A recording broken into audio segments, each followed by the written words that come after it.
Ferry nih, adik kita nih udah mualaf Banyumat 2017, tapi masih serumah sama ibunya masih Kristen gitu loh. Gitu. Jadi iya, nggak apa-apa.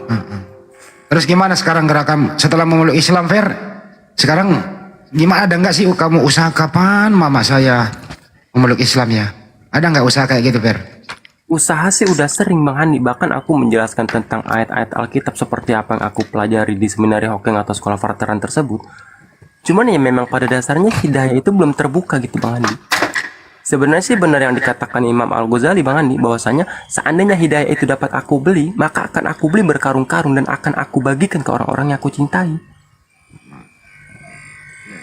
Gitu sih Bang Handi. Aku cuman hanya bisa mendoakan mama aku Bang Handi. Iya, iya. Kita doakan bersama ya. Sabar bro. Tapi sakit ya ibumu ya? Sakit ya, udah nggak bisa jalan. Terus gimana itu? Di rumah ada salib di rumah? Salib kebetulan nggak ada. Oh ibu nggak terlalu aktif gereja lagi kali ya? Iya, semenjak sakit udah nggak terlalu aktif. Memang yang aktif di gereja itu dulu aku.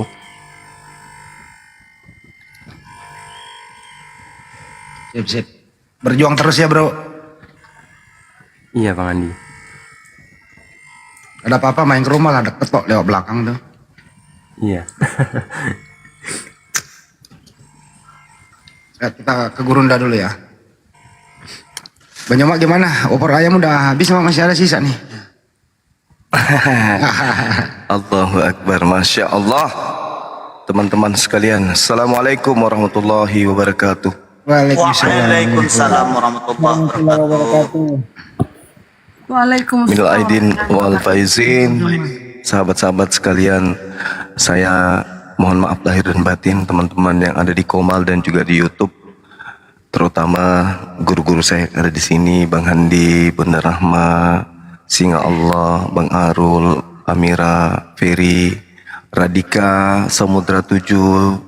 Saya mohon maaf yang sebesar-besarnya kalau selama ini ada hilap, ada kesalahan, baik yang disengaja maupun yang tidak disengaja. Mohon dimaafkan ya.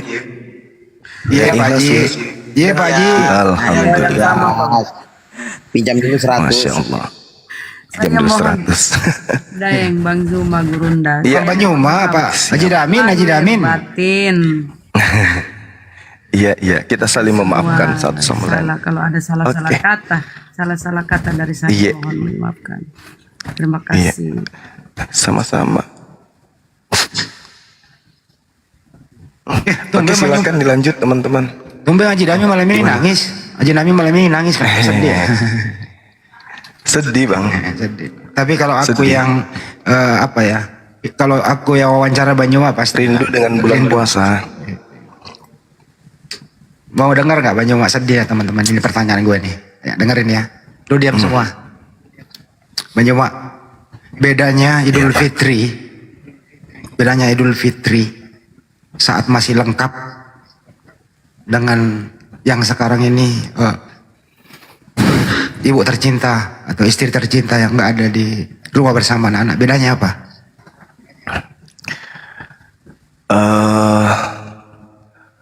Bedanya tentulah bisa di ini ya, bisa dirasakan bagi siapapun gitu ya. Yang pertama terkait dengan nasihat-nasihat saya di tengah-tengah keluarga. Ketika saya membangunkan anak-anak, kemudian 5-10 menit bapaknya kultum. Kemudian kalimat yang sering saya sampaikan itu adalah di sini kita berlima, 6, 7, 8 dengan anggota keluarga kita yang ada juga di rumah ini. Tetapi keluarga inti kita ada berlima, ada abah, ada ibu, ada adik, ada AA, dan juga Neng. Ke depan, satu di antara kita akan pergi, bilang itu. Entah siapa yang duluan. Apakah abah, ibu, atau sebaliknya, atau satu di antara kalian. Itu pasti. Dan itu tidak bisa kita lari dari sana. Karena sejatinya kematian itu adalah satu bagian dari beberapa bagian dari kehidupan kita selaku makhluk ciptaan yang diatur oleh pencipta. Bolehkah kiranya kemudian anak-anak atau ibu saat ini untuk menyampaikan kesalahan abah dari sejak sepekan atau hari ini ada kesalahan yang mungkin perlu abah sampaikan, perlu abah dengar. Mereka biasanya Bang Andi yang tadinya duduk menjauh, pelan-pelan merapat, menggeser tempat duduk. Berlomba mereka itu baring di paha sambil nangis. Kalau yang pertama bilang,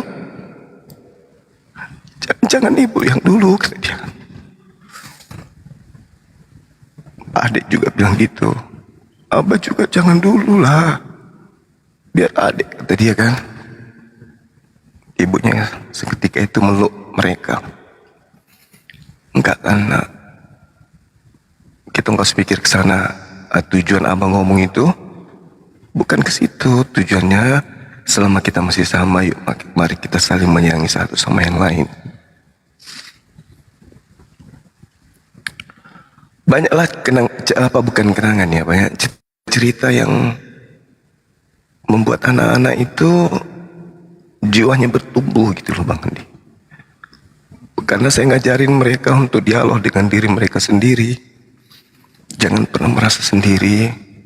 Jangan tinggalkan batin kalian sepi sendiri. Selalu berbicara dan bertanya kepada diri sendiri, salah atau benar setiap kalian mengambil langkah. Ya kayak gitu-gitulah Bang Andi, cerita-cerita kayak gitu. Kalau sekarang pastilah berbeda. Di tahun kedua saya pernah nanya kepada mereka, tahun pertama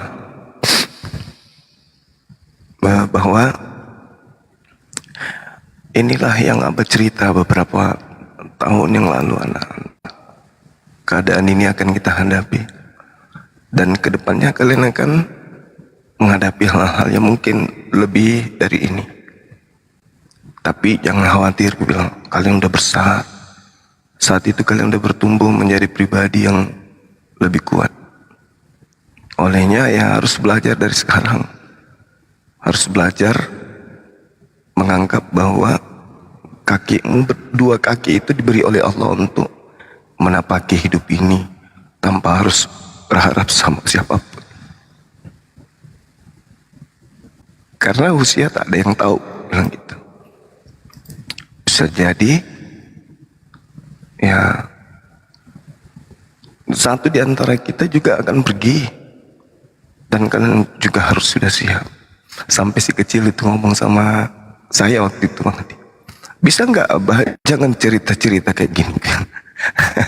Jadi saya sempat peluk dia, anakku, yang kayak gini-gini itu adalah cerita yang justru akan menguatkan kita.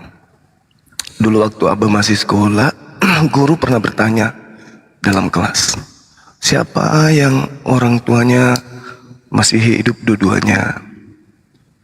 Bangga dong Abah waktu itu angkat tangan. Saya, Bu. Terus ibu guru tanya, yang sudah nggak ada ayahnya siapa? Angkat tangan lah teman-teman, 1-2 orang. Jadi saya belajar, oh alhamdulillah orang tua saya masih ada gitu. Yang nggak ada ibunya siapa? Angkat tangan lah lagi teman-teman.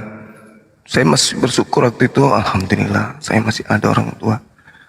Ditanya lagi sama bu guru, yang sudah nggak ada dua-duanya siapa? Itu ada pelajaran yang sangat luar biasa. Sampai saya yang nakal di sekolah waktu itu, yang sering jahilin teman, ternyata pas keluar istirahat, saya peluk teman saya itu, bro, minta maaf ya. Kenapa minta maaf? Ada apa kau tumben? Enggak, minta maaf aja. Sejak itu saya mental saya itu udah mulai luluh, enggak terlalu bajingan sama teman-teman. Karena saya bayangkan betapa tidak enaknya orang tua itu, saya bayangkan kayak mana ya. Sampai pada akhirnya saya semester 5 saya harus kehilangan mama.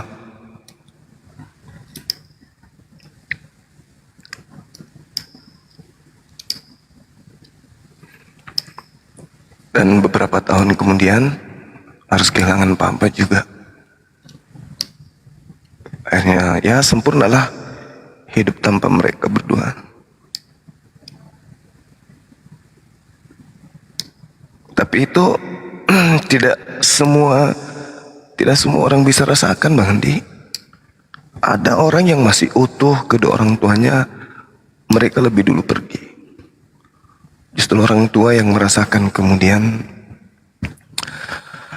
kehilangan daripada anak-anaknya gitu ya.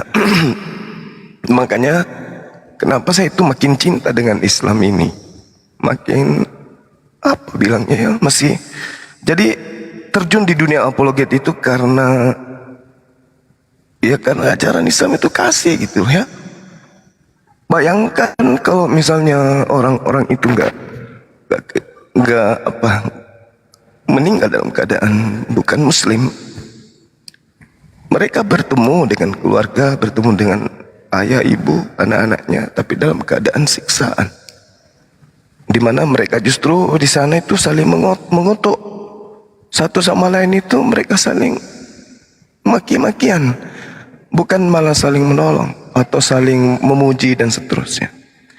Dalam Al-Quran jelas dikatakan, "Tsumma yaumal qiyamah yakfuru ba'dukum bi ba'din wa yal'anu ba'dukum ba'da wa ma'wakumun nar wa ma lakum minan nasirin."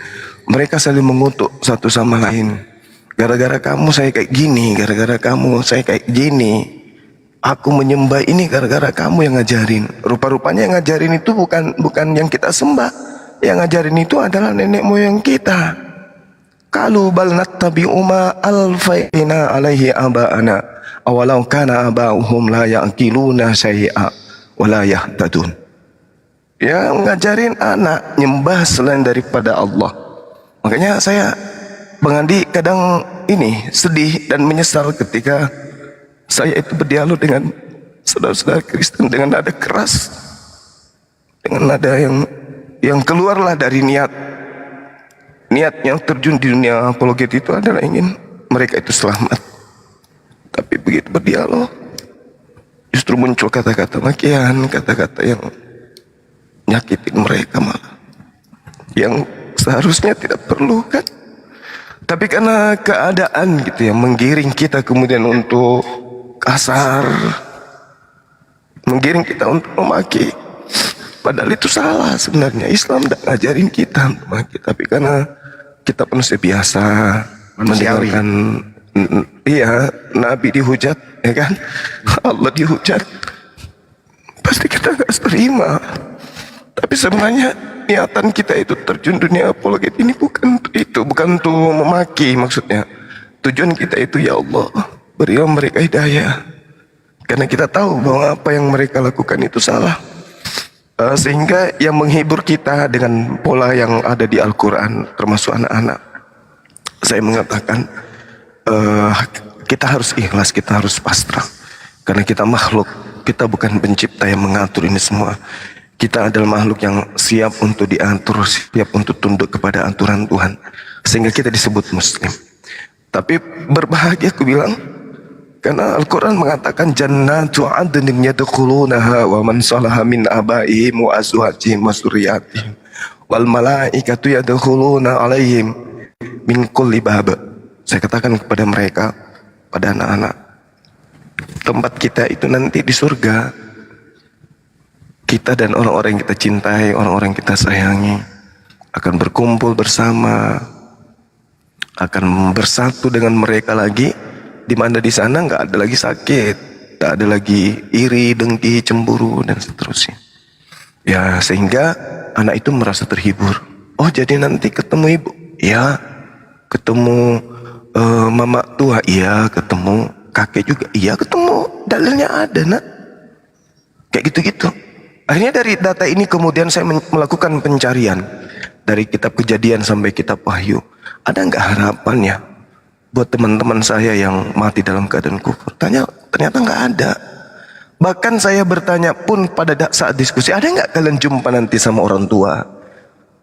Ternyata dalilnya nggak ada. Mereka hanya bertemu pada saat di bumi aja mereka bertemu, pada saat di dunia aja mereka kemudian sama-sama. Tapi pada sejatinya mereka tidak akan pernah lagi berkumpul seperti kita gitu ya. Tidak pernah lagi kemudian mereka itu melampiaskan kerinduannya, kasih sayangnya kepada mereka, kepada sesama mereka. Ya, kerinduan mereka terhadap ibu, terhadap ayah mereka atau anak-anak mereka itu sia-sia. Karena kasihnya itu hanya di dunia saja.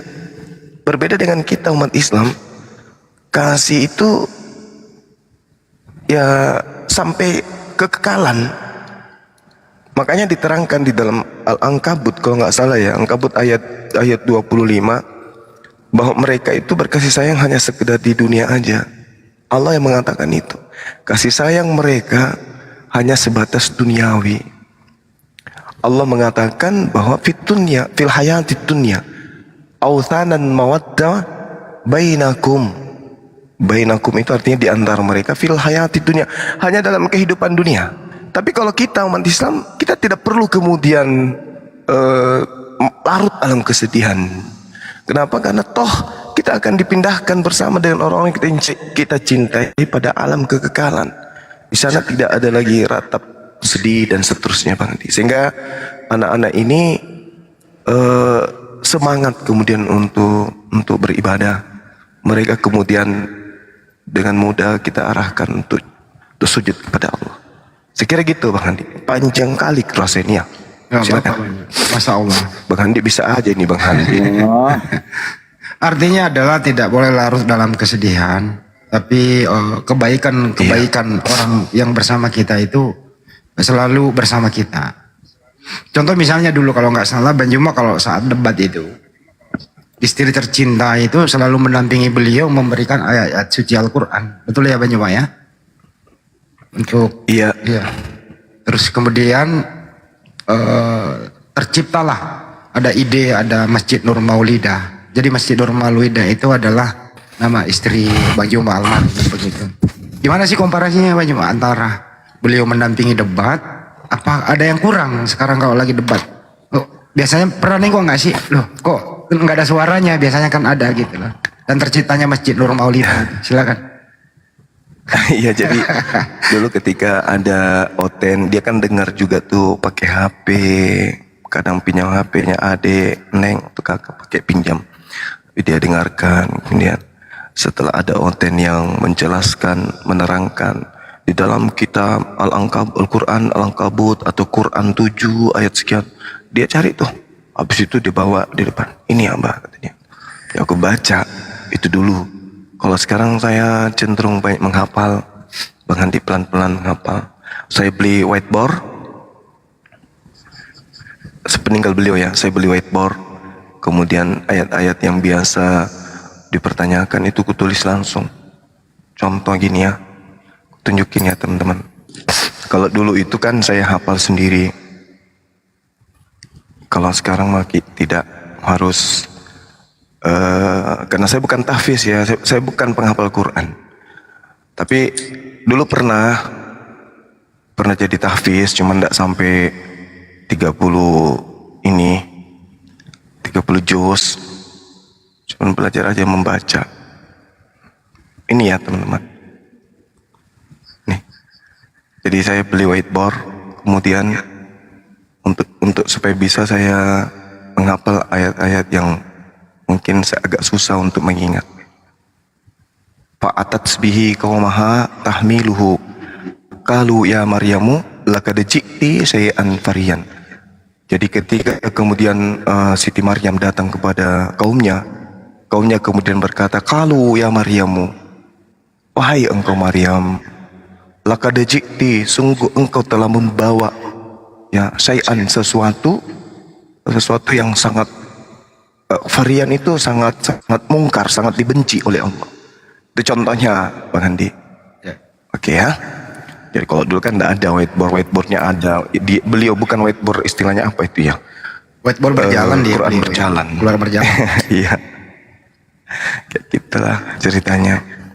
Nah kalau mengenai masjid itu 40 hari sebelum beliau meninggal, pas hari 40-nya dibilang gini, ke depan insya Allah di sini rame orang mau masjid, enggak susah Abah kata dia. Gimana kalau kita yang sebagian ini dirikan masjid di situ. Jadi aku bilang, kita belum ada dana, mak, bu, bilang gitu. Ya udah nggak apa-apa, ajak ini netizen untuk meraih pahala, berebutan berpahala. Kan kita cukup lahannya gitu. Ajak kemudian netizen untuk jangan cuma nyimak, jangan cuma jadi penikmat dialog, tapi mereka punya ini warisan juga di sana. Mereka punya harta yang mereka akan temukan, akan raih nanti di akhirat. Oh benar juga ya, benar. Akhirnya waktu itu kita ngajak nih untuk ikut berpartisipasi. Jadi masjid itu 100% itu dari netizen kita. Semuanya sesuai dengan amanah beliau. Iya. Uni Rifa, Mana Bang? bisa nggak ada yang mau mualaf di sini di Kemal ini? Mumpung Gurunda. Runin aja satu naikkan. Iya, silakan Uni. Disuruh naik. Ntar dulu ya. DPRI dibawa dulu ya, DPRI sama Pak Suwarno ya. Iya, Bang Andi. Ya. Yes. Tapi izin sedikit Ya, istiqomah ya Bang Peri. Ntar dulu Bang Juma belum Adinda kelar Peri itunya. yang semangat. Belum kelar, jangan dipotong dulu. Selesaiin dulu Bang Juma, masjid. Habis itu kita. Iya begitu Bang Hadi. Ya. Akhirnya kita ajak netizen kemudian untuk bergabung ya, supaya kita bagi-bagikan. Perintah Allah kan berlomba-lomba lah dalam mencari pahala kan. Ya udah yuk berlomba kita. Ini kita ajak netizen. Ya meski kemudian dalam perjalanannya banyak melahirkan fitnah segala macam. Kayak gitu-gitulah Bang Hadi. Yang pasti amanah beliau saya sudah jalankan. Wujudkan. Iya, saya sudah wujudkan. Betul ya amanah. Dain Bang Gurunda. Gini, ketika orang tua saya meninggal, ibu saya meninggal, terpukul kan. Ibaratnya apa ya? Oh iya pasti. Apa namanya? Ya Allah. Ntar dulu Bunda. Dikit-dikit Bang. Saya ini apa ya ke Al-Quran itu tadi yang disampaikan Bang Zuma. Guru saya, guru kita. Nah, terpukul, sakit. Ibaratnya anggota tubuh itu hilang sebahagian gitu loh. Berat menerima. Tapi ketika saya teringat apa kata Bang Zuma ya, Gurunda, bahwa kelak kita akan bertemu dengan orang kita. Kita menghibur, apa ya, bisa menenangkan hati bahwa ya aku ikhlas ya Allah. Oh, suatu waktu kita akan dipertemukan. Masya Allah, itu indahnya Islam ya. Jadi artinya apa? Bisa ikhlas, walaupun memang sakit, kehilangan seorang ibu. Ya gitu ya, itu betul. Masya Allah, meringankan hati kita, rasa kita kalau mengingat Benar. bahwa kita akan dikumpulkan dengan orang-orang kita cintai. Mohon maaf, lanjut. Iya, memang kayak gitu kan. Kita udah merasakan kehilangan, memang diuji oleh Allah. Aku akan menguji kalian dengan kematian, dengan harta, dengan anak. Ya memang kita harus siap. Mau kayak mana lagi, kita memang dicipta untuk diuji kok. Betul. Jadi kesimpulannya adalah, kalaupun almarhum istri tercintanya Bang Juma sudah tidak ada, tapi setiap kita melihat Masjid Nur Maulidah, waktu saya pertama ke sana saya nggak pernah ketemu almarhum juga sih, tapi setiap masuk di masjid itu, inilah ide-ide beliau ini yang harus terus kita hidupkan ya. supaya amal jariahnya mengalir terus di alam sana. Kita doakan semoga almarhumah mendapat tempat yang terbaik di sisi Allah Subhanahu wa taala. Itu sih kesimpulannya Pak Juma. Amin. Masya Allah. Amin ya Allah, amin. Amin ya rabbal alamin. Amin. Makasih karena Uni Rifa sudah jadi moderator, silakan Uni yang mau mualaf itu dinaikin. Assalamualaikum warahmatullahi wabarakatuh. Selamat Idul Fitri semuanya. Waalaikumsalam warahmatullahi wabarakatuh. Sebelum Minal saya aidin wal faizin. Dek. ya Bang, minal aidin wal Aidin wal Mohon faizin. maaf lahir dan Maaf lahir dan batin. THR-nya belum dikirim, nggak apa-apa Kirim. masih nomor rekening yang lama gitu. Langsung gitu ya. Iya juga ya. Benar juga. Oh iya, gini. Sebelum saya itu ada akun di bawah namanya Fahri akunnya. Terus tunggu, ini akun baru kata dia, bentar. Namanya Julius. Bentar, aku kasih tahu dulu. Akunnya apa dulu, bentar. Akun kamu mana, bentar. Naik kemana Bu? Bentar ya, saya arahkan dulu Bang. Bentar Bang, ini orang saya arahkan dulu. Asyap. Uni moderator kok. Uni aja yang itu nanti. Dari akun Singa Allah ya, bentar. Bentar Singa Allah. Oke. Ada live ya, bentar. Jadi dia ini tuh takut masuk Islam karena dia itu dibesarkan sama orang gereja sejak menikah. Pokoknya intinya ada ketakutan lah masuk Islam. Cuma nanti kasih solusi lah dari Bang Zuma atau gimana gitu. Kata dia tuh dia dari kecil dipelihara sama orang gereja sampai punya istri dan anak, seorang pendeta katanya. Jadi dia agak ada ketakutan masuk Islam. Cuman ya udah naik ke atas aja dulu, nanti ngobrol sama Bang Juma sama Bang Handi gimana gitu. Kita tunggu dulu ya. Akun baru dia tuh namanya Fahri. Nama aslinya tuh Julius. Ini bukan, dia lagi nyari akun ini ya Bang Singa Allah ya, dia masih nyari akun ini. Oke, bentar. Oh ya, tadi Bunda Rama cerita nih, enaknya Islam tuh gitu Bun, kalau suami istri saling mencintai di dunia, itu akan ketemu nanti di akhirat. Beda sama Oten. Di Oten itu nggak boleh cerai di dunia, walaupun udah ditampar, nggak dikasih makan, berzina, nggak akan bercerai. Tapi di akhirat bercerai mereka, karena mereka nggak punya kelamin lagi, Bunda Rahma gitu. Kasihan sih nasib mereka. Yang jomblo kasihan, seumur hidup. Pastor-pastor biarawati. Udahlah di dunia jomblo, tahu-tahu di surganya, ya nggak punya kelamin. Duh, mana ini si anak ini ya? Loh, bener kan? Oh, bisa Bener nggak kan? ada Aku kan nggak hilang bohong. ya? Itu kan kata Tante Uti. Hanya hilang. Tante Uti yang bilang, nanti kalau dia ke surga itu udah nggak punya kelamin, kata dia. Nggak tahu kemana perginya. Lah, kok gitu? Iya. Dan mereka nanti ya bukan suami istri lagi. Di dunia nggak boleh cerai. Tuhannya memisahkan di surga. Oh udah. Naik Fajri ya, Fahri ya, bentar. Nama akunnya bentar. Nama akunnya apa nih? Hari kirim permintaan. Yang ada di Fahri, minta permintaan aja, Fahri. belum Yang ada. Hashim As'ari ini bukan Uni, ada Theos Zeus. Bukan. Oh bukan. Pak Hasim sama Theo sebentar dulu ya Bang ya. Sisain satu tempat. Nyimak sebentar ya. Punya apa ya? Saudara Fahri atau Julius, coba minta permintaan ya. Kita ngobrol dulu sama Bang Zuma. Kan ada hal-hal yang ingin kamu tanyakan sama Bang Zuma ya kan, sama Bang Handi. Terus nanti seandainya memang kamu syahadat di sini gitu. Sok atuh ngomong dulu, cerita dulu sama Bang Zuma sama Bang Handi gimananya nanti. Minta dulu permintaannya Fahri, katanya udah di Komal sini. Jangan lama-lama Fahri, itu Bang Zuma pengen makan kacang goreng yang itu Oh iya, kue ini lebaran. sebentar jambak. ibu saya keluar dulu ya, soalnya masih di dalam gereja katanya. Kenapa? Dia masih dalam gereja. Nih sebentar ibu saya keluar dulu ya soalnya. Naik aja dulu Fahri, nanti baru keluar setelah naik. Gak apa-apa kalau naik dulu mah sama aja. Sabar aja Tinggal dulu. di gereja ya. Oke, siap. Sabar Nggak, aja dulu. tinggal di gereja gitu. Emang, Sabar aja kalau dia mau naik sabar pasti naik kok. ya, emang dia tinggal di gereja gitu. Ya mungkin lagi di sana kali bersih-bersih atau apa acara ibadah apa begitu. Oh iya iya iya iya. Biasanya dekat gereja kan emang ada itu rumah pendeta-pendeta itu.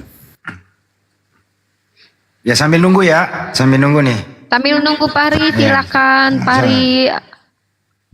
Saya ke Banyuma dulu ya. Banyuma. Ya, monggo monggo. Ya, sambil nunggu Bari. Kalau ada Pari tinggalin naik. Banyuma apa sih yang Anda rasakan itu Banyuma? Selama ini kan tidak digaji, hampir 1 kali 24 jam. Tidur paling 2 jam dalam 1 kali 24 jam begitu. Apa sih yang Anda rasakan itu kalau ilmu Anda itu bermanfaat kepada orang, apalagi hampir dihitung ya yang mualaf baik yang langsung di Makassar di MMCI baik di media sosial begitu. Kepuasan atau seperti apa sih yang dirasakan Banyuma? Ini Pari udah naik nih. Banyuma dulu deh, sebentar deh Pari ya. Silakan Banyuma.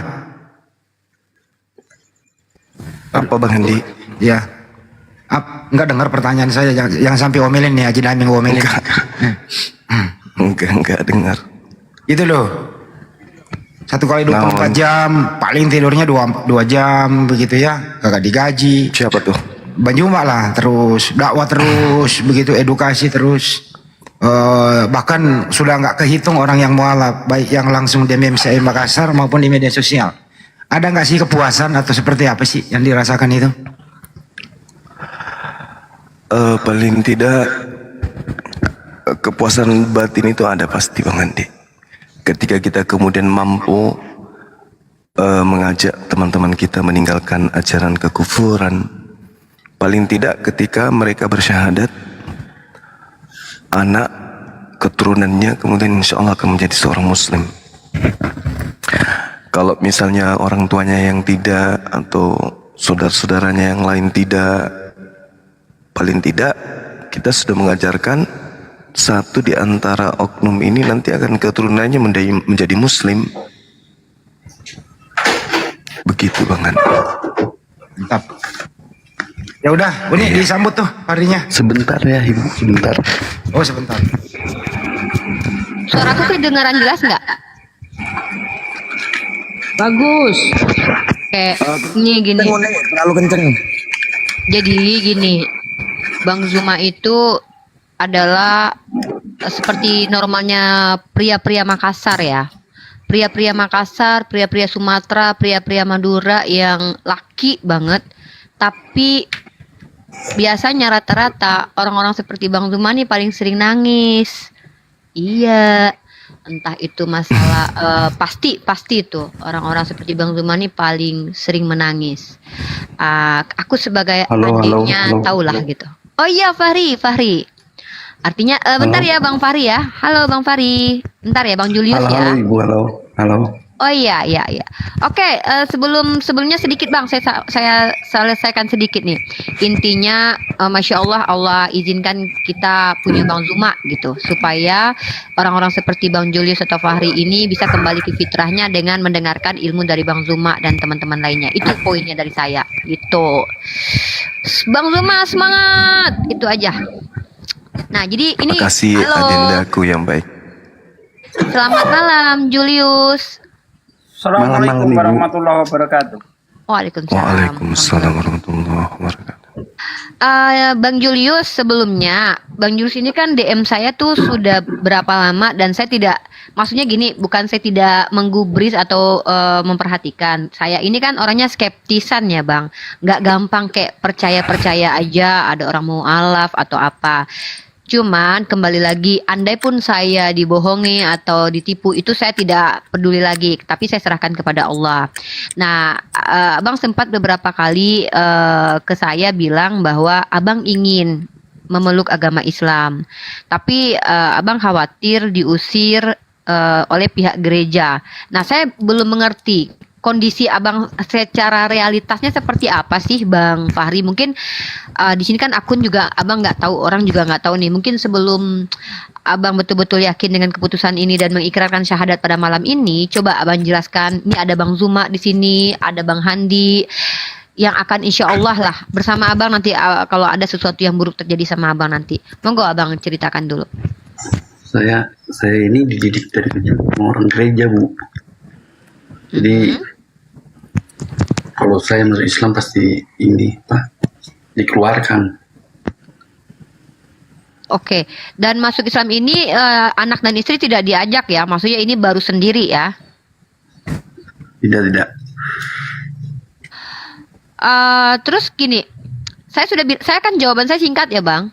Ketika Anda percaya kepada Allah sebagai ilah, sebagai sembahan, sebagai Tuhan, maka kekhawatiran itu tidak perlu ada gitu. Karena orang beriman itu yang membedakan kita dengan orang yang tidak beriman yaitu iman itu bang.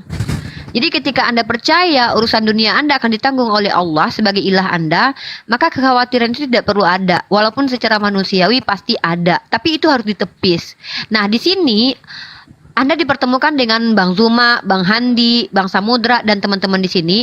Maka kami sebagai umat Islam ketika Anda sudah berikrar syahadatnya menjadi seorang muslim, kami punya kewajiban terhadap Anda. Apa itu? Tidak membiarkan Anda miskin dan meminta-minta, tidak membiarkan Anda dalam keadaan terzolimi, maka itulah gunanya adanya APII ini. Lembaga atau yayasan tempat bernaungnya para apologet dan juga para mu'alaf, insya Allah. Nah jadi kira-kira seandainya abang bersyahadat malam ini, apa abang bisa untuk buka cam atau memperlihatkan wajah? Atau mau sembunyi-sembunyi?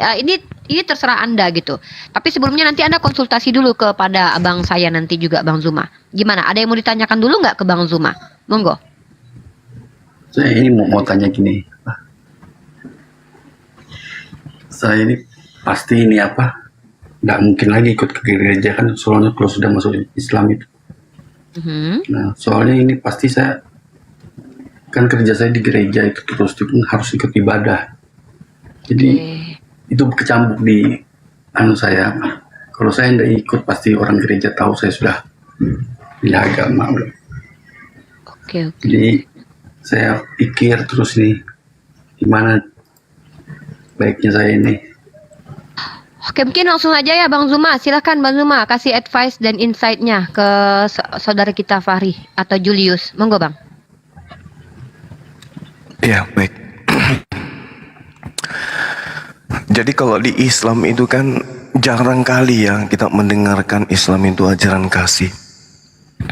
Padahal kalau kita melihat kajian Al-Quran atau kita mengikuti kajian-kajian ulama atau ustaz-ustaz kita, justru umat Islam itulah kemudian yang diberikan keteguhan di dalam beragama, di mana pencipta langit dan bumi itu akan memasukkan rasa kasih sayang itu kepada umat Islam itu.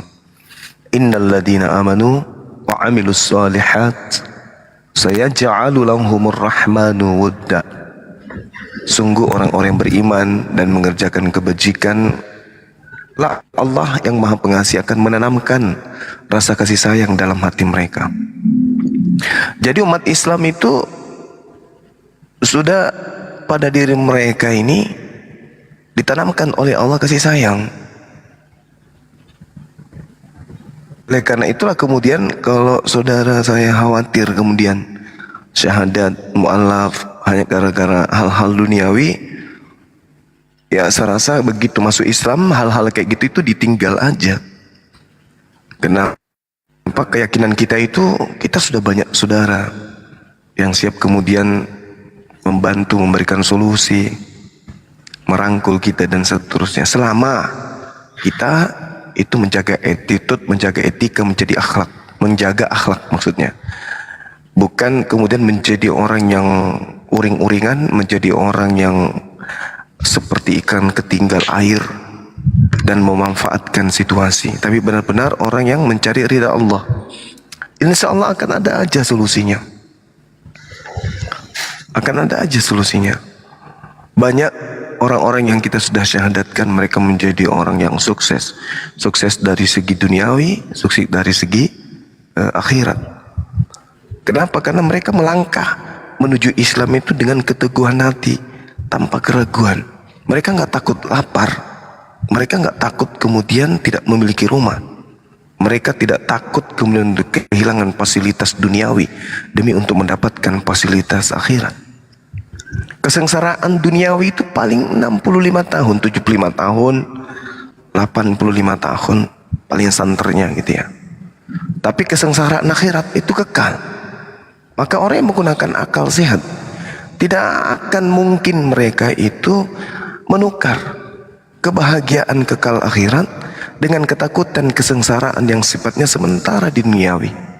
Saya masih teringat kemudian ada seorang nenek di kampung ya. Ini kejadian benar. Di kampung saya itu ada seorang nenek yang udah tua rentah. Setiap saat kemudian merintih, meminta kepada Tuhan untuk mati aja gitu. Saking merasa beratnya dengan keadaannya, mungkin karena merasa miskin, anak-anaknya sudah pada jauh, kurang perhatian dan seterusnya, sehingga dia putus asa, mending mati aja kata dia. Suatu hari saya jenguk bersama dengan orang tua saya. Begitu bapak naik ke rumahnya rumah panggung waktu itu, nenek itu teriak nangis karena bapak yang selalu kemudian dekat sama orang ini. Intinya gitulah orang tua yang sebatang kara ini. Dia minta, nak doakan aku cepat mati, aku udah nggak tahan, gitu dia. Udah nggak tahan. Bapak tanya, nggak tahan apa? Nggak tahan dengan kehidupan ini. Loh, kok bisa kayak gitu? Iya. Katanya alasannya intinya materi lah gitu ya. Takut, nah, kehidupan ini begitu menyiksa. Lalu orang tua saya sampaikan, emang nenek tahu kehidupan setelah kematian itu kayak mana? Pokoknya saya tidak mau tahu. Yang penting saya sudah tinggalkan dunia. Saya nggak sengsara lagi. Jadi orang tua saya mengatakan, apa yang lebih menyengsarakan di antara semua kesengsaraan yang nenek rasakan? Nggak ada. Pokoknya saya nggak bisa cerita, nggak tahan lagi. Apa kata bapak gitu ya kan? Cerita tapi saya lupa apa yang membuat dia itu merasa sengsara sambil menangis gitu ya, pukul-pukul tempat tidur, dia pukul tempat tidur. Pokoknya saya nggak tahan lagi. Jadi bapak saya itu sampaikan gini, apa yang nenek rasakan di dunia ini tak ada apa-apanya dibandingkan dengan siksaan kubur, dibandingkan dengan siksaan neraka. Diceritakanlah bapak waktu itu. Akhirnya nenek ini duduk. Kami mau pulang pun nenek itu bilang, jangan pulang dulu, sini aja. Enak cerita-cerita. Bapak cerita terus sama dia. Intinya diberi semangat kepada beliau, kemudian diberi semangat. Nenek ini akhirnya besok hari, beberapa hari kemudian dia masih jalan ke masjid. Rajin kali dia ke masjid. Padahal nenek ini tinggal tulang, rajin ke masjid. Padahal selama ini nenek ini jarang kelihatan. Setelah tua kayak gitu, di rumah ajanya dia. Rajin ke masjid, semangat dia. Semangat, malah sering ke rumah. Artinya apa yang kita takutkan di dunia ini itu tak ada apa-apanya dibandingkan kehidupan setelahnya. Jadi kalau karena duniawi sehingga kita menolak hidayah, itu bagi orang yang lemah mental, lemah tekad. Tapi orang yang percaya kepada Allah, orang yang percaya kepada siapa yang menciptakan langit dan bumi, yang mengatur rezeki ini, mereka mantap melangkah. Bismillah. Kenapa saya harus takut kepada hal-hal duniawi, kepada hal-hal ciptaan? Sementara dengan menujunya saya menjadi mu'alaf, saya menuju kepada pencipta yang menghadirkan segala aspek yang ada di atas muka bumi ini. Saya mengiyakan dirinya adalah Tuhan, saya mengaminkan dirinya adalah pencipta. Masa dia bisa kemudian menyengsarakan diri saya? Enggak. Saya harus yakin dan percaya, ya, demi Allah, syahadat. Itu kalau orang yang punya mental iman kuat, gak perlu ada dikhawatirkan. Coba kita lihat Bung, terkait dengan jabatan, pekerjaan yang paling hebat. Bagaimana dengan Presiden kita Soeharto? 30 tahun Bang, jadi presiden, jadi orang nomor 1 di dunia ini, di Indonesia maksudnya. Tapi apa?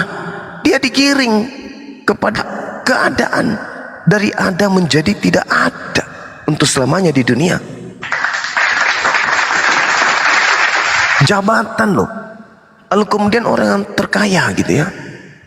Orang yang terkaya siapa di Indonesia ini? Ada. Orang terkaya kita ada. Tapi dia hanya diantarkan kepada keadaan kepunahan bumi. Tak ada yang di bawah hartanya.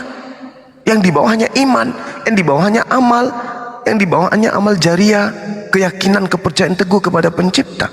Mati dia juga, hartanya melimpah. Setelah dia pergi, dinikmati sama penggantinya, suami baru dari istrinya, dinikmati sama ahli warisnya. Terus kalau dia tidak mempersiapkan, kemudian ya putus hubungan dengan dunia, dia sekarang ini berurusan dengan kehidupan akhirat. Ditanya, apa bekalmu? Tak ada. Apa yang kau persiapkan? Tak ada. Mana ibadahmu? Tak ada. Loh, jadi kamu sibuk mencari dunia untuk penggantimu di dunia? Iya. Jadi siang malam kamu itu meninggalkan rumah cari harta benda dan seterusnya hanya untuk calon suami istrimu? Iya katanya. Terus kamu tidak memperhatikan akhiratmu. Nah, itu keadaan-keadaan yang kayak begitulah kemudian yang orang-orang yang benar-benar yakin dengan keislaman itu mantap melangkah untuk meraih hidayah ini. Karena dunia, apa sih dunia ini?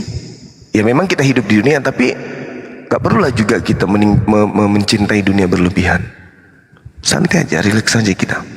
Apalagi orang yang gagah, orang yang cantik, mendewakan kecantikannya, mendewakan ketampanannya, jadi mayat, dia bersimpuh di bawah tanah bersama dengan cacing-cacing, habis tinggal tulang-tulang, nggak ada yang bisa dibanggakan. Hanya iman, Bung, hanya iman. Terus ketakutan kita kepada gereja, ketakutan kita kepada orang tua, siapa mereka? Mereka Tuhan. Mereka yang bisa menambahkan 5 menit usia kita gitu. Mereka yang bisa kemudian mengatur napas kita ini? Enggak. Dia yang mengatur rezeki kita rupanya? Bukan. Yang mengatur kehidupan kita mereka kagak. Kita hanya dihantui ketakutan-ketakutan. Kenapa? Kita terlalu cinta dunia. Dan kalau seorang mu'alaf yang belum calon mu'alaf, ya memang karena belum merasakan nikmatnya berislam. Orang kalau sudah merasakan nikmatnya berislam, Bung, makan sehari yang penting ibadahnya, sujudnya kepada Allah itu khusyuk, itu tak peduli. Makan sehari, tidak makan sehari itu nggak peduli. Orang-orang yang terlalu udah yang merasakan Islam itu indahnya berhubungan kepada Allah itu nggak peduli dengan rasa lapar itu, nggak peduli dengan cemoohan, nggak peduli dengan kekurangan harta. Tapi itu hanya mereka yang kuat imannya. Saya hanya mengingatkan aja.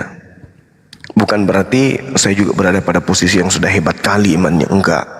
Saya bukan ustadz, ya saya hanya bisa bertukar pengalaman, bertukar pikiran, karena saya banyak membimbing mu'alaf. Alhamdulillah mereka banyak berhasil hari ini. Saya kira begitu, Bung. Maaf kepanjangan. Ya, silakan Bang Julius. Gimana? Halo, Bang Julius. Bang Julius. Buka mic-nya dulu, Bang. Buka mic-nya dulu. Undang untuk buka mic dulu, Bang. Halo. Ya, gimana? Kayaknya saya yakin Bu, udah malam ini, tapi mungkin saya harus jujur sama mereka kan. Soalnya kalau nggak jujur, saya pasti ke dalam gereja terus. Ya, memang gini nih, bedanya kita dengan saudara, maaf ya, saya tidak tendensius kepada agama Anda sebelumnya. Dalam Islam itu akidah itu diperlihatkan. Itu kenapa ada saksi dalam bersyahadat. Karena apa? Ketika saudara muslim kami itu telah menjadi seorang muslim, kami punya tanggung jawab kepada mereka yang harus kami lakukan, dan begitu juga seorang muslim atau muslimah punya tanggung jawab terhadap dirinya sendiri dan keluarganya dan orang lain. Itu sesuai dengan apa yang diajarkan. Maka memang harus jujur. Kecuali ada pengecualian, nyawa Anda taruhannya. Tapi itu pun tidak berdusta mengatakan Anda bukan Islam, tapi tidak perlu menyampaikan dulu juga nggak apa-apa. Tapi kalau hanya meninggalkan pekerjaan, kemudian ya mohon maaf, saya harus jujur ya, saya rasa saya sebagai seorang muslimah menyarankan untuk percayakan semua kepada Allah. Karena ini adalah pilihan Anda, dan semoga pilihan ini menjadi asbab dimudahkannya Anda nanti dalam urusan dunia lainnya nanti. Kalau memang hari ini bersyahadat, silahkan dipandu sama Bang Zuma. Bang Saya Fahri. nggak tahu jadi gimana caranya. Nanti dengarkan Bang Zuma, nanti Anda ulangi apa yang disampaikan oleh Bang Zuma. Syahadat Terus ini Bu, saya mau tanya. Oke. Seandainya orang tuh bersyahadat terus besok dia kerja di dalam gereja, terus jadi supir pendeta antar gereja ke ini, bantu-bantu bersih-bersih. Apakah boleh begitu? Sebenarnya saya pernah membaca tentang ini ya. Saya pernah membaca dan menjawab pertanyaan terkait tentang orang yang bekerja di gereja. Ada beberapa pendapat ulama, salah satunya kalau pekerjaannya itu membantu orang lain untuk menyembah kepada berhala. Ada yang mengatakan membuat masjid, misalnya, membuat gereja, misalnya, atau membuat patung. Ada perbedaan antara para ulama. Tapi kondisi Anda, Islam itu adalah agama solusi. Bayangkan ya. Babi yang mutlak haram saja, Bang. Itu kalau memang Anda terpaksa, bukan karena keinginan Anda, nyawa taruhannya, bahkan Allah maklumi itu. Apalagi Anda adalah orang yang sedang berproses dan berprogres menjadi kembali kepada Islam. Maka Rasulullah saja dahulu ketika dakwah tuh nggak langsung terang-terangan, Bang. Juga ada step by step. Perlahan-lahan, serahkan semua kepada Allah. Kalau seandainya dengan keislaman Anda ini Anda dipecat, berarti kan bukan kehendak Anda. Tapi bekerja Anda kan bukan bekerja yang Anda ikut dalam ranah ibadah. Mengantarkan pendeta, membersihkan gereja. Itu sama kayak orang Islam yang jadi kontraktor gereja misalnya. Dan saya pernah membaca dalam ranah fikih itu ada beberapa pendapat dan salah satunya itu membolehkan. Karena itu bukan kehendak. Tapi begini, nanti setelah Anda Islam, konsultasikan tentang Anda, kehidupan Anda nanti dengan saudara-saudara muslim lainnya. Bang Zuma punya yayasan MMCI. Beliau membina para mu'alaf. Nah, nanti silahkan konsultasi dengan Bang Handis Lebes di sini, konsultasi dengan Bang Zuma, konsultasi dengan pihak-pihak. Anda berada di mana, by the way? Saya di Berau. Berau itu daerah mana ya? Kalimantan Timur. Nanti juga bisa bertemu dengan APII Kalimantan. Di Gitu. Tanjung Selor, Bu. Ya nanti Bang Zuma dan Bang Handi atau Bang Samudra nanti orang-orang API dari Kalimantan nanti insya Allah akan berkoordinasi dengan Anda. Insya Allah. Siap, Bu, siap. Percayakan itu. Gimana Bang Zuma? Sedikit saya jawab. Iya. Sedikit Insya Allah. sedikit Ya, saya silakan, jawab Pak. mengenai pekerjaan itu ya. Kita mengambil riwayat di mana ketika umat Islam mengalahkan Roma di Palestina ya, di Israel. Itu yang disuruh menjaga gerejanya itu justru orang Islam. Makam Kudus, gereja Makam Kudus itu orang Islam, Bang. Sampai sekarang turun temurun dari generasi itu sampai sekarang masih keturunannya yang menjaga Makam Kudus itu seorang Muslim. Jadi benar yang dikatakan Uni Rifa, selagi itu tidak ada kaitannya dengan ibadah, itu tidak ada masalah. Nah, tetapi kalau Anda nanti, kamu harus boleh jadi sopir saya, tapi kamu harus nyembah Yesus, itu yang nggak boleh. Tapi kalau tidak ada ke arah sana, tidak ada bersenggolan dengan akidah, diperbolehkan. Begitu, Bang. Ya, saya nanti koordinasi sama ini apa? API. Ini saya pastilah karena mereka sudah bilang itu kan sebelum apabila ada orang-orang yang kerja di pindah agama dikeluarkan dari gereja. Dan saya ini dari kecil diurus sama mereka. Tapi Anda sudah siap dengan keputusan ini kan? Pasti siap, tapi pasti siap apapun resikonya dan ya pasti siap. Bisa di DM dulu KTP-nya. Saya Bang kirim. Julius bisa foto KTP. Saya kasih nomor Oke. WhatsApp saya ya. Oke, DM aja, Bu. DM aja.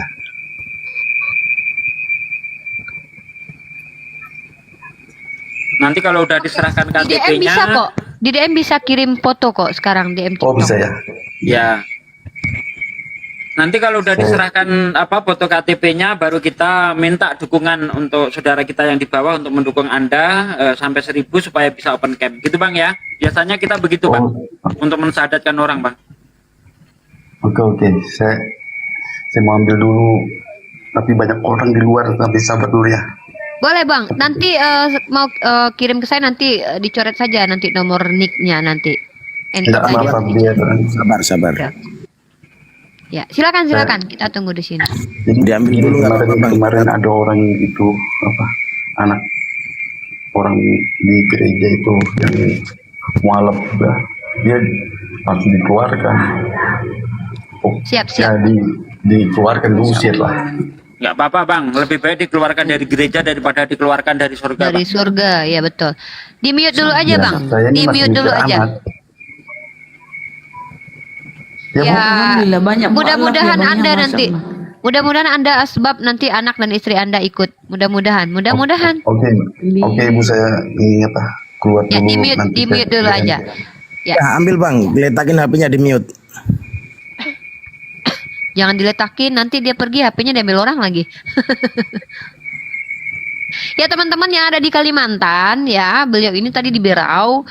Tolong siap-siap buat teman-teman yang maksud saya punya wewenangkah, entah punya keluasan entah dalam hal apapun bisa mendampingi saudara kita, entah mengawasi, entah berkomunikasi, entah melihat yang ada di Kalimantan ya. Tolong nanti boleh DM saya biar saya atau DM beliau langsung nanti biar bisa berkomunikasi. Jadi apapun yang terjadi dengan beliau, kita sebagai saudara dan saudari beliau sudah tahu gitu kalau beliau telah bersyahadat ya, ikrarkan syahadatnya. Jadi mohon teman-teman yang ada di Kalimantan itu utara apa Kalimantan mana aku gak tahu. Timur. Kalimantan Timur. Jawa Barat. Api Kalimantan Timur, mana suaranya? Spesifiknya ya Berau ya, di Berau bukan Beruk ya, Berau. Teman-teman tolong di ini ya, tolong dibantu beliaunya. Ini disuruh follow. Ya, di follow juga ya, di follow biar cepet 1000 Tunggu, biar ini dulu. Kirim KTP dulu baru kita follow. nggak apa-apa Pak De, kalau Oh, udah gitu. berani kirim KTP itu biar cepet, jadi nanti biar nggak lama. Sip, Nanti sip. toh kalau nggak juga kan masalah follower mah biarin lah. Di follow aja guys, di follow, tap layar juga jangan lupa. Buat teman-teman yang 1,6 ini, saya pribadi mengucapkan selamat Idul Fitri. Mohon maaf lahir dan batin, kekilafan kesalahan saya sebagai manusia itu minta dimaafkan. Buat kalian teman-teman nonis ya yang sakit hati, apapun yang saya sampaikan ya bantah saja kalau saya salah. Kalau nggak bisa bantah berarti saya nggak nyakitin kalian. Kalian yang sakit hati sendiri bukan salah saya ya.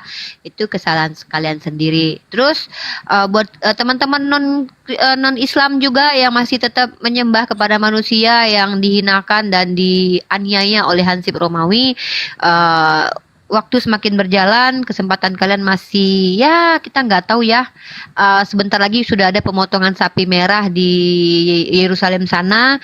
Ya kalau yang turun Yesus atau Nabi Isa, yang datang Dajjal gimana kan? Mau nyembah kalian? Gitu. Kalian percaya Tuhan kalian aja tangannya bolong kalian percaya, apalagi Tuhan yang matanya satu, ya kan? Tuhan yang tangannya aja bolong dua-duanya kalian terima, apalagi yang lambungnya bolong matanya rusak, pasti kalian tuhankan. Karena kalian tidak masalah dengan Tuhan yang ada kekurangan secara fisik. Kalau kami jangankan Tuhan, Nabi kami saja kami percaya perfect, sempurna sebagai manusia ya, berwajah tampan, luar biasa akhlaknya begitu. Tapi kalau kalian mah khawatirnya nanti yang datang menurut kalian itu ya Yesus turun gitu kan, tahu-tahu matanya sebelah sakit, loh nggak apa-apa dong.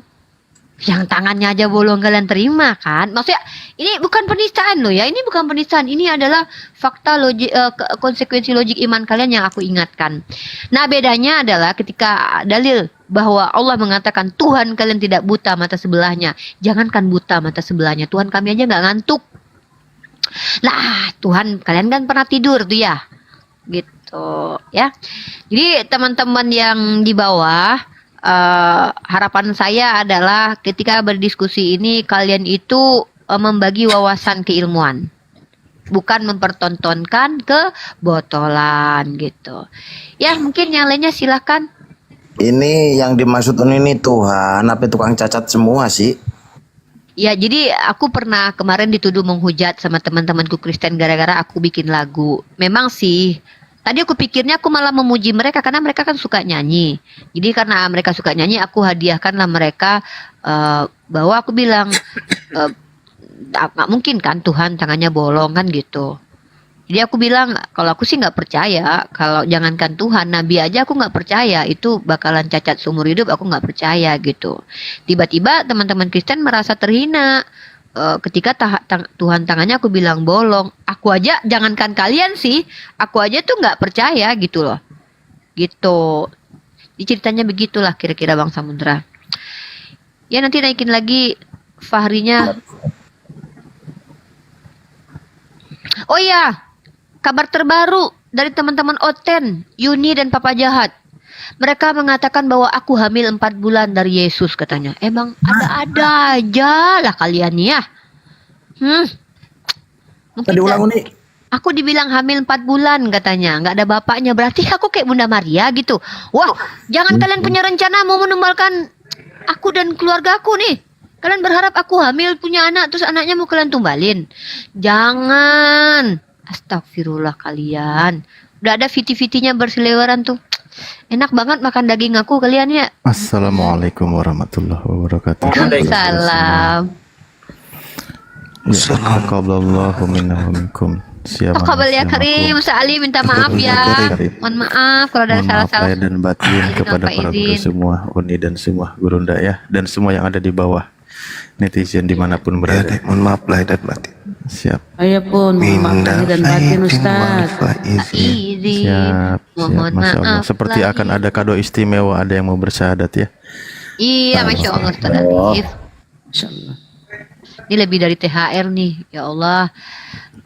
Diskusi-diskusi lintas agama, Bang Zuma, Ustadz Alif, bikin orang-orang sadar, terus kembali ke balik ke fitrahnya, itu pahalanya Masya Allah itu luar biasa.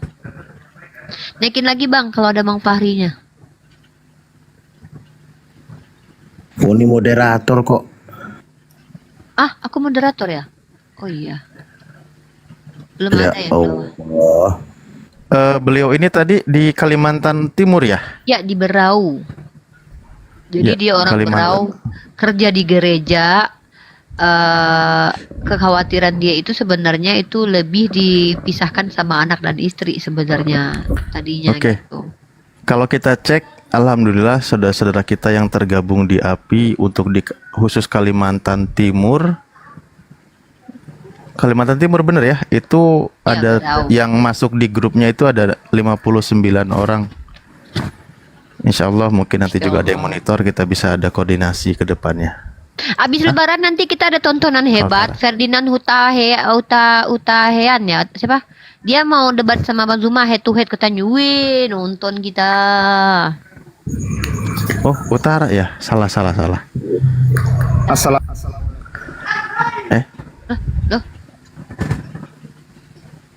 Siapa itu tadi? Udah dibilang Jawa Barat, nggak percaya.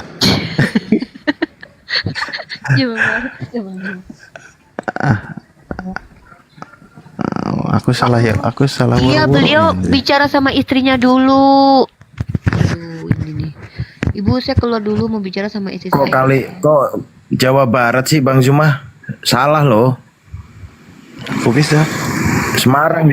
Semarang itu. Bukan Jawa Barat. Semarang. Oh iya betul. Aku lihatnya di Google Maps. Sumatera Barat kayaknya itu. Dia Google Map ini sering apa? Sering nyesatin orang. Mosok diarahkan ke kuburan. Nah ini akhirnya bro diarahkan ke mana tadi? teman kita Kristen kan senangnya kan pakai Wikipedia tuh, Google tuh. Mana ini? Oh Jawa Tenggara ya. Oke, sip. Cek. Ada di Jawa Tengah. Cek. Itu ada yang ngetik di bawah. Enggak ada. Nggak ada Julius barusan satu kampung sama Alfon Ada itu Jawa Tenggara Berunda. Oh Alfon. Iya, satu Iya, kampung iya, di iya. si Alfon juga di Bereu apa itu nama cara bacanya? Bereu. Berau. Gitu. Si Alfon yang masuk pondok di tempat aku itu Uni di Bereu juga dia itu. Oh, nanti diinin aja. biar mereka terkoneksi, jadi biar saling kasih informasi gitu. Bunda Rahma gimana, baju simmer-simmernya udah dipakai? Simmer-simmer. Oh, bajuku simmer, kenapa? Iya, aku tengok bajunya. Uni juga simmer-simmer ya. Kan kita lagi model simmer-simmer sekarang. Iya, kok betul-betul ya. Simmer pula aku bajuku. Ya, itu Simmer apaan? bercahaya. Simmer itu bercahaya, Bang. Jadi Yang kalau kita pakai baju bercahaya itu deh. harus pakai kacamata hitam dulu biar bisa. Kalau Kok nggak kayak bisa. jadi tukang parkir, bajunya bercahaya kalau malam. Iya. Kami siang malam, siang siang. bercahaya, malam bercahaya. Simmer namanya. Bagus lah. Mana nih tadi si Fahri tadi? Dia lagi ngobrol sama istrinya. Oh. Silahkan ini aja dulu, kalau ada teman Kristen yang mau naik nanti mana tahu kita ini dulu. Soalnya dia lagi ngobrol sama istrinya, takutnya nanti malah berantem lah, nunggu besok kita. Gak mungkin ngobrol. Mana tahu dia ngajak istrinya dulu jalan-jalan makan, ya kan Bun? Yang dekat dari Bang Fahri bisa dibantu-bantu, di follow, nanti di DM ya, dibantu ya. Oh. Ya, Fahrinya masih di bawah, dia cuman belum dijambak, ditolak. Mungkin Oh, ya gitu. karena lagi itu. Ya. Orang gereja, oh ada pihak gereja yang lagi memantau katanya. Yaudah tuh aku tanya dulu lah. Ya suruh masuk sini pihak gereja yuk, debat dulu sama kita yuk. Ya gerejanya aja ke sini. Iya. Suruh ke sini gitu. Kalau saya kalah saya yang dibaptis. Jangan Kalau kamu bilang kalah debat, cuma Pak aku yang De. dibaptis apa disahadatkan gimana? Kalau bilang debat dia nanti mundur duluan. Oh, Naik iya, dulu iya. yuk, tak kasih kue lebaran gitu. Ya, jadi. cocok itu cocok. Debat ya udah langsung Ini aku mundur. lagi tanya nih, jadinya gimana? Kalau nggak jadi ya lanjut diskusi. Kalau jadi kita masih tungguin. Ya, aku lagi nunggu dia ngetik.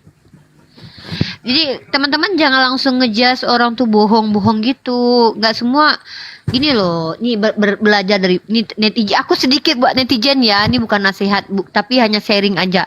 Tahu nggak?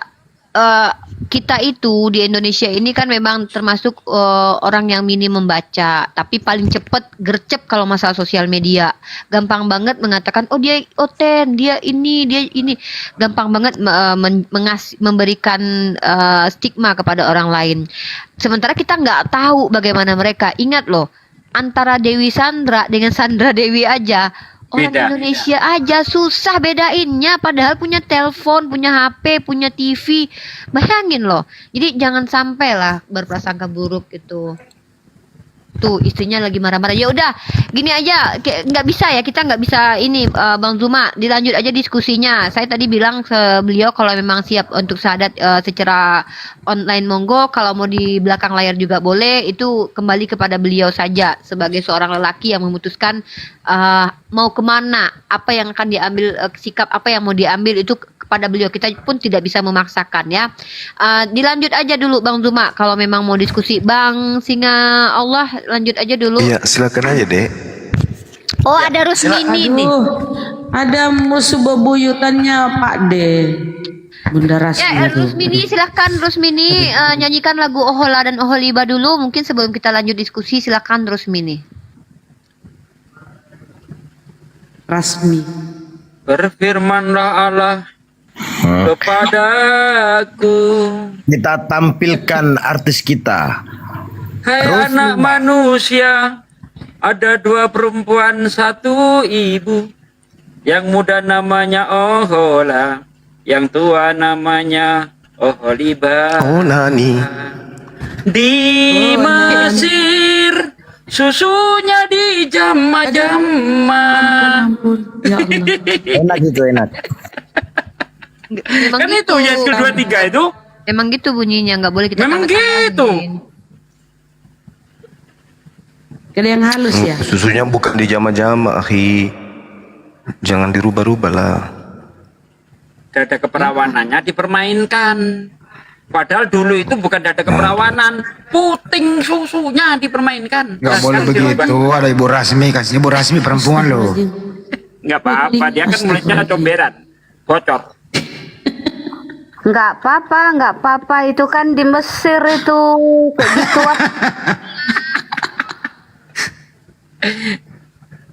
Emang apa? Ada apa di Bukan Mesir, Bu begitu, Rasmi? Bang. Si Oholiba bersundal di Mesir. Di Mesir agama apa itu? Agama apa itu di Mesir? Siapa itu Oholiba? Oholiba Yerusalem, Bang. Oholiba adalah Yerusalem. Artisnya aja. Ohola? Masuk, Abang. Bentar dulu, Pak. Sabar. Ohola Masuk siapa? dulu. Ohola Samaria. Oh, terus ngapain dia itu? Abang baca di situ ngapain? Ngapain lah? Anda yang ngomong lah ngapain? Pokoknya, Bang, bersulam Bang, apa pokoknya di Mesir bersulam ya? orang itu. Dia bersulam. Iya, di Mesir orang itu kayak gitu, di Mesir, Ya, Bang. iya ngapain? Di Mesir pokoknya entah ngapain lah itu, pokoknya di Mesir. Iya, masa ngapain bersulam apa bersu apa? Bang, Oholiba bersundal di Mesir. Oh, bersundal. Oholiba ialah Yerusalem. Masuk ke Galatia 4. Hagar juga Yerusalem yang sekarang. Terus itu kenapa ada kata-kata porno gitu Ntar ya dulu, di kenapa Bible ya? ada cucu di jama-jama? Siapa yang jama-jama cucu itu? Orang Mesir lah, Bang, orang dia bersundal di Mesir. Yang jama-jama cucu ya? Orang Mesir itu, Bang. Agama apa itu orang Mesir? Itu terdapat di Gitu kitab ya, mana orang itu, Bu? Mesir itu ya. Bu Rasmi, itu yang punya kitab itu agama mana yang punya kitab itu, Bu?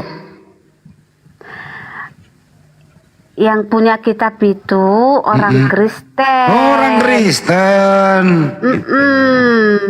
Menceritakan si Oholiba Ya, ya, Yerusalem bersundal di Mesir. Itu siapa yang ngasih tahu begitu? Itu firman Tuhan ya? Ya, itu kan menceritakan. Dari mana dari mana sumber cerita itu? Jangan kau perbuat seperti Oholiba karena kamu Iya. akan dihukum. Dari begitu. mana? Bu Rasmi, dari mana sumber cerita itu? Dari mana? Mm-mm. Ya tengoklah di Hezkiel itu dari mana itu. Itu dari Tuhan apa dari hantu? Itu kan di situ dilarang umatnya biar supaya jangan seperti Iya, Oholiba. dilarang. Itu dari Tuhan mana itu? Dari Tuhan mana yang bicara begitu? Baca sendiri aja loh.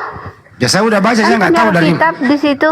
Iya, dari Bahkan mana? punya kitab di situ. Siapa baca yang sendiri siapa aja. yang bersuara di situ, Bu? Itu sumbernya dari mana itu?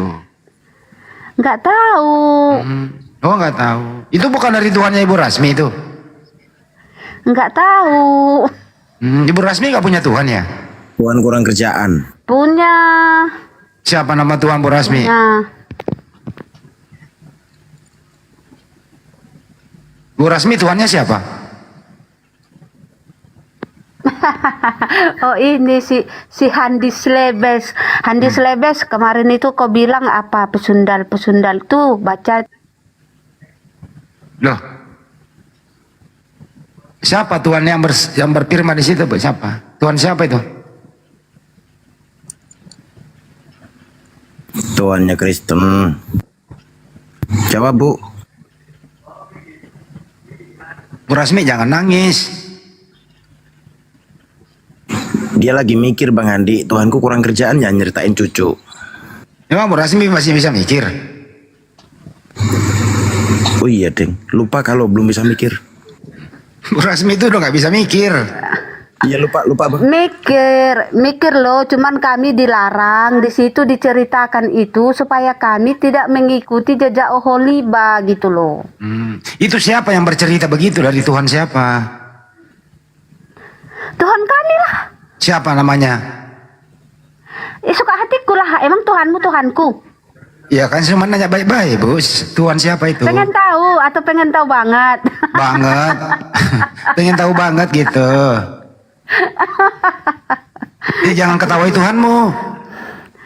Tuhanku itu Allah pencipta langit dan bumi. Oh, bukan Yesus. Dan Namanya aku nggak tahu karena nggak ada dibilang siapa namanya. Kalau Yesus itu siapa? Yesus. Oh, Yesus itu nama Allah yang menjadi manusia, itu manusianya Allah. Oh, jadi Itu Yesus tahu bukan aku, Yesus. Jadi Yesus bukan Tuhan. Yesus itu Tuhan. Yesus itu Tuhan, apakah itu Tuhanmu? Ya, Tuhanku. Yang ngomong dong dari tadi, berarti Yesus yang ngomong kata sundal gitu. Yesus itu manusianya Allah, bukan Yesus yang ngomong itu, Allah. Oh, berarti Tuhanmu nggak pernah ngomong? Kan kau bilang tadi Yesus kan? Kau bilang Yesus kan tadi? Yesus itu Allah yang menjadi manusia. Setelah dia menjadi manusia namanya Yesus. Nama Tuhanmu siapa? Nggak tahu, nggak ada di Alkitab. Jadi Yesus bukan nama. Itu nama manusianya. Yesus Terus itu nama manusianya. Terus selain nama manusianya, nama apa lagi? Nggak tahu. Jadi nama Tuhanmu nggak ada? Nggak ada dibilang di Alkitab. Emang nggak ada kau baca? Ada, nggak ada kan? Yang aku tahu Allahku itu Allah pencipta langit dan bumi dan seluruh isinya. Berarti Bu Rasmi nggak punya nama Tuhan ya? Nggak ada dikatakan namanya, karena pun kami dilarang jangan menyebut nama Tuhan Allahmu dengan sembarangan. Jadi Tuhannya Bu Rasmi tanpa nama ya? Ya. Tuhan Allahku itu namanya pencipta langit dan bumi dan itu bukan seluruh nama. isinya. Nah, jadi Tuhannya Bu Rasmi tanpa nama gitu ya, nggak punya nama ya? Nggak tahu, bukan tanpa nama, tapi aku nggak tahu namanya. Oh, nggak tahu namanya. Yesus itu kan nama. Iya, itu kan udah aku katakan tadi, itu namanya setelah menjadi manusia. Setelah menjadi manusia, dia mati, bangkit dan naik lagi ke surga Tuhan Allah. Yesus sekarang ada di mana Yesus?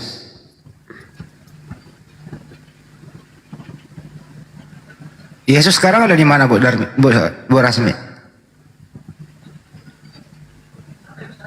Bu Rasmi, Yesus sekarang ada di mana? Di surga lah. Itu Tuhanmu?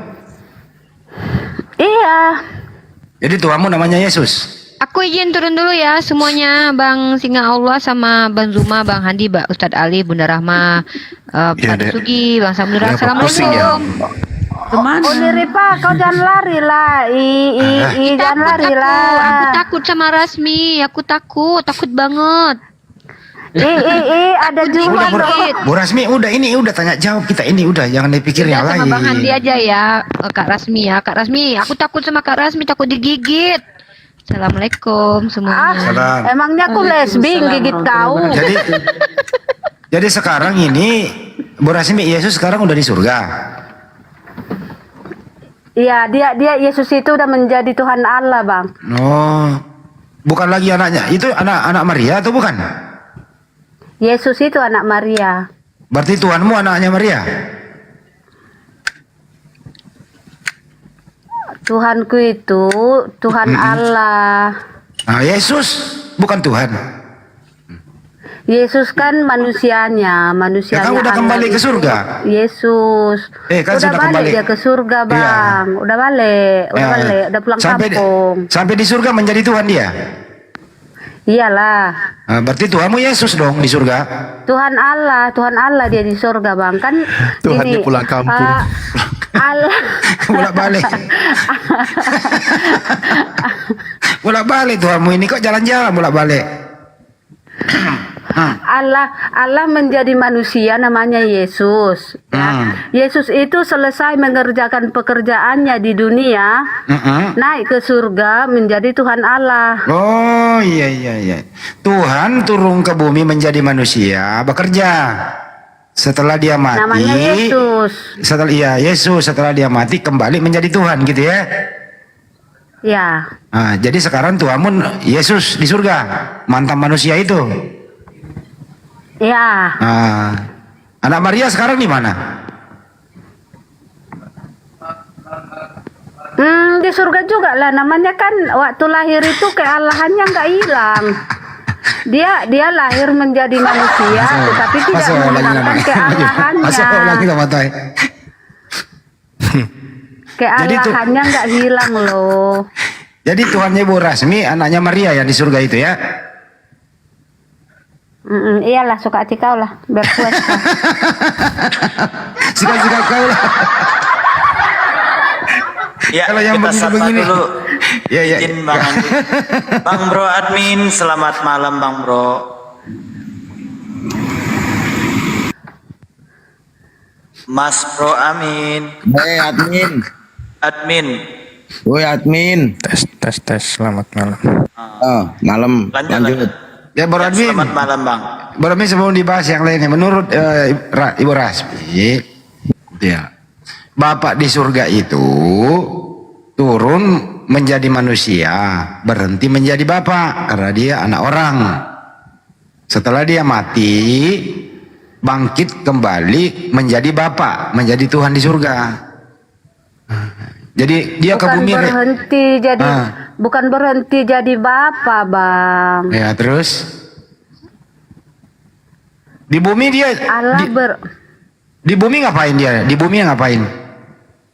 Gini Bang, dia kan di situ Allah berfirman. Yohanes 1 Allah berfirman. Mana itu? Buka dulu Bang Yohanes 1 itu Bang. Pada mulanya adalah firman. En arke en hologos. Nah, terus kayak hologos Apanya Bang baca bahasa apa itu? ya itu Yohanes 1 itu. Pada mulanya adalah firman. Firman itu bersama-sama dengan Allah. Dan firman itu adalah Allah. Pada mulanya adalah firman. Firman itu perkataan. Ya kan? Firman itu bersama-sama dengan Allah. Tunggu dulu Bang. Terus Yesusnya mana di situ? Rasmi Yesusnya mana? Tunggu Yesus dulu. Ya Ampun, tunggu dulu Bang. Biar kita artikan. Pada mulanya adalah firman. Ya kan? Firman itu perkataan. Firman itu bersama-sama dengan Allah. Perkataan itu bersama-sama dengan Allah. Dan firman itu adalah Allah. Terus Yesus mana? Ia pada mulanya bersama-sama dengan Allah. Segala sesuatu dijadikan oleh Dia, dan tanpa Dia tidak ada suatu pun yang telah jadi dari segala yang telah dijadikan. Ya, pertanyaannya Bu, Yesusnya itu belum nongol. Bu Rasmi, Yesusnya itu belum nongol.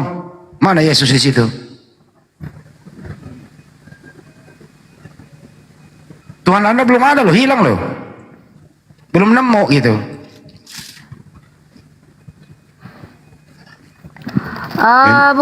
Bukan di situ Bang rupanya. Pusing dia. Ini ayat 16-nya. Data yang dia bawa nggak ada Yesus. 16-nya Bang. Ayat 16-nya. Karena begitu besar, Yohanes 3 ayat 16.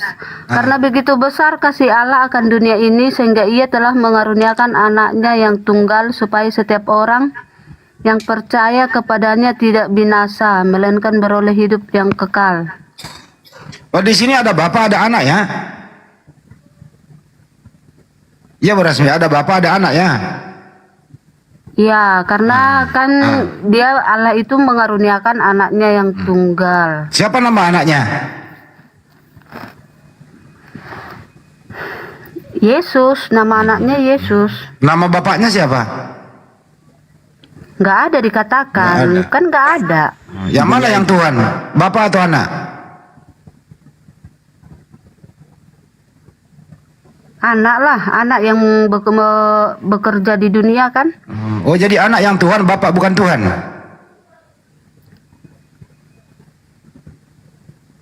Pusing. Kan di sini makanya dibaca di sini pada mulanya adalah firman. Ya kembali lagi ke situ. Bang. Pada mulanya adalah firman. Nanti Firman lari ke Yohanes 3:16 lagi, nanti pusing Allah. lagi. Itu ada Bapak, Bu Rasmi, ada Bapak, ada anak. Yang mana yang Tuhan? Jadi gini loh Bang, firman itu kan pada mulanya firman. Jadi di sini kan Allah berfirman. Firman itu menjadi daging gitu loh. Daging itu siapa? Jadi gini loh. Daging itu Ya, siapa itu daging daging? itu Yesus, daging itu ya Yesus. Dia menjadi manusia. Dia artinya dia firman itu menjadi daging, firman itu menjadi Yesus gitu. Oh. Jadi Yesus ini Jadi dijadikan. dia perkataan Allah menjadi manusia. Jadi Yesus ini dijadikan. Perkataan Allah bukan dijadikan, Bang. Perkataan. Oh, ini Yesus ini Firman kata-kata. Firman yang telah menjadi manusia kan gitu, Bang tuh. Siapa yang Firman menjadikan? telah menjadi manusia. Siapa yang menjadikan manusia itu? Ya Bapa di sorga lah. Dia Oh, berarti- menjadikan manusia. Oh, berarti Yesus Dia dijadikan oleh Bapa. menjadikan firman itu menjadi Yesus. Firman Iya, itu menjadi Iya, jadi manusia. Bapa. Namanya jadi, Yesus. Iya, jadi Bapa menjadikan Yesus. Ya. Iya, jadi Yesus dijadikan. Bingung. Firman itu bersama Setiap dengan Allah dan kata-kata yang firman dia- itu adalah yang dia Allah. ucapkan dia Gini loh, bikin Bang. pusing. Bang, iya karena firman itu adalah Allah kan gitu. Iya. Firman itu adalah Allah. Berarti ya Allah itu sendiri yang menjadi firman yang menjadi manusia itu. Tanpa menghilangkan kebapaannya di sorga. Tanpa menghilangkan kebapaannya.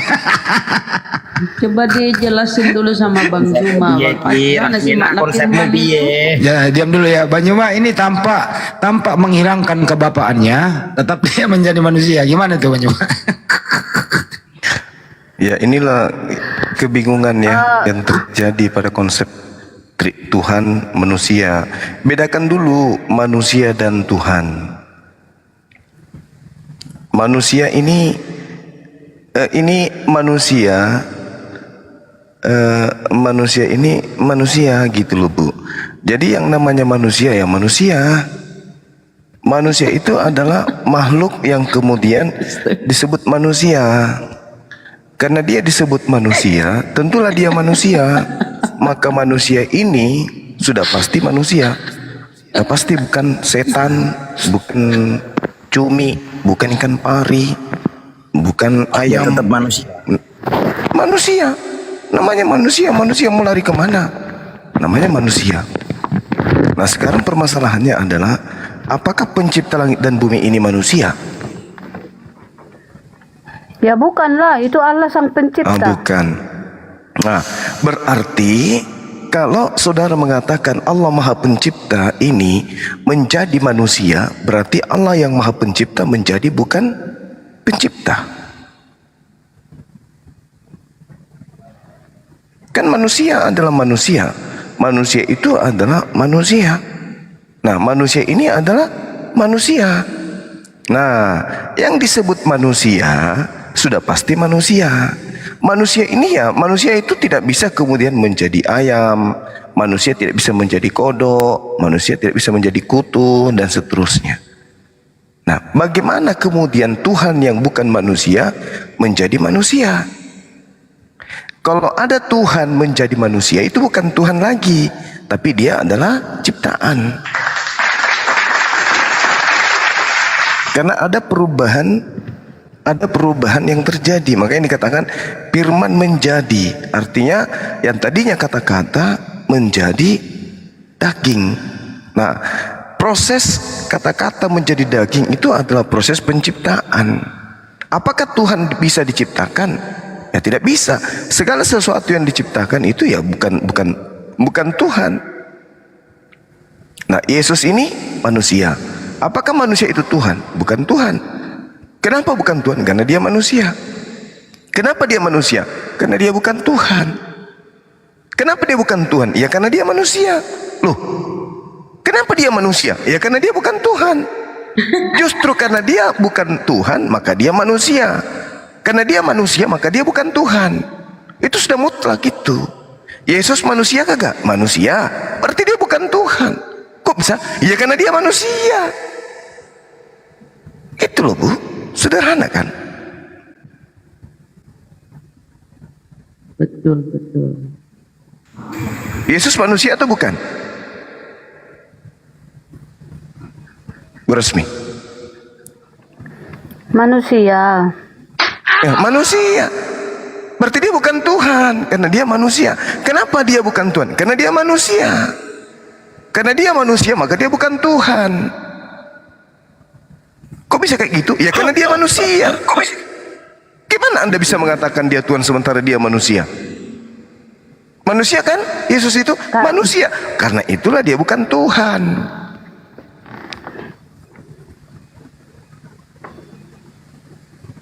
Manusia enggak Yesus itu berasmi? Manusia, Allah yang Ya, menjadi manusia. Nggak bisa. Allah yang menjadi manusia. Oh, tidak bisa, Bu Rasmi, nggak bisa. Bagaimana ceritanya? Tuhan pencipta menjadi bukan Tuhan. Kayak mana ceritanya? Bisa enggak Tuhan dia itu menjadi bukan manusia, Tuhan? bukan manusia biasa loh Bang. Walaupun bukan manusia biasa. biasa. Iya, tapi bukan Tuhan. Dia tetap manusia. Meskipun dia itu manusia yang kemudian bisa giginya bercahaya, matanya bercahaya, atau kukunya panjang-panjang, warna kuning karena pakai kuteks. Tapi kan dia bukan Tuhan. Tetap aja manusia. Kenapa bukan dia manusia? Begitu loh Bu Darni. Bu Rasmi. Yesus manusia kagak? Yesus itu firman yang menjadi daging, firman yang menjadi manusia. Sama Itulah aja Yesus. kita semua ini apa menjadi manusia? Apa yang menjadi manusia kita ini? Baca Matius 4 nomor 4. Manusia tercipta bukan hanya dari roti, tetapi dari firman yang menjadi daging. Baca Matius 4 nomor 4. Apa ibu pikir kita ini manusia ini tercipta dari kepompong jadi manusia? Tidak. Atau kita ini dari tepung terigu jadi manusia? Tidak. Kita ini dari firman. Baca Matius 4 nomor 4. Jadi Yesus dari firman menjadi manusia. Yesus pada mulanya adalah firman. Firman itu bersama-sama dengan Tuhan. Firman itu menjadi manusia. Pada mulanya adalah firman. Firman itu bersama-sama dengan Tuhan. Firman itu menjadi Bu Rasmi. Segala sesuatu yang ada di atas muka bumi ini berasal dari firman. Berarti segala sesuatu pada mulanya adalah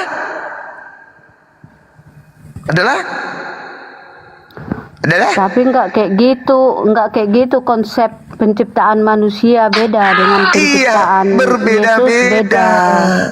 Beda memang. Gini, abang Tapi keturunan semuanya siapa? berasal dari Gini, abang keturunan siapa? Keturunan Yesus atau keturunan Adam?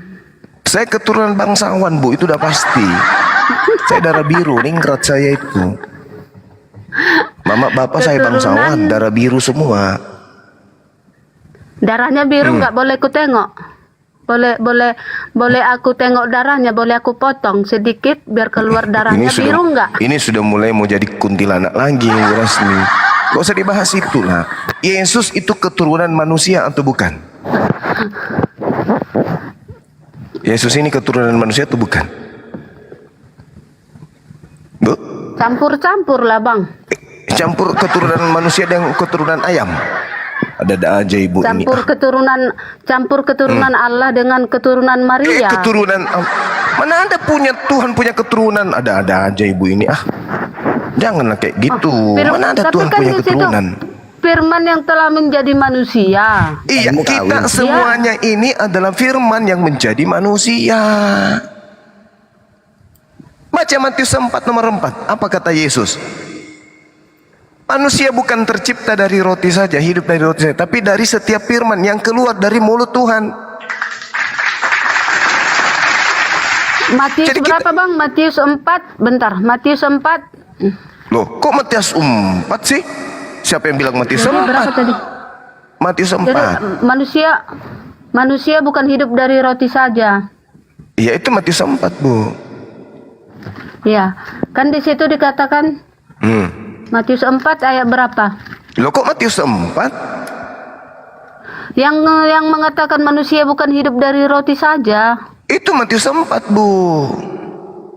Ya udah, ayat berapa? Apanya? Dikatakan itu, oh ini. Manusia hidup bukan dari Manusia bukan dari hidup roti, bukan. tetapi Tapi hidup tapi Yesus menjawab, hidup bukan ada di Jaringanmu Rasmi. apa Bu? Apalagi yang kurang? Kurang apalagi penjelasan saya? di Manusia sini bukan. maksudku di sini nggak ada dikatakan manusia diciptakan dari roti, bukan. Loh. Tetapi manusia hidup Loh. bukan dari roti saja, tetapi dari Loh. setiap firman yang keluar dari mulut Allah itu. Bu, bahasa Bukan ada di Yunaninya sini Zau. penciptaan. Ibu, bahasa Yunaninya Zau. Manusia kalau misalnya Bu Darni, Ibu Rasmi tidak diciptakan, Bu Rasmi hidup gak? Ini kan ceritanya tentang iblis mencobai Yesus untuk merubah batu menjadi roti. Karena di situ kan Yesus lapar karena puasa. Iya tahu. Nah, terus apa hubungannya dengan makan roti dengan firman? Gak ada kan? Ini Yesus menerangkan bahwa manusia Maksud itu aku, hidup. Di situ nggak ada. Di situ diciptakan manusia itu dari roti. Tetapi dikatakan di situ manusia itu bukan hidup dari roti saja. Ibu, di dalam kitabnya orang Yahudi Mazmur 33 nomor 9 itu sudah sangat jelas dikatakan bahwa Tuhan berfirman maka semuanya jadi. Dia memberi perintah maka semuanya ada. Kita ini hidup karena firman Tuhan. Ibu Rasmi bisa hidup gak tanpa dicipta?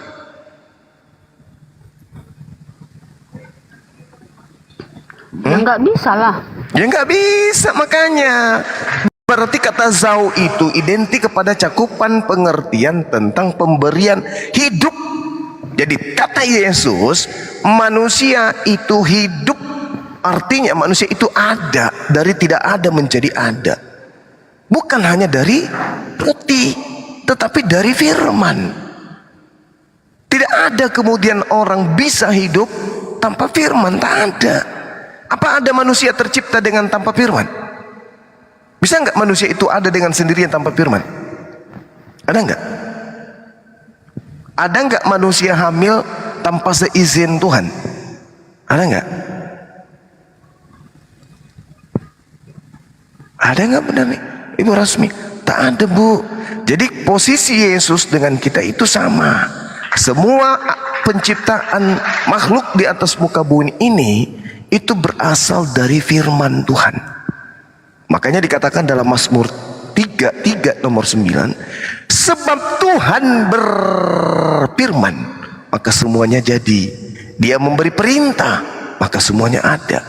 Jadi kita ini pada mulanya adalah firman. Tak ada. Ibu dari ibu yang melahirkan Bu Rasmi itu diperintahkan kemudian di Tuhan yang menghendaki kemudian terjadinya adanya kehamilan. Maka hamillah ibu, maka lahirlah Bu Rasmi. Kan begitu. Jadi segala sesuatu di atas muka bumi ini itu berasal semua dari firman. Tak ada yang lepas dari firman. Gak ada. Semuanya karena Tuhan. Gitu maksudnya. Nah, kenapa Yesus itu dikatakan berasal dari firman? Karena Yesus tanpa suami, tanpa ayah. Tuhan yang berfirman, Maria hamil Bu. Tak pakai lama. Karena siapa yang mau? Tuhan. Kalau Bang Suma yang berkata, Bu Rasmi hamil, belum tentu Bu Rasmi hamil. Bu Rasmi melahirkan, belum tentu Bu Rasmi melahirkan. Tapi kalau Tuhan yang berfirman, Bu Rasmi jadi kodok. Nah, jadi kodok Bu Rasmi. Kalau Tuhan yang berfirman, Bu Rasmi hamil. Bentar dulu Bang Juma, suara kodok kayak mana sih? Gitu Bu Rasmi. Jadi apa yang keliru yang ingin kami luruskan di sini, mengajak Bu Rasmi untuk meninggalkan penyembahan terhadap ciptaan Tuhan. Gitu loh Bu. Yesus itu ciptaan dari firman. Makanya Yesus mengatakan dalam Yohanes 8:42, Bu Rasmi. Bang, tunggu dulu Bang. Sebelum kau ubah aku menjadi kodok, tunggu dulu. Ini tadi kan Bang dikatakan firman itu adalah Allah.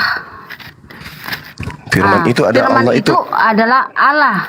Firman yang dimaksud di situ itu adalah ide, gagasan, kemampuan berkata, kemampuan memberikan instruksi, kemampuan memberikan perintah. Contoh nih Bu Rasmi, pada diri Bu Rasmi itu ada kesanggupan, ada berupa sifat, ada hal yang melekat pada diri Bu Rasmi, yaitu kemampuan berkata. Bagaimana cara Bu Rasmi kemudian, misalnya Bu Rasmi menginginkan suami ibu langsing, apa yang ibu lakukan? Tidak mungkin ibu mengatakan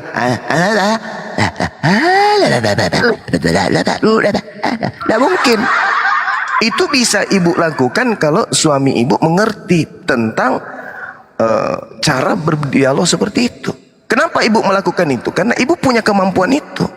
Tapi karena ibu bisa berbicara dan kemudian suami bisa mengerti, ibu akan mengatakan, suamiku bom perutnya dikecilin dikit dong, gitu. Nah, ibu, mana ada suamiku bom, fitnah. Enggak, maksud ini contoh. Wah, GR kali. Kenapa enggak Bang Juma aja abang bilang langsung. Ya, udah kalau gitu. Suamiku bokir, kenapa perutnya itu dikecilin dikit? Jangan ngapain? bokir, Bang Juma aja lah, biar enak kedengarannya. Weh, janganlah Bu, ibu jadi anu nanti. Kan cuman contoh doang. Gitu aja pun repot. Udah, jadi gitu. Langsinglah sedikit. Nah, ibu punya kemampuan. Jadi kemudian suami ibu itu olahraga, mengurangi makan. Yang tadinya makan dedak 1 karung sehari, sekarang makannya cuma 1 piring sehari. Kenapa? Pada mulanya Janganlah adalah Bang, nanti kurus abang. Janganlah kurus abang nanti. 3 kali sehari aja makannya sayang. aduh, mampus dah. Dia janda. Ya. Deng, dia janda dia. Nyesel lagu ini.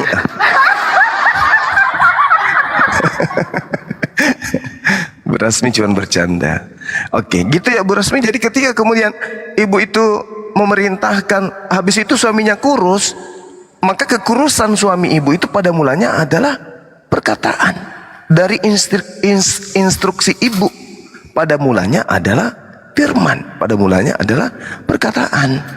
Perkataan itu bersama-sama dengan Bu Darni. Maksudnya sifat, kemampuan, ide, gagasan itu berasal dari ibu. Maka dikatakan pada mulanya adalah firman. Firman itu bersama-sama dengan Bu Rasmi. Dan firman itu adalah Bu Rasmi. Maksudnya kehendak untuk menyampaikan kuruslah suamiku, itu adalah kehendak yang melekat pada diri Bu Rasmi.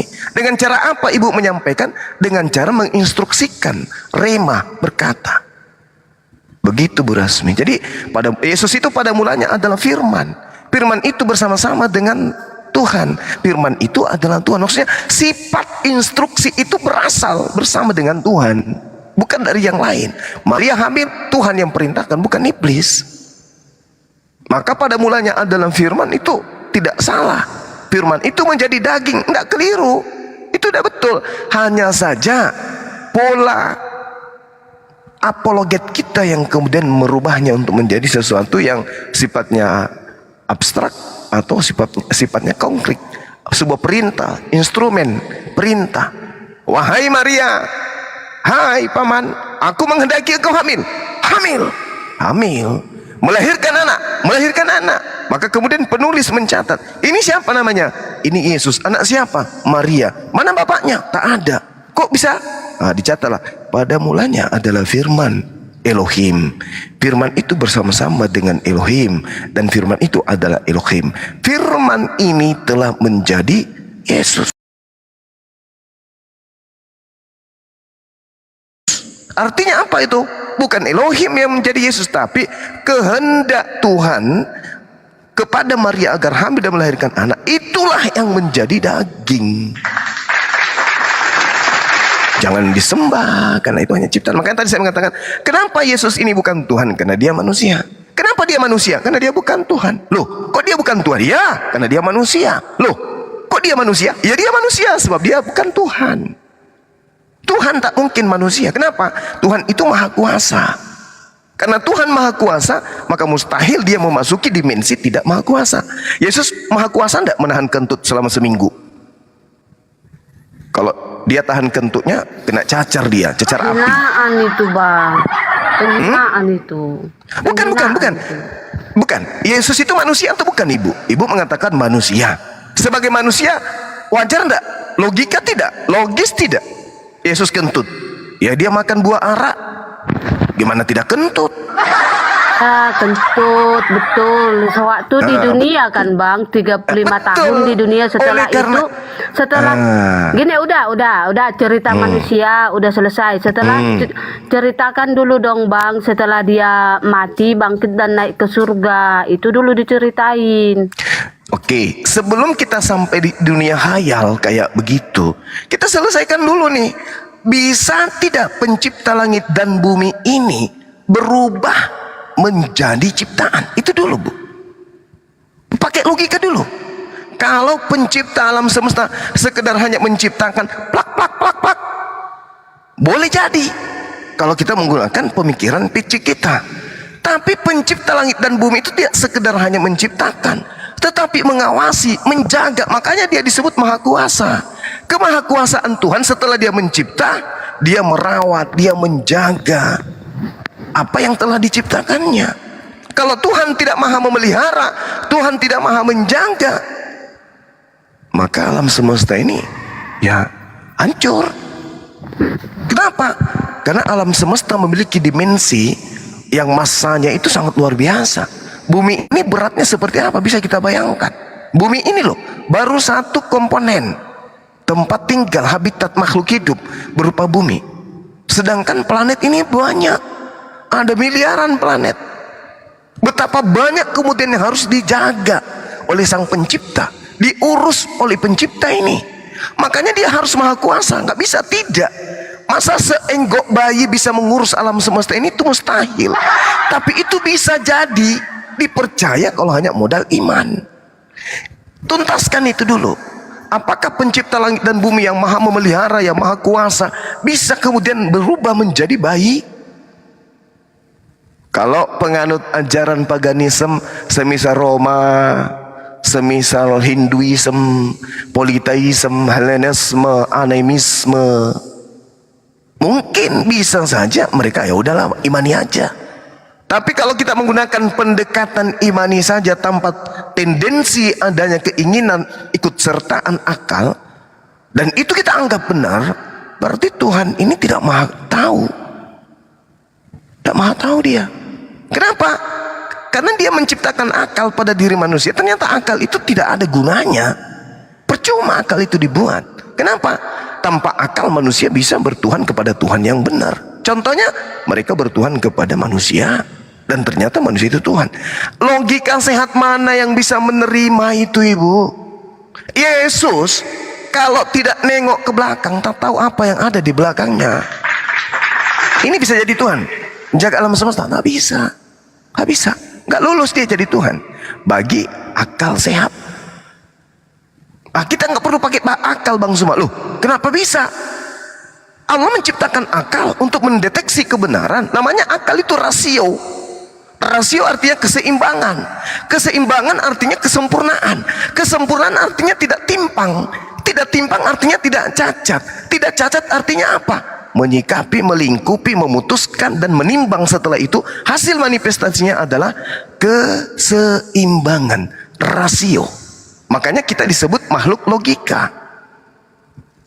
Kalau kita disebut makhluk logika, artinya narasi kita, logika kita, pandangan kita itu harus merupakan standarisasi mutlak kecocokan, rasio, keseimbangan.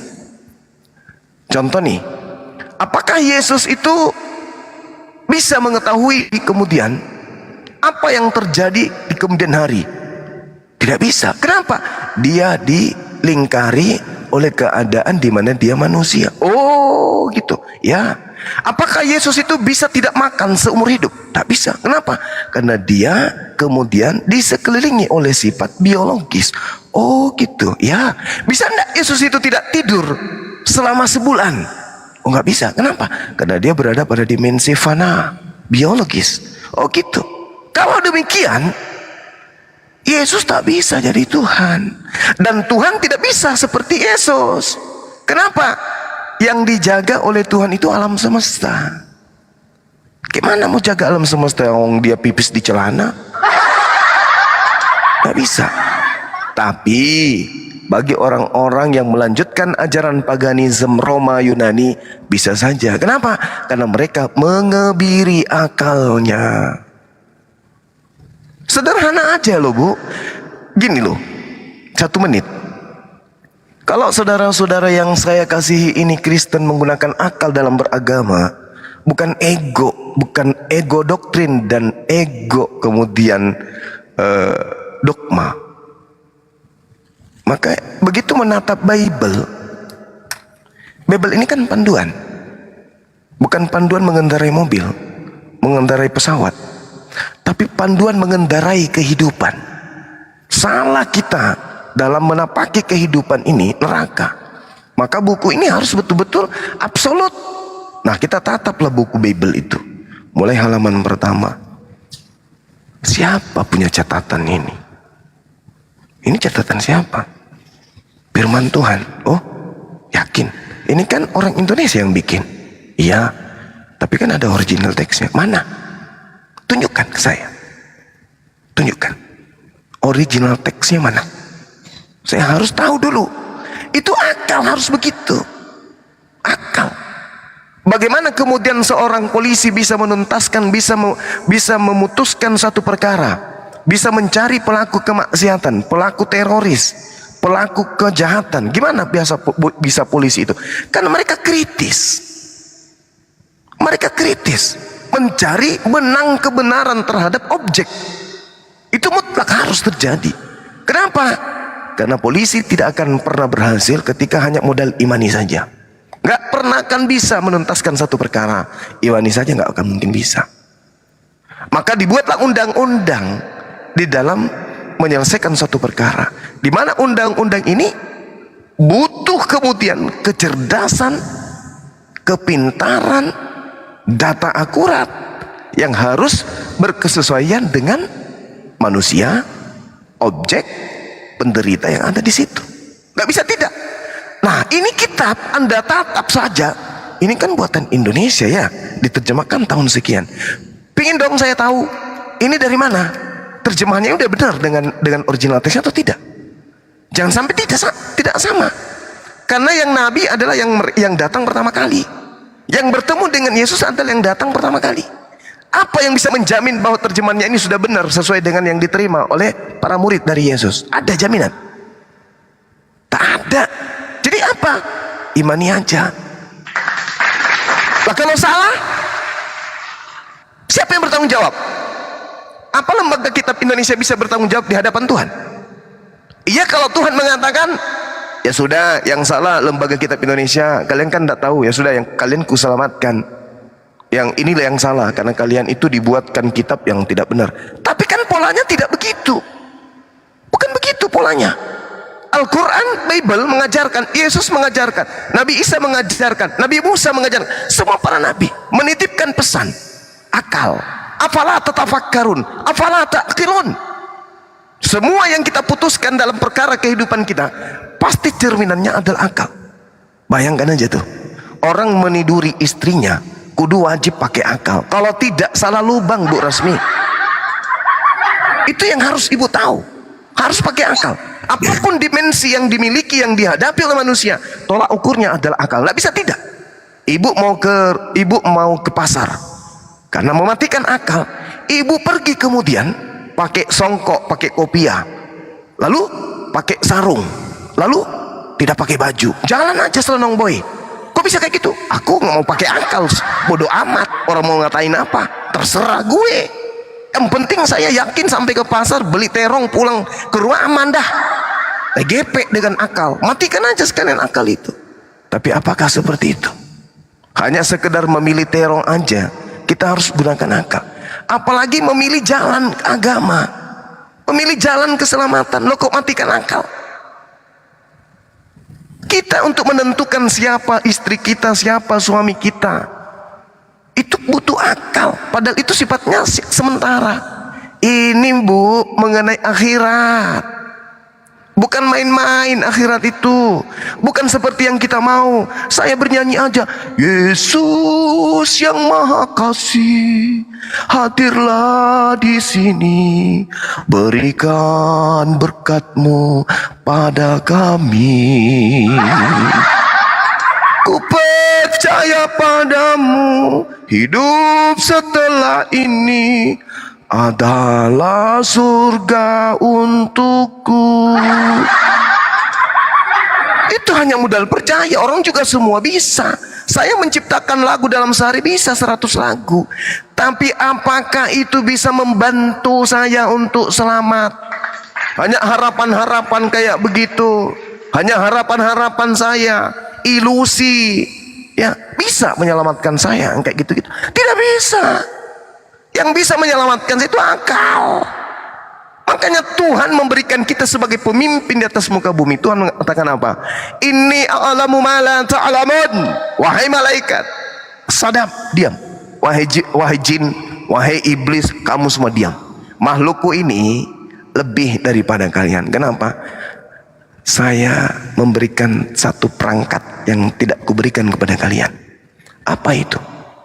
Akal. Malaikat pun pada berbisik, apa sih istimewanya itu? Apa tadi dibilangnya?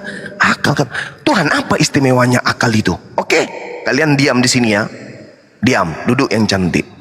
Aku datangkan berbagai macam bentuk benda dan aku akan suruh akal ini untuk memberikan cahaya kepada kalian. Wahai akal, Adam, sebutkan nama-nama benda ini. Iblis, sebutkan nama-nama benda ini. Lah, tak paham, saya tidak ngerti. Saya tidak ngerti, ini apa? Yang dua tanduknya ini apa? Yang moncongnya kayak ini apa itu? Yang pakai cula di depan itu apa namanya? Tidak ngerti saya. Kamu malaikat, sebutkan apa ini? Lah, saya tidak paham, saya tidak ngerti. Adam, akal, na'am ya Rabb. Kul, katakan kepada mereka, ini namanya bom-bom, ini namanya sapi, ini namanya monyet, ini namanya gajah, ini namanya tikus, ini namanya belau, ini padale, ini hantu belau, dan seterusnya.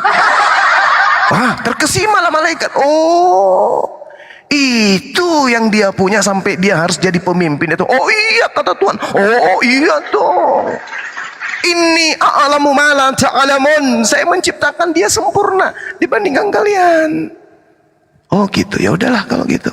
Nah, begitu kita diturunkan kemudian dari Gan Eden menuju bumi, akal ini yang harus menjadi dimensi. Maka Tuhan di dalam Bible mengatakan apa?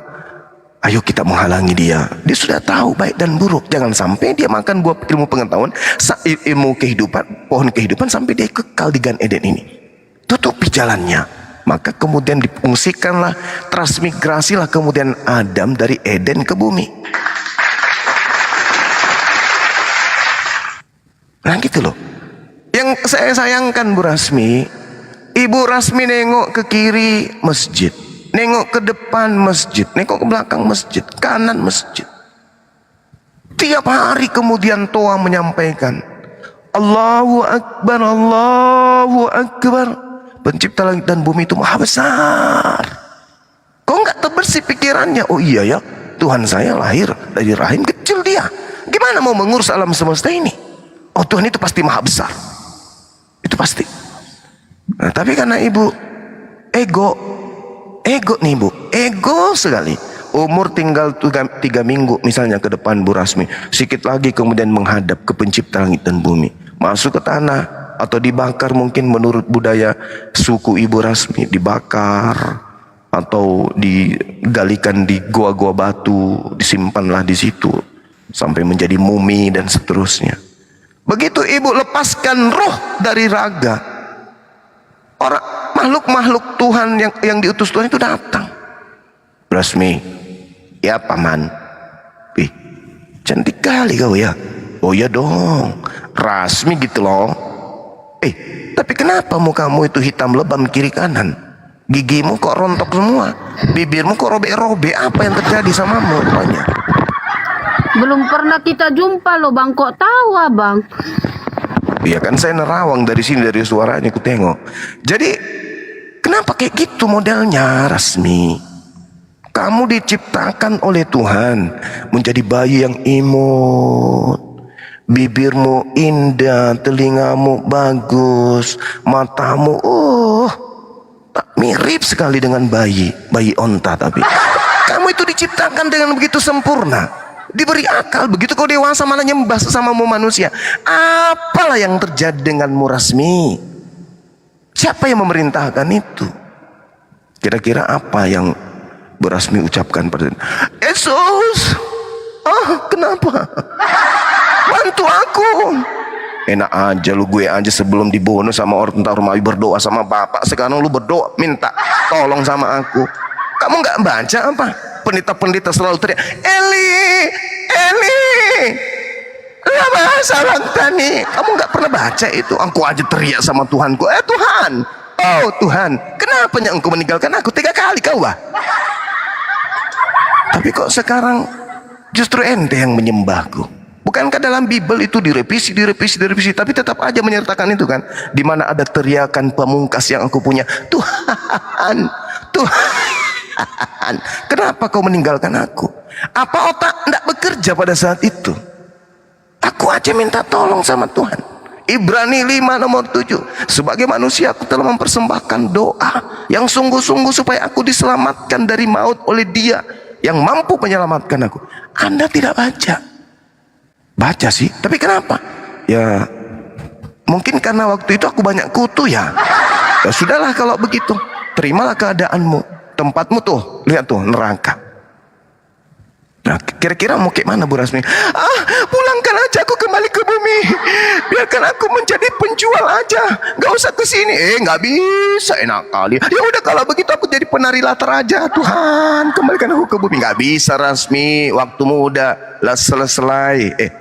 Selesai. Kok salah? Selesai. Ya, selesai, Rasmi. Udah selesai waktumu.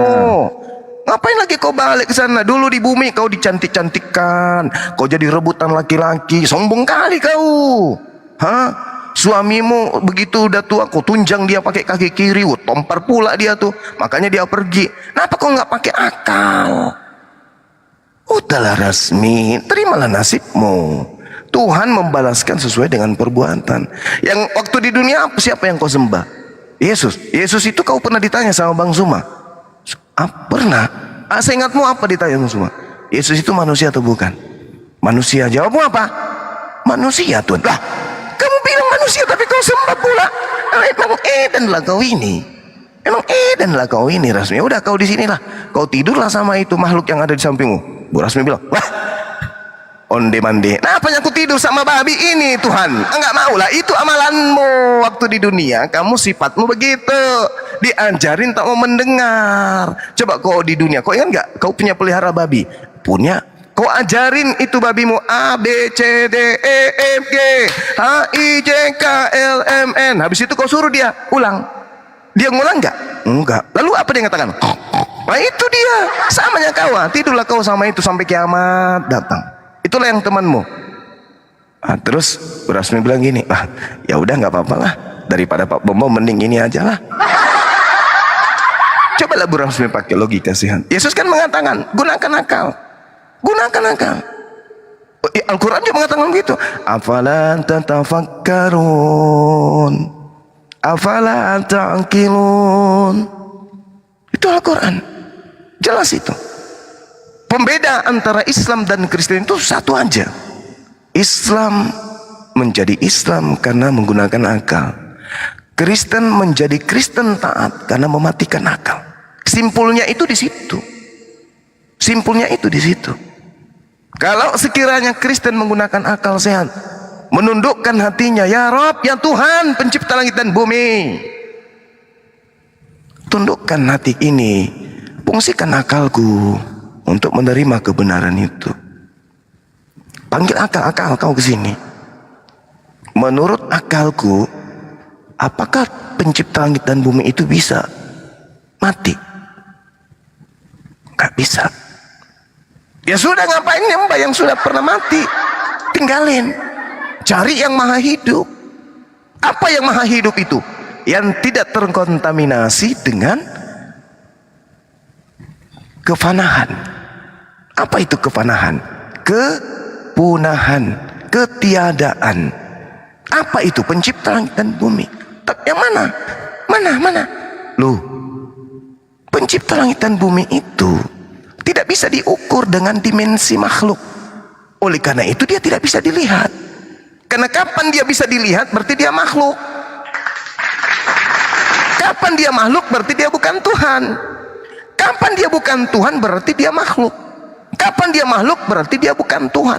Setiap yang bukan Tuhan bukan Tuhan. Setiap yang bukan Tuhan jangan disembah kalau ingin selamat. Tapi kalau mau hanya tertawa hahaha, apa sih? Yang penting tuh Yesusku itu yang paling hebat, Yesusku itu yang paling paling imut. Itu mungkin nasihat saya, Bu Rasmi, sebagai seorang dokter ya, dokter akal yang mencoba untuk mengajak Bu Rasmi ini, Ibu Rasmi yang baik hati, Bu Rasmi yang cantik, yang setiap hari Bu Rasmi itu tertawa. Tapi ada kala di mana Ibu Rasmi itu dipertemukan titik di mana Bu Rasmi itu menangis terenyuh di sudut kamar dengan keadaan kehidupan dunia. Minta ke Yesus tak dengar, tapi Tuhan pencipta langit dan bumi melihat. Ya hambaku ini, kapanlah kamu sadar wahai ciptaanku? Ku memanggil ciptaanku sebagai Tuhanmu. Ada aku udah menciptakan matamu, gigimu, lambungmu, ususmu, otakmu. Aku yang menciptakanmu loh. Tapi kau nyembah yang lain. Rasmi, percuma kecantikanmu itu kamu pakai selama ini. Ternyata tak ada satupun laki-laki yang jatuh cinta kepadamu. Saya kira begitu, Bu Rasmi. Ya, cobalah serahkanlah diri Anda untuk menggunakan akal. Jangan mematikan akal. Silakan. Mungkin Bu Rahma mau mewakili Bu Rasmi, karena Bu Rasmi ini sekarang lagi Bu Rasmi sekarang lagi Cantik. Itu kalau cantik karena dia jelek. Enggak. Gimana? Tadi kulihat dia lari ke dapur ambil lipstik.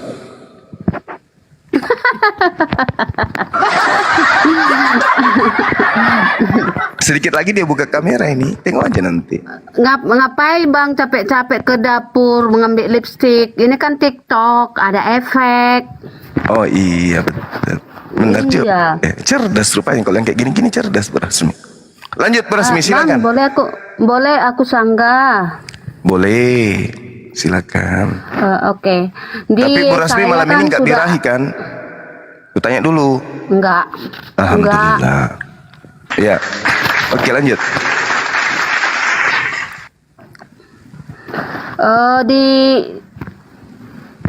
Di Yesaya 43 kan, di situ Yesaya itu kan perjanjian lama, sama dengan kitab Taurat gitu ya kan Bang. Di situ ada nubuatan. Yesaya 43, Allah adalah satu-satunya penebus. Ya. Jadi siapakah penebus itu kan gitu.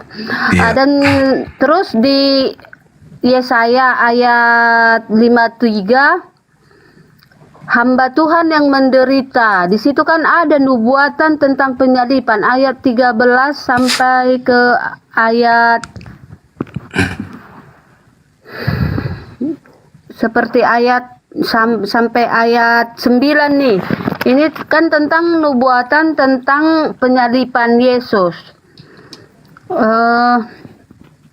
Terus gini, yang Abang bilang tadi manusia yang Abang bilang tadi melihat ke belakang nggak tahu terjadi apa di belakangnya gitu ya Bang ya. Iya. Itu saya sanggah sedikit ya Bang ya. Di sini kata Petrus kepadanya, biarpun mereka semua tergoncang imannya, aku tidak. Lalu kata Yesus kepadanya, aku berkata kepadamu, sesungguhnya pada hari ini, malam ini juga, sebelum ayam berkokok 2 kali, engkau telah menyangkal aku 3 kali. Di situ Yesus tahu apa yang terjadi ya. Di sini Yesus kan belum ditangkap nih. Jadi Yesus sudah tahu gitu Bang. Terus sebelum Yesus ditangkap kan Yesus sudah memberitahukan kepada murid-muridnya kalau anak manusia akan diserahkan itu di Markus. Ada 3 kali Yesus memberitahukan kepada murid-muridnya ya.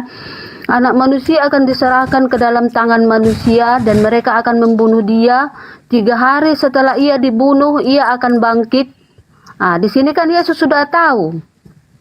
Di sini dia ketuhanannya gitu Bang. Dan juga Markus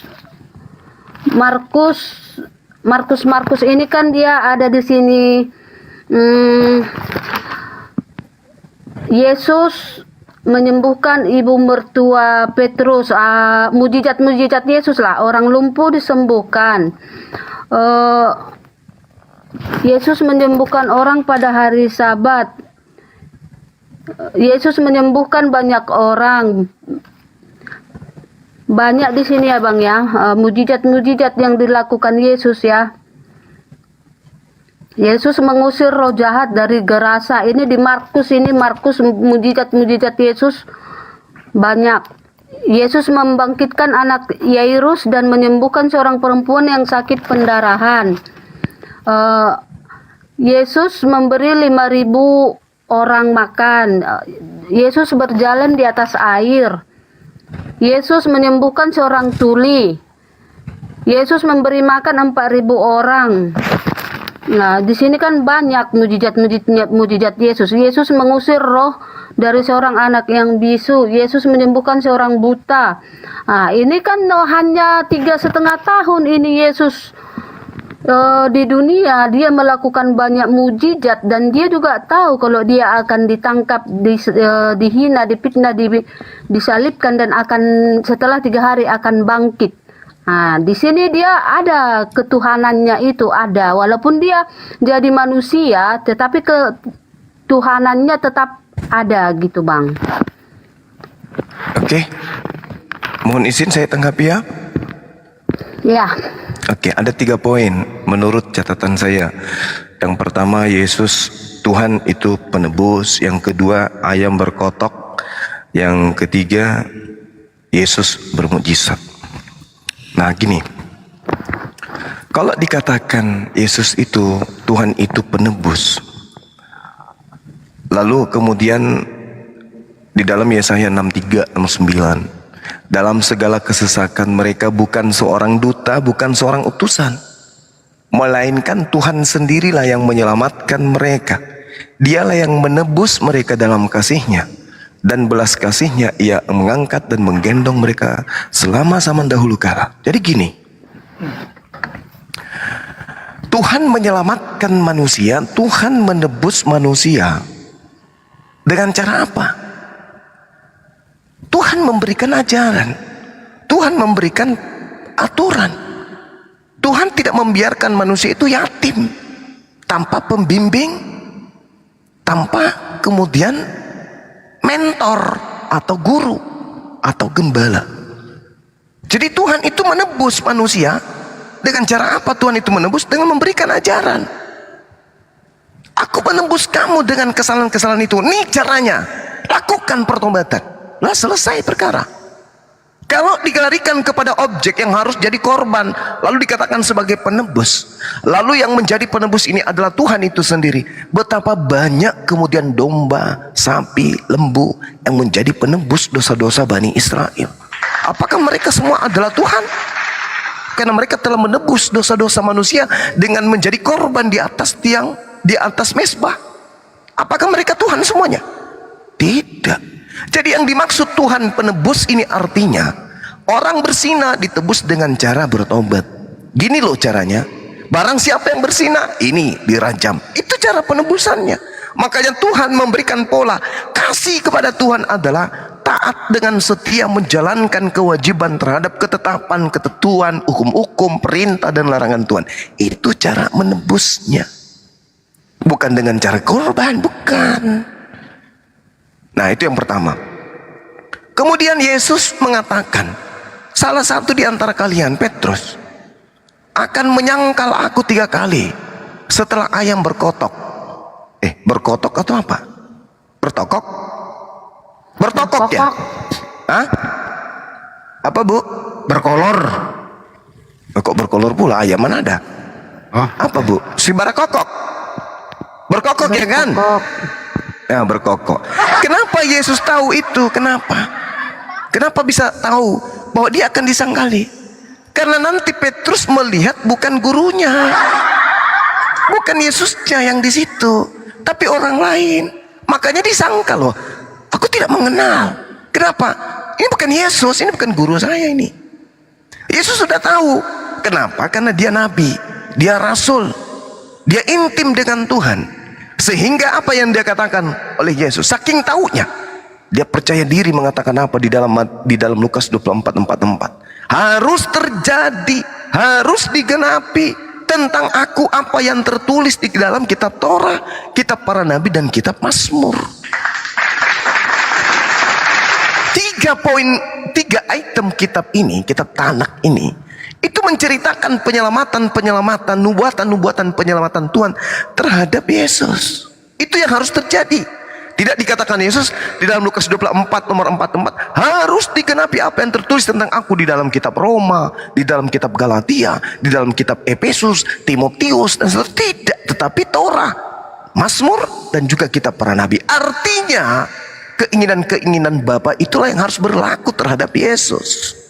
Tuhan tidak meninggalkan orang yang dikasihi, Tuhan tidak meninggalkan orang yang benar, Tuhan tidak mau orang benar itu dibunuh dan seterusnya. Itu yang dimaksud.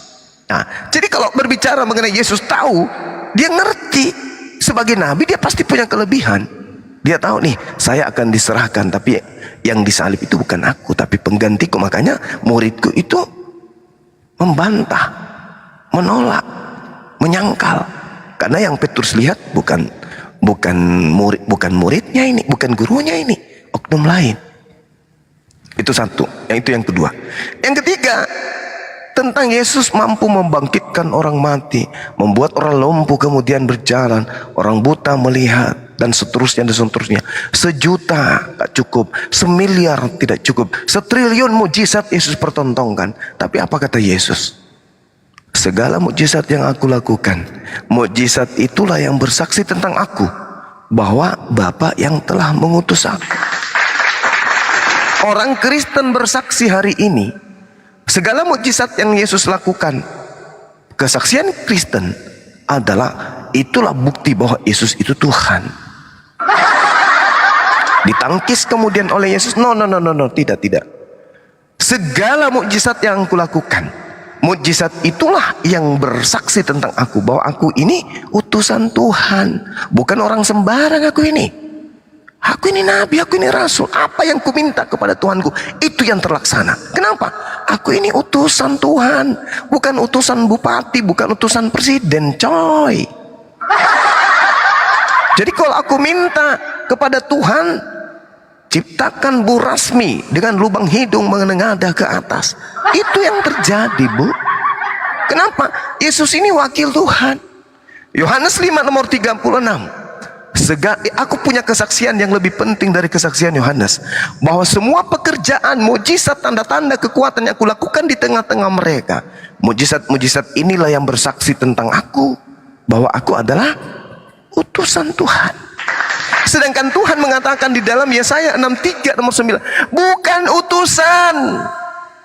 Bukan utusan, berarti bukan Yesus. Makanya dalam Kisah Para Rasul 2 nomor 22, orang Israel harus tahu, yang kumaksud adalah orang yang bernama Yesus yang berasal dari Nazaret. Dia ini adalah orang yang sudah ditentukan oleh Allah untuk Allah melakukan mujizat, tanda-tanda, ya, kebenaran kemudian di tengah-tengah Bani Israel dengan perantaraan Yesus yang dilakukan oleh Allah. Jadi bukan Yesus. Memang di dalam Kisah Para Rasul 13 nomor 23, Tuhan mengutus kemudian juru selamat bagi Bani Israel, yaitu Yesus. Betul, juru selamat. Tapi apa yang Yesus lakukan? Bukan dia yang melakukan itu, tetapi Bapa Tuhan yang melakukan itu melalui Yesus. Makanya Yesus mengatakan, aku tidak dapat berbuat apa-apa dari diriku sendiri. Kamu bohong. Kenapa bisa Bang Suma? Loh, buktinya kamu bisa membangkitkan Ibu Rasmi dari kematian. Oh, itu bukan aku Bang Suma, itu Tuhanku yang melakukan itu melalui perantaran aku. Siapanya aku ini? Aku manusia biasa. Apa buktinya Yesus mengatakan dia adalah manusia biasa? Yohanes 8 nomor 42. Apa kata dia? Hei kalian, hei, ketahuilah kalian, aku datang jadi manusia bukan atas kehendakku sendiri. Berarti aku kurir, aku hanya utusan, aku rasul.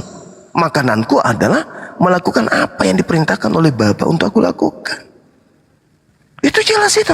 Aku tidak dapat berbuat apa-apa dari diri sendiri. Makanya tadi di awal kita mulai dengan pernyataan-pernyataan gokil.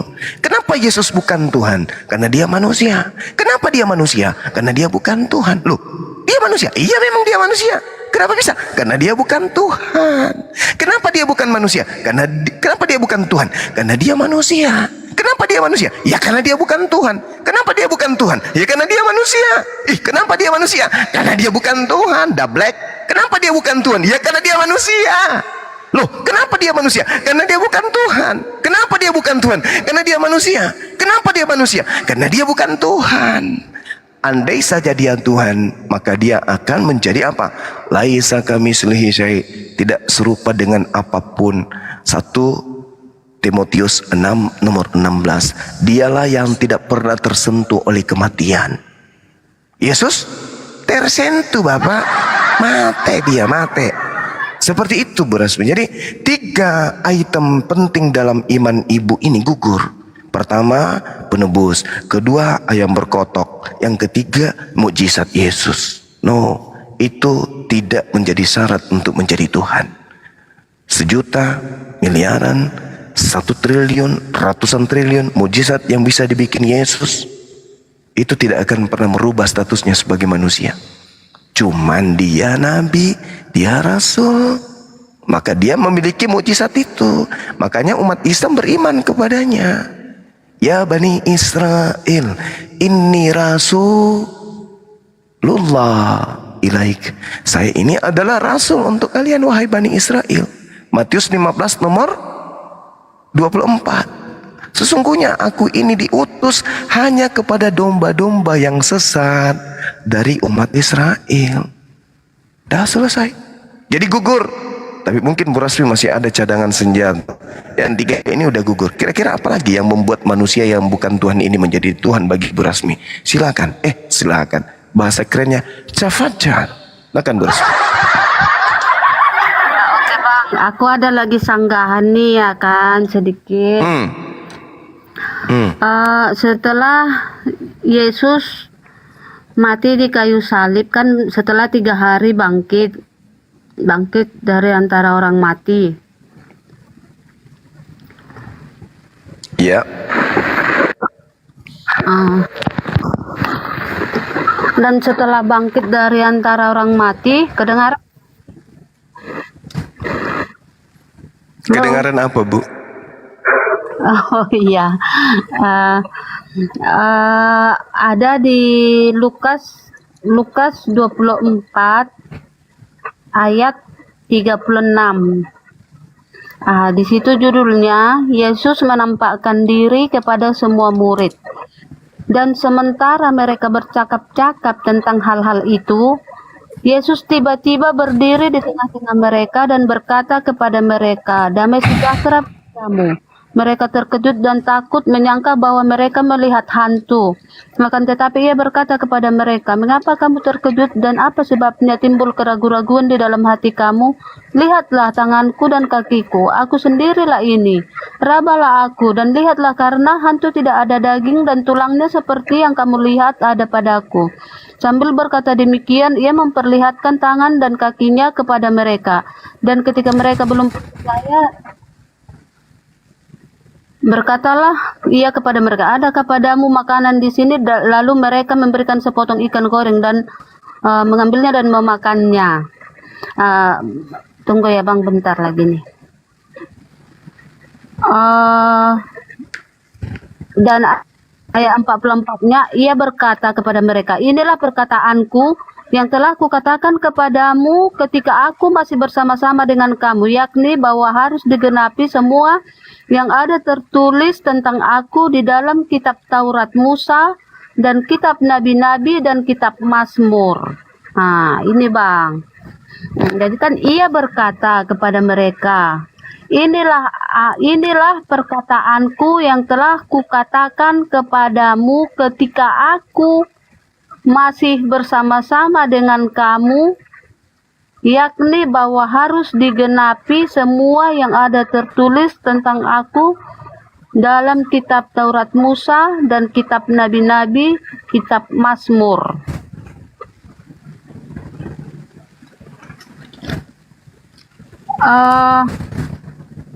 Dan di sini Mesias harus menderita dan bangkit dari antara orang mati pada hari ketiga, dan lagi dalam namanya berita tentang pertobatan dan pengampunan dosa harus disampaikan kepada segala bangsa. Ya Bang, harus disampaikan kepada segala bangsa mulai dari Yerusalem. Kamu adalah saksi dari semuanya ini, dan aku akan mengirim kepadamu apa yang dijanjikan Bapakku. Tetapi kamu harus tinggal di dalam kota ini sampai kamu diperlengkapi dengan kekuasaan dari tempat tinggi. Nah, dan setelah itu ayat 50-nya, kenaikan Yesus. Lalu Yesus membawa mereka keluar kota sampai dekat Betania. Di situ lalu ia mengangkat tangannya dan memberkati mereka. Dan ketika ia sedang memberkati mereka, ia berpisah dari mereka dan terangkat ke sorga. Nah, sesudah Yesus terangkat ke sorga, mereka sujud menyembah kepadanya. Lalu mereka pulang ke Yerusalem dengan sangat bersukacita. Mereka senantiasa berada di bait Allah dan memuliakan Allah. Ada lagi? Sementara itu? Sudah, cukup dulu. Oke, baik. Yang pertama, Yesus bangkit dari kematian. Saya kalau jadi Kristen, malu punya Tuhan bangkit dari kematian. Malu saya. Karena bangkit dari kematian itu selevel dengan hantu, kuntilanak, apalagi genderuwo, apalagi ya orang yang mati dari bangkit dari kematian itu suster ngesot, Parakang, Popo, Bang, ya, bentar. Susana, Sumiati, Pocong. Itu Bang, kan gini kan, karena lalu mereka memberi kepadanya sepotong ikan goreng. Ia mengambilnya dan memakannya di depan mata mereka. Ya kalau hantu suster ngesot nggak bisa makan. Ini kan dia Ya, bisa sabar makan. Bu, sabar. Saya akan ke situ nanti. 3 poin kan. Jadi yang pertama tadi, Yesus bangkit dari kematian. Berarti dia pernah mati. Di dalam 1 Timotius 6 nomor 16, ini udah sering kali kusampaikan kepada saudara Kristen. Di situ ada kata atanasia. Atanasia itu artinya apa? Tidak dapat mati. Tidak dapat mati, bukan mati. Bangkit dari ketiga, bukan. Itu yang pertama, yang perlu dipahami. Ketika dikatakan Yesus bangkit dari kematian, itu adalah tanda Yunus. Baca Matius 16 nomor 38. sampai nomor 40. Angkatan jahat ini minta satu tanda, dan tidak akan diberikan satu tanda pun kepada mereka kecuali tanda Yunus. Sebab Yunus mati 3 hari 3 malam. Yunus berada di perut ikan 3 hari 3 malam. Anak manusia berada di perut bumi 3 hari 3 malam. Jadi kalau ibu memahami, mengimani, menjadikan bangkit dari kematian hari ketiga sebagai cerminan iman ibu, berarti ibu termasuk golongan angkatan jahat. Matius 13 nomor 50, angkatan jahat itu dilemparkan ke dalam neraka. Dialah satu-satunya yang tidak dapat mati. Yesus bangkit dari kematian, berarti dia bisa mati. Berarti dia bukan Tuhan. Bersemayam dalam terang yang tak terhampiri. Yesus bukan hanya dihampiri, dia disunat, dinetein. Seorang pun tak pernah melihat dia. Yesus jangankan dilihat, dibunuh pun jadi. Dan memang manusia tidak dapat melihatnya. Bukan Yesus ini, jelas. Ini bukan Yesus. Nah, untuk itulah kemudian di dalam Ulangan 32 nomor 39 ya, di situ terang dikatakan bahwasanya pencipta langit dan bumi itu tidak ada Tuhan selain dia, pengakuannya. Lihatlah sekarang bahwa akulah dia, tidak ada Tuhan kecuali aku, la ilaha illa ana, akulah yang mematikan, bukan yang dimatikan. Yesus dimatikan, aku juga lah yang menghidupkan. Yesus dihidupkan. Jadi nggak bisa Yesus itu jadi Tuhan, itu nggak bisa. Itu poin pertama. Kemudian ketika ibu membawa data Lukas 24 tadi, dikatakan di sana tiba-tiba saja Yesus berdiri di tengah-tengah mereka. Lalu Yesus berkata, Assalamualaikum, damai sejahtera bagi kalian. Mereka kemudian terkejut, mereka takut.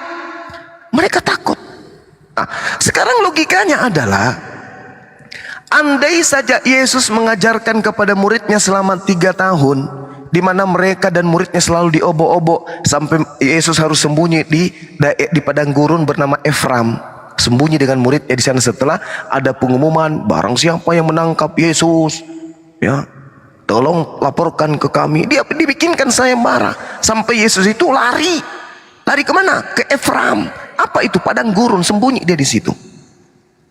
Nah, muridnya takut. Andai saja Yesus mengajarkan kepada muridnya, wahai murid-muridku, ya paman, aku akan mati dan bangkit pada hari ketiga. Kalau itu benar adanya, Yesus mengajarkan bangkit pada hari ketiga, maka pada hari Minggu ketika Yesus datang ke tengah-tengah mereka, mereka tidak akan takut. Justru mereka akan gembira ria, mereka akan berani. Mana tentara Romawi? Ayo kesini kalian. Kenapa? Tuhan kami telah bangkit. Ayo, unjuk gigi kalian, unjuk dagu, unjuk jantung kalau perlu. Tuhan kami benar-benar sudah bangkit sesuai dengan janjinya. Tapi apa yang terjadi? Mereka takut. Kenapa mereka takut? Karena mengira melihat hantu. Mati dia. Gimana ceritanya? Kok mereka mengira melihat hantu? Bukankah sudah Yesus pesan, wahai murid-muridku, jangan takut, jangan gentar. Tuhanmu ini akan mati, tapi bangkit pada hari ketelu. Murid-murid akan menunggu dengan gagah perkasa. Udahlah, kawan, kenapa? Ini udah hari pertama, sabar aja, kita di sini aja dulu. Kan masih ada 2 hari. Tapi tidak bisa, kita harus selesaikan ini. Kita bikin upacara, kita undang orang sebanyak-banyaknya. Kita buktikan kepada mereka, kita buktikan kepada dunia, Tuhan kita bangkit pada hari ketiga. Ayo. Mari semua, umumkan Tuhan kami yang kalian bunuh itu, tengok aja, akan bangkit pada hari ketiga. Begitu masuk hari Minggu pagi, menghitung mereka semuanya, semua yang ada di sini, musik, 1, 2, 3, 3. Wih, kuburnya belum terbongkar. Ulang lagi, oke. 1, 2, 3. Belum terbongkar juga. Mana ini jam berapa? Katanya hari ketiga bangkit. Jadi gimana? 1 kali lagi, oke. 1, 2, 3. Keluar benar tuannya. Wajar kalau dia takut. Itu pun pasti kalau dia suaranya kayak gitu. Ini sama sekali sepi pemberitaan. Tak ada murid satu pun, jangankan murid Yesus, nyamuk di Yerusalem yang sudah ikut kemudian imunisasi, nyamuk-nyamuk ini tak pernah mengatakan, ayo kita ke kuburan Yesus, yuk kita tunggu dia bangkit. Tidak. Makanya dikatakan mereka terkejut, mereka takut, mereka menyangka melihat hantu. Oh mama, mati nih. Loh kok bisa kayak gitu? Kan aku sudah ajarin ente semua. Oh iya, lupa kami. Soalnya semalam kami makan ini kombantrin 1 papan 1 orang. Kami lupa kalau Tuhan kami memang bangkit. Harusnya kalau kebangkitan pada hari ketiga itu berlaku kepada murid, bukan kepada angkatan jahat. Maka Yesus, murid-murid Yesus maksud saya, akan gembira dia, halilintar, ternyata Tuhan kita benar-benar bangkit. Yes, goyang yuk, goyang, semua goyang, Tuhan kita bangkit. Tapi apa yang terjadi? Mereka terkejut, mereka ketakutan sebab mengira melihat hantu. Sampai Yesus bingung, ada apa dengan ente semua ini? Ini aku. Mereka ragu kemudian. Mereka bertanya-tanya, mereka terkejut, mereka ragu. Apa kata Yesus? Mengapa ente terkejut? Apa sebabnya timbul keraguan-raguan dalam hati kamu? Lihat tanganku, lihat kakiku, ini aku, rabalah aku. Lihat diriku, aku bukan hantu. Tuh, coba, Yesus sampai ngomong kayak gitu loh. Dia sampai ngomong kayak gitu, aku bukan hantu. Sebab hantu tidak akan makan daging. Sebab hantu tidak akan ada daging dan tulang. Aku bukan hantu. Harusnya kalau Yesus itu memang Tuhan, loh, kan aku ini Tuhan. Aku kan memang harus bangkit seperti yang aku ajarkan kepadamu. Bukan hantu aku ini. Aku ini Tuhan. Nah, tapi apa kata Yesus? Raba aku, ini tanganku, ini kakiku, aku sendiri ini, aku bukan hantu mas. Tapi ini pembuktian Bu Rasmi. Pembuktian Yesus itu tak pernah mengajarkan bangkit pada hari ketiga.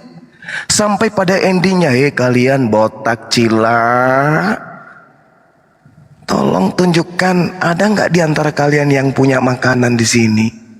Untuk apa Yesus minta makan? Untuk membuktikan dirinya Tuhan? Atau ingin membuktikan dirinya bukan hantu? Ada nggak makanan di sini? Kata Yesus. Lalu apa yang terjadi setelah Yesus bertanya, adakah padamu makanan di sini? Aku ingin membuktikan bahwa diriku adalah Tuhan, sebab Tuhan bisa makan. Bukan. Yesus di data nomor 4, nomor berapa itu akhi? Nomor berapa itu? Nomor 41, 42, 41 ya. Adakah padamu makanan di sini? Lalu mereka memberikan apa kepadanya? Sepotong ikan goreng. Kenapa murid-murid Yesus memberikan sepotong ikan goreng? Supaya murid-murid yakin bahwa, oh mama, ternyata benar-benar Tuhan. Bukan Bu Rasmi. Murid memberikan ikan goreng untuk mereka yakin ternyata yang di depan kita ini benar-benar bukan hantu. Oh mama, dia guru kita bukan hantu. Yesus ini benar-benar guru kita. Tuhan gitu? Tak ada. Yesus dikasih ikan goreng karena untuk membuktikan bukan hantu dia. Itu yang kedua. Oke?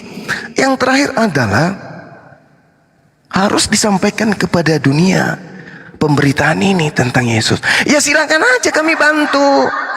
Kami bantu, kami perdengarkan kepada timur Indonesia, selatan Indonesia, barat Indonesia, utara Indonesia, bagian tengah Indonesia. Wahai kalian pade, dengarkan. Kami ingin menyampaikan satu berita penting. Berita penting dari langit. Apa itu?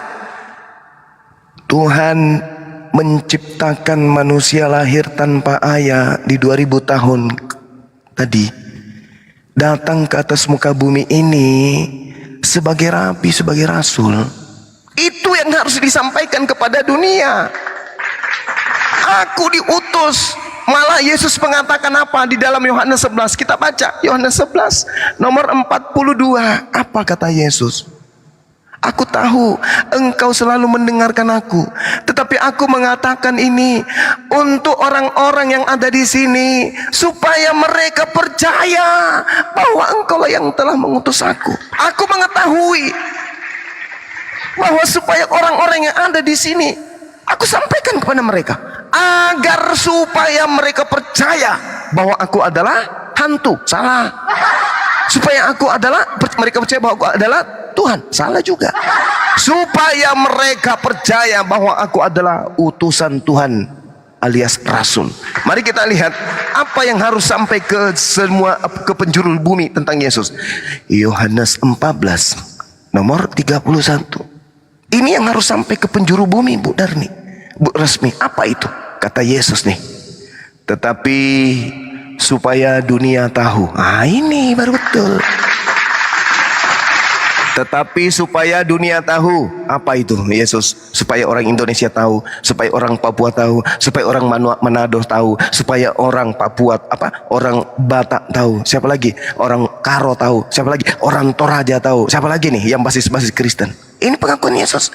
Agar supaya dunia tahu bahwa aku Yesus mengasihi Bapa, dan bahwa aku melakukan segala sesuatu yang diperintahkan Bapa kepadaku.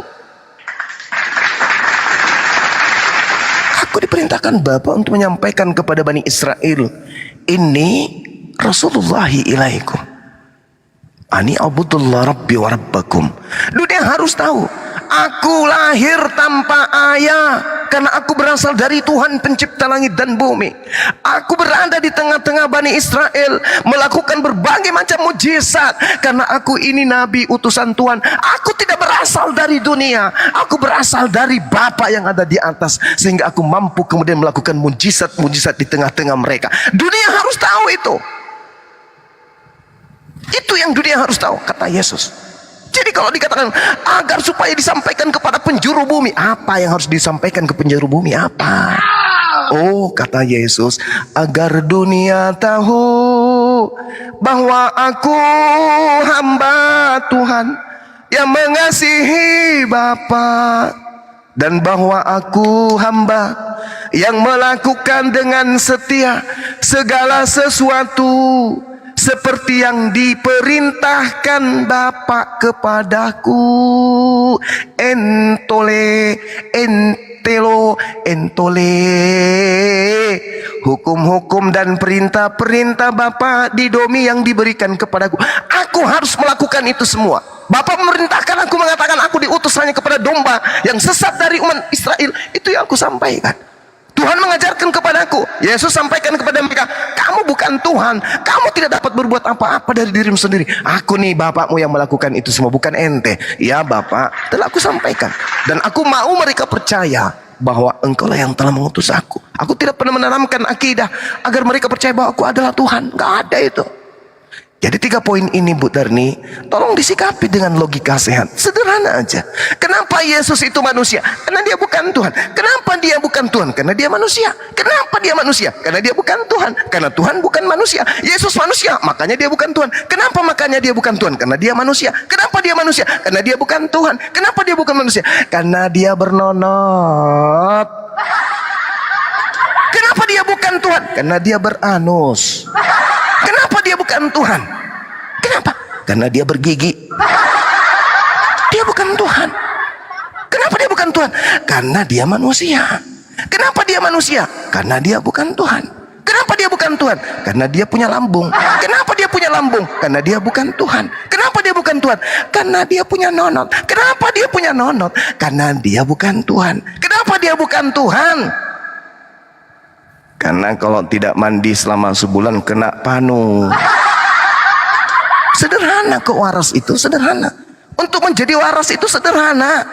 Jadikan akal sebagai patokan untuk membedakan warna hitam, hijau, coklat, biru di langit yang biru. Jangan gunakan iman, tapi akal.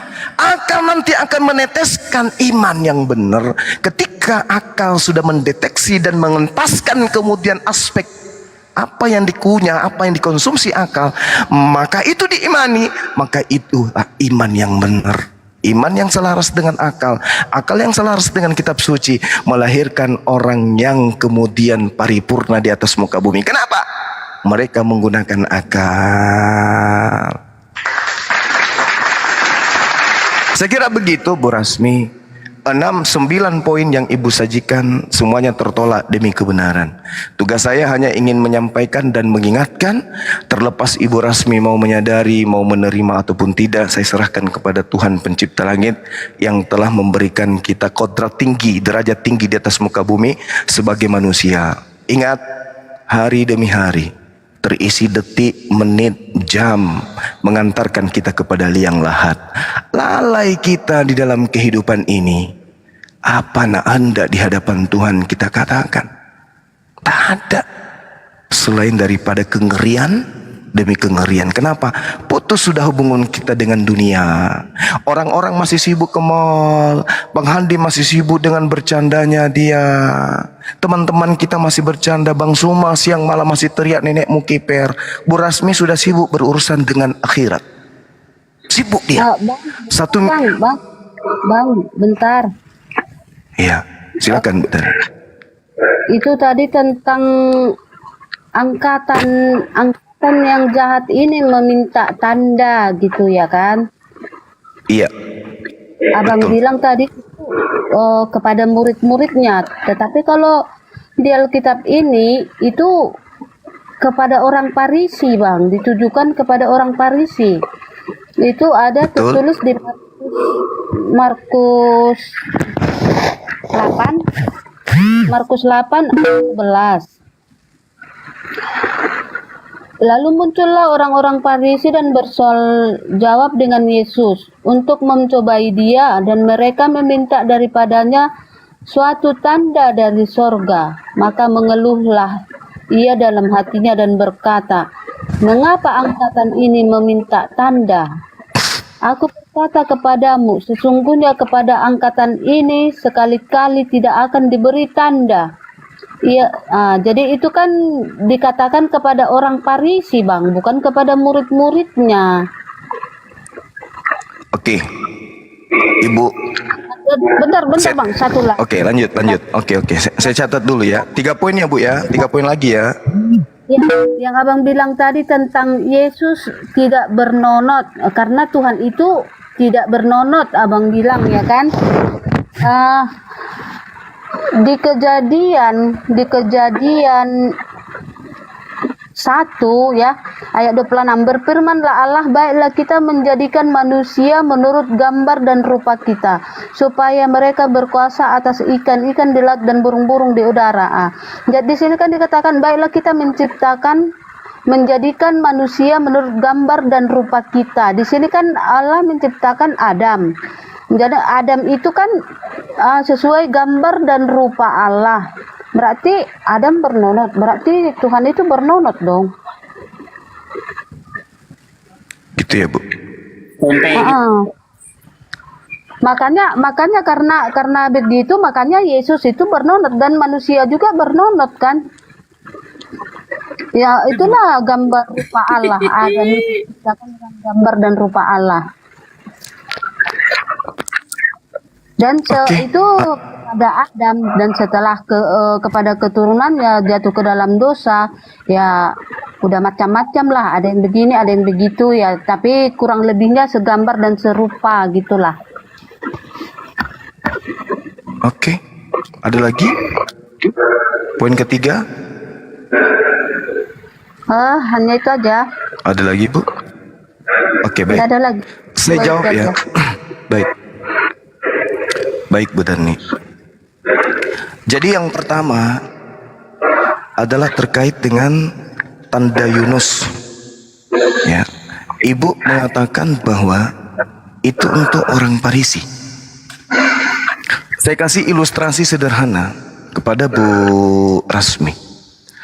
Kalau ada orang yang membuat patung besar-besar di kota Jakarta misalnya nih, ada orang kemudian membuat patung besar, misalnya patung King Kong lah ya kan, patung King Kong, kemudian itu diimani oleh sekelompok manusia. Nama manusia itu misalnya komunitas apa bagusnya ya? Ada usulan nggak teman-teman? Komunitas apa? Picek ya, agama Picek misalnya kan. Agama Picek ini mendewakan, mempertuhankan kemudian patung itu. Wah, sudah gitu dibasmi karena mengganggu ketentraman. Di generasi berikutnya ada pelanjutnya juga datang menyembah patung gorila tadi. Maka kedudukan generasi awal dan generasi kedua sama aja. Generasi ketiga sama aja. Generasi keempat sama aja. Begitulah yang dimaksud tanda Yunus. Tanda Yunus itu plakat. Tanda Yunus itu stempel untuk angkatan jahat dan untuk angkatan tidak setia. Ibu akan menarasi, tapi kan kami bukan orang Parisi Bang Suma. Oke, Anda bukan orang Parisi. Apa bedanya dengan agama yang tadi? Agama apa yang ku bilang tuh? Agama Picek.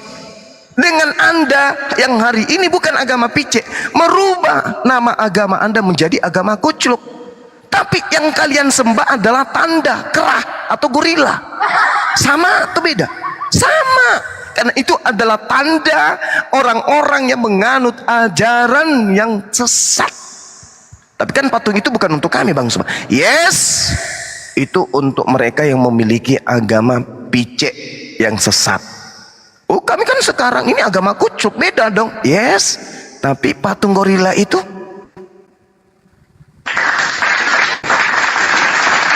ini yang dikatakan oleh Yesus. Angkatan jahat ini meminta satu tanda, dan tak ada satupun tanda yang akan diberikan kepada mereka selain tanda Yunus. Sebab Yunus 3 hari 3 malam di dalam perut ikan, demikian juga anak manusia 3 hari 3 malam dalam perut bumi. Siapa yang beriman kepada tanda Yunus? Beriman kepada angkatan jahat punya iman. Nah sekarang mari kita lihat. Ibu bernarasi orang Parisi. Filipi 3 nomor 5. Apa yang dikatakan oleh Paulus di sana? Aku dari Israel, keturunan Benyamin. Tentang kepercayaanku, aku beraliran Farisi. Wah, celakalah engkau wahai orang Farisi. Matius 23 nomor 15. Engkau menyeberangi lautan, menjelajahi daratan untuk mentobatkan orang di luar Bani Israel. Setelah kau tobatkan masuk menjadi pengikut agamamu, kau jadikan mereka orang neraka dan 2 kali lebih jahat daripada engkau sendiri. Jadi Kristen ini adalah ajaran orang Farisi.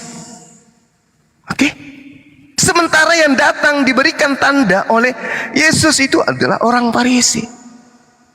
Kisah para Rasul 24 nomor 5. Paulus ini adalah orang Farisi. Dia adalah tokoh dari agama Kristen. Jelas itu. Jelas. Apa kata Yesus? Matius 24 nomor 24. Waspadalah kepada nabi-nabi palsu, mampu bermukjizat untuk menyesatkan banyak orang, bahkan menyesatkan orang-orang pilihan juga. Matius 24 nomor 26. Apabila ada orang yang berkata kepadamu, aku bertemu Mesias di padang gurun, atau dia berkata aku bertemu dengan Mesias di dalam bilik, jangan kau percaya. Paulus menulis beberapa surat ditulis di dalam bilik penjara, kamar rahasia. ya, taimeong di dalam bahasa Yunaninya. Taimeong itu artinya bilik rahasia. Penjara, sel-sel penjara itu adalah bilik rahasia. Enggak sembarang orang masuk ke situ, kecuali mereka yang punya predikat orang benar masuk penjara itu. Jadi jelas ketika ibu mengatakan tanda Yunus itu hanya untuk orang Parisi, sangat-sangat harus ibu pahami, agama Kristen ini adalah agama yang didirikan oleh orang Parisi, dijual ke Roma Yunani, digantilah dewa matahari, kedudukannya dibongkar semua patungnya, digantikan dengan patung Yesus. Maka Yesus yang tadinya tidak lahir tanggal 25 Desember dicocokkan dengan tanggal lahirnya putra dewa matahari.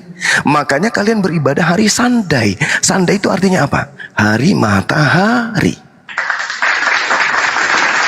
Kedua, ketika ibu mengambil kitabnya orang Yahudi menerjemahkan sesuai dengan kehendak Roma Yunani, di mana mereka beriman bahwa dewa matahari Zeus dan penjelmaan dari dewa Brahma atau dewa Bapa adalah Hercules menjadi manusia, setengah dewa setengah manusia. Maka Tuhan serupa dengan manusia itu dipersama-samakan dengan apa yang tertulis di dalam kitab Septuaginta setelah direvisi, dijadikan sebagai sebuah kitab yang standarnya harus mengikuti selera Roma Yunani. Maka dikatakan Tuhan serupa dengan manusia. Maka dia bernonot katanya. Na'udzubillah tsumma na'udzubillah. Kalau dia bernonot, kudu ada jembut. Kalau dia jembut ada, berarti kudu ada urat. Kalau uratnya ada, kulitnya ada, berarti ada zakar. Ketika zakar itu ada, berarti dia ada kantong kemih. Ketika ada kantong kemih, maka dia harus berdampingan dengan kantong sperma. Ketika ada kantong sperma, maka harus ada saluran dari inti-inti makanan yang disadur masuk ke dalam tubuhnya. Ketika ada inti saluran makanan yang masuk ke dalam tubuhnya, harus punya usus. Ketika dia punya usus, berarti dia harus punya usus 12, harus usus besar, usus kecil. Ketika ini ada, maka limpa juga harus ada. Ketika ini ada, maka dia harus punya limpa dan ada apa? Ada jantung. Ketika ada jantung, berarti juga ada paru-paru. Ketika ada paru-paru, berarti ada dada. Ketika ada dada, berarti dia punya puting. Ketika dia punya puting, berarti dia punya ketek. Ketika punya ketek, dia punya lengan, ada jari, ada kuku, ada gigi, ada mata. Ya manusia dong jadinya. Sedangkan Tuhan mengatakan laisa kamitslihi syai'. 2 Samuel 7:22, Engkau Tuhan Maha Tinggi, tak ada yang serupa dengan Engkau, seperti apapun yang pernah kami dengar. Yeremia 10 nomor 6, Engkaulah Tuhan yang Maha Tinggi, tidak serupa dengan manusia. Jadi apa maksudnya Kejadian 1 nomor 26? Maksudnya serupa dengan gambar, artinya Allah itu pemimpin. Tuhan pencipta langit bumi itu pemimpin. Makhluk yang kuciptakan juga akan menjadi pemimpin. Tuhan pencipta langit dan bumi ini memiliki sifat. Maka makhlukku ini juga kudu wajib punya sifat. Aku maha melihat, kadarnya turun melihat. Aku maha mendengar, kadarnya turun mendengar. Aku maha pencipta, kadarnya turun berkarya. Aku maha hidup, maka dia kutiupkan roh untuk hidup. Itu maksudnya. Menjadi pemimpin dia. Manusia berkarya, Tuhan maha pencipta. Bukan serupa dalam bentuk hakikat, bukan serupa dalam bentuk wujud. Tidak. Tidak sama sekali. Sama seperti ketika dikatakan bahwa Ibu Rasmi dengan gorila sama-sama punya wajah. Tapi apakah Ibu Rasmi dengan gorila mirip? Tidak.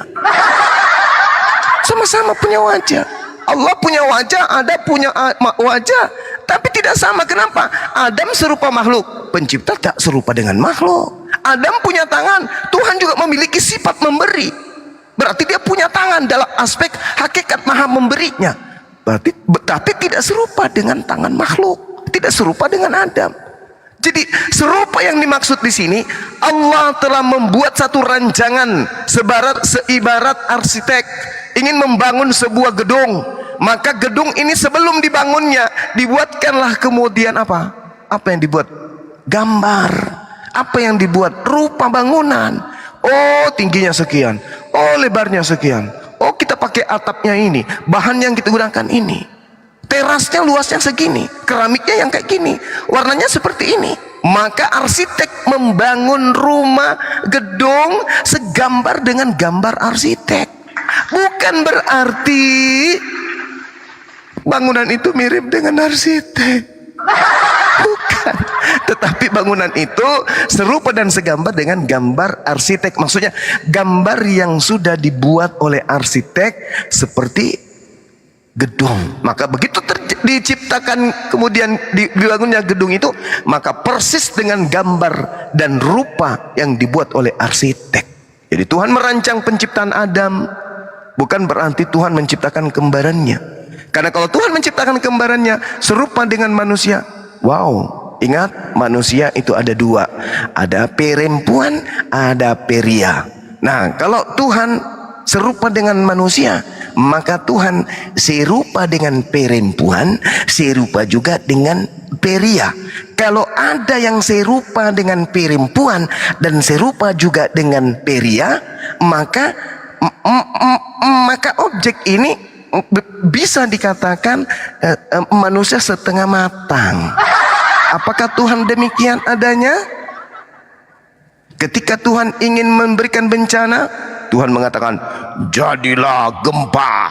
Ketika Tuhan kemudian ingin memberikan satu kenikmatan, semoga kamu merasakan kenikmatan. Gitu, karena Tuhan memiliki dua keadaan di mana dia serupa dengan manusia, perempuan dan pria. Tidak sama sekali. Kata Tuhan dalam Bible, hendak dengan siapa engkau akan mempersamakan aku sehingga kami sama? Tak ada. Tak ada. Tak ada yang sama seperti aku. Bilangan mengatakan jelas di situ. Bilangan berapa, akhi? Teman-teman. Tuhan bukan manusia dan bukan anak manusia. 23:19. 23:19. Kupikir tadi cuma saya yang di sini. Kupikir semuanya sudah pada tidur, ya Allah. Lalu kemudian Hosea 11 nomor 9. Pencipta langit dan bumi bukan manusia. Sedangkan Yesus manusia. Kenapa Yesus manusia? Karena dia bukan Tuhan. Kenapa dia bukan Tuhan? Karena dia manusia. Kenapa dia manusia? Karena dia punya kaki. Kenapa dia punya kaki? Karena dia bukan Tuhan. Kenapa dia bukan Tuhan? Karena dia punya anus. Kenapa dia punya anus? Karena dia punya alat untuk kentut. Perut. Tuhan tidak demikian. Jangan dikira petir itu adalah kentut, gentur itu adalah kentut. Jangan. Tuhan laisa kamitslihi syai', tidak serupa dengan manusia. Kalau Tuhan serupa dengan manusia, kalau dia tidak belok ke belakang, dia nggak tahu siapa di belakang. Kalau dia nggak lihat ke belakang, dia nggak tahu, dia nggak bisa melihat ke belakang. Dan kalau Tuhan serupa dengan manusia, celakanya kalau hujan, Tuhan butuh payung untuk nutupi hidung. Kalau hidungnya lari ke atas, bahaya itu, bahaya. Jadi Tuhan itu nggak bisa serupa dengan manusia. Kapan serupa dengan manusia? Berarti Tuhan butuh makan, Tuhan butuh udara, Tuhan butuh oksigen. Kalau berumur panjang, maka Tuhannya butuh kacamata baca. Na'udzubillah, cuma na'udzubillah. Ketika umurnya sudah semakin tua, maka dia butuh tongkat. Ketika musim hujan, dia butuh selimut. Ketika musim panas, dia butuh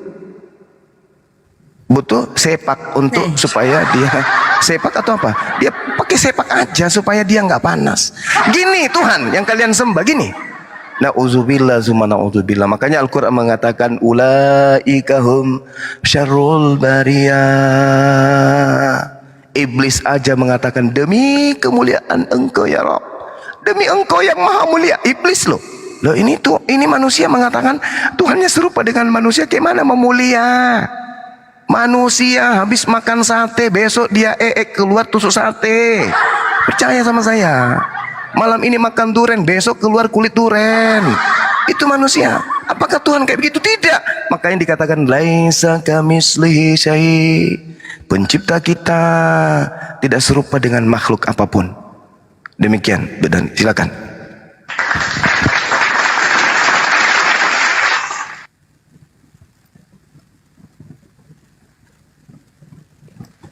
Darni, jangan mati dulu Berani, kami masih butuh. Masih butuh hiburan. Bu Rasmi, bukan Bu Darni. Ini inget Bu Darni terus inget perempuan Samaria ini. Ah, gimana ini? Iya, Bu Darni teman saya, bro. Dia sahabat saya soalnya. Dari Samaria itu. Dari Samaria. Oh, Bang. Iya, Bu Darni. Ini ada di 2 Petrus ayat 2 Petrus berapa? Ayat 4. Setan masuk gua. enggak. Jadi? Di sini dikatakan ya, ketika kami memberitahukan kepadamu kuasa dan kedatangan Tuhan kita Yesus Kristus sebagai Raja, tetapi kami adalah saksi mata dari kebesarannya. Kami menyaksikan bagaimana ia menerima kehormatan dan kemuliaan dari Allah Bapa ketika datang kepadanya suara dari Yang Maha Mulia yang mengatakan, inilah anak yang kukasihi, kepadanya lah aku berkenan. Ini perkataan Petrus loh Bang, kan dia utus Petrus sama orang Islam kan? Kenapa nggak percaya perkataan Petrus? Nah, di sini ayat 16-nya baca Bang ya. Sebab kami tidak mengikuti dongeng-dongeng isapan jempol manusia ketika kami memberitahukan kepadamu kuasa dan kedatangan Tuhan kita Yesus Kristus sebagai Raja. Tetapi kami adalah saksi mata dari Repot ya Bang Zuma. kami menyaksikan bagaimana ia menerima dan kemuliaan apa ketika datang kepadanya suara dari Yang Maha Mulia yang mengatakan, inilah anak yang kukasihi, kepadanya lah aku berkenan. Ah, ini udah disaksikan Petrus nih sama orang abang. Kenapa Bu nggak Rasni. ya. Apakah ada Tuhanmu sekiranya Yesus tidak dibunuh? Apa Bang? Apa Mbak? Apakah ada Tuhanmu sekiranya Yesus tidak dibunuh? Itu kan kita nggak tahu apa Nggak ada. Bu Rasmi kemana-mana. Itu Bro Admin jawabannya langsung gitu loh. Nggak ada Tuhanmu Bunda. Kalau Yesus tidak dibunuh, tidak ada pembunuhan, penyaliban, nggak ada Tuhanmu. Oh Mbak, bentar. Misal kalau Hawa tidak digoda oleh iblis jatuh ke dalam dosa, berarti kan manusia akan hidup di Taman Eden bagaikan di surga, Bang, Mbak, gitu loh. Tetapi karena manusia jatuh ke dalam dosa, makanya manusia saya tidak bahas pelanggaran Adam, saya tidak bahas. Saya tanya, apakah ada Tuhannya orang Kristen kalau Yesus tidak mati? Tidak ada penyaliban, apakah ada Tuhanmu, Bunda? Makanya itu tadi ke arah sana jawabanku, Mbak. Ya, kok gambal? Jawab aja. Apakah ada Tuhanmu kalau tidak penyaliban, pembunuhan? Gantian bicara. Mbak Rasmi ditanya, kalau Yesus nggak mati disalib, apakah Ibu Rasmi punya Tuhan? Punya, karena dia kan Allah yang menjadi manusia, datangnya dari sorga. Berarti kalau begitu Yesus nggak perlu mati.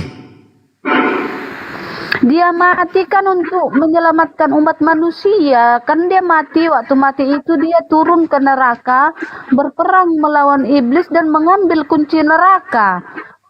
Dan setelah datang dia kedua kali, di situ jangan ke situ. Nah, kamu bilang ada, kamu Bunda, kamu bilang ada.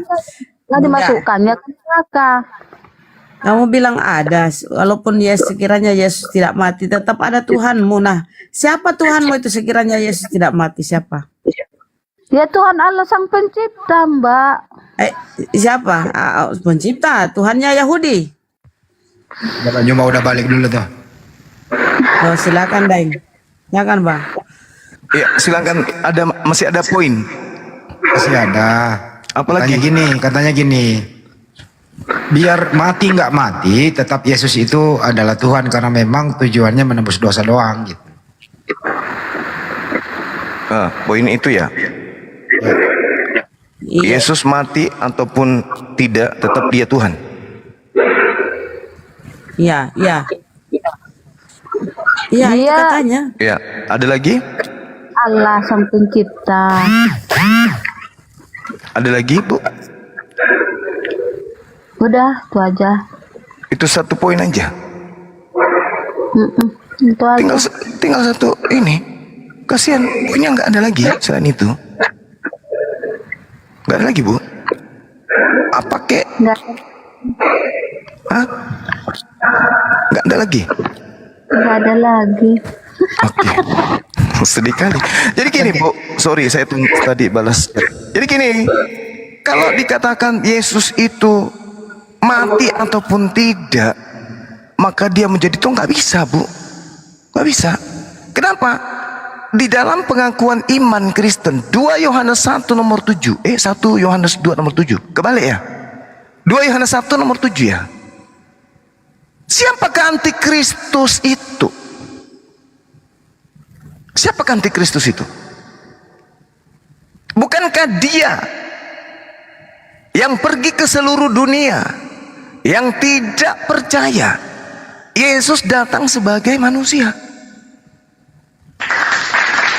Itulah antikristus itu, dan itulah penyesat itu. Nah, kenapa data ini harus patah kemudian? Mulut saudara-saudara Kristen kita kenapa kemudian menjadi pembohong pendusta? Saudara-saudara Kristen, ya kenapa? Yesus itu Tuhan kan? Iya. Loh, tapi dia manusia. Iya, waktu di dunia dia manusia. Nah, kenapa pola setelah di dunia ini dia bukan lagi manusia, tapi dia Tuhan? Karena dia memasuki tangga yang diajarkan oleh orang Farisi kepada Romawi. Mana tangga itu yang memiliki pintu kemudian? Roma 14 nomor 9. Untuk itulah Yesus mati, agar dia dibangkitkan supaya dia menjadi Tuhan. Jadi apa yang diterangkan 2 Yohanes 1 nomor 7? Sebab banyak penyesat. Penyesat ini kalau dalam bahasa Yunani planos. Planos ini artinya pembohong, pendusta, penyesat, penipu. Nah, yang dikatakan pembohong, yang dikatakan penipu adalah mereka menjual besi, tapi mereka mengatakan yang mereka jual itu adalah emas. Mulutnya mengatakan emas, ini emas, Bu, ini emas. Tapi ternyata yang mereka bungkus dengan kata emas itu adalah batu pondasi. Maka dia adalah pembohong penipu. Mereka mengatakan Yesus itu manusia, mulut, tapi ke gereja menyembah Tuhan. Siapa Tuhannya? Yesus. Wow, ini pembohong ini planos, ini antikristus, ini adalah dajjal. Sebab banyak dajjal, pembohong, penipu, penyesat yang muncul dan pergi ke seluruh dunia, yang tidak mengaku bahwa Yesus Kristus telah datang sebagai manusia. Itu adalah penyesat dan itu adalah antikristus. Oh, salah Bang Suma. Bukan kami yang antikristus Bang Suma. Siapa? Islam. Oh ya? Mari kita buktikan katanya. Islam itu mengaku enggak Yesus itu datang sebagai manusia? Ngaku. Terus mengaku enggak kalau Yesus itu adalah Tuhan? Oh tidak, oh enggak. Bodoh amat, ikuti ajaran kayak gitu. Penyesat itu adalah mereka yang tidak mengaku Yesus datang sebagai manusia. Titik. Datang ke dunia sebagai manusia, titik. Nah sekarang Kristen, oh tidak Bang Suba, kami mengaku Yesus itu datang sebagai manusia. Oh ya? Oke, kita percaya mulutnya ya? Iya percaya dong. Habis itu dia mengatakan apa di belakang kamar, belakang tembok, dia lari ke belakang tembok. Habis itu dia mengatakan apa? Tapi Yesus itu juga Tuhan. Beh, para kali. Tadi bilangnya manusia, tapi ada tapinya. Itulah pembohong. Pembohong itu gitu, lain di mulut, lain di hati, lain dalam pemikiran, dalam praktik pun lain, dalam implementasi keagamaan lain, dalam praktik kemudian rutinitas ritual juga lain. Itu pembohong, itu penyesat, itu planos, dia penipu. Siapakah penipu itu? Mereka yang tidak mengaku bahwa Yesus telah datang sebagai manusia. Oh, Kristen itu mengaku loh. Iya, maksudnya 1 Yohanes 2 nomor 22. Siapakah pembohong itu? Siapakah penyesat itu? Bukankah dia menyangkal bahwa Yesus itu adalah manusia?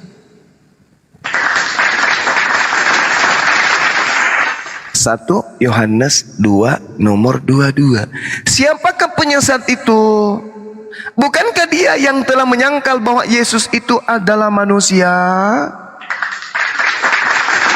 Nah, Kristen mulutnya mengatakan apa? Yesus manusia, titik.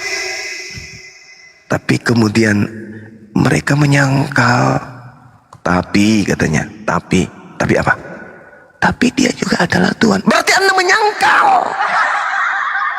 Hanya ingin menipu ajanya. Anda mengatakan Yesus manusia, tapi pada prinsipnya iman Anda Yesus itu Tuhan. Berarti Anda menyangkal Yesus itu adalah manusia. Siapa yang mengatakan bahwa seekor ayam itu adalah ayam? Orang waras. Tapi di sisi lain dia membisikkan kepada yang lain dan mempertekan, tapi ayam yang itu dia juga adalah sapi.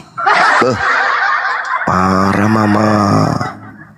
Sekali ayam, sekali manusia, sekali Tuhan. Siapakah penyesat itu? Bukankah dia yang menyangkal anak? Bukankah dia menyangkal bapak maupun anak? Bapak bukan manusia, anak manusia. Disangkali semua itu. Disangkal. Yesus itu bapak itu juga. Bapak Yesus itu juga. Disangkal dua-duanya. Padahal Yesus mengatakan hidup kekal itu adalah mereka mengenal Engkau. Sici-sicinya, satu-satunya Tuhan, dan mengenal Yesus sebagai Tuhan juga. Dua dong, sebagai utusan. Satu Tuhan, satu utusan. Tidak boleh jadi dua. Yesus utusan, jangan disangkal. Bapa satu-satunya Tuhan, jangan disangkal. Jangan dianggap tiga pribadi, jangan. Satu aja. Baru Anda beriman dengan benar. La ilaha illallah. Yesus Rasulullah. Itu baru iman yang benar. Siapakah penyesat itu? Bukankah dia yang menyangkal bahwa Yesus itu adalah manusia Kristus? Jadi kalau hari ini kita menemukan gereja-gereja masuk, penghuni-penghuninya menyembah Yesus Tuhanku yang perkasa, terpujilah namamu.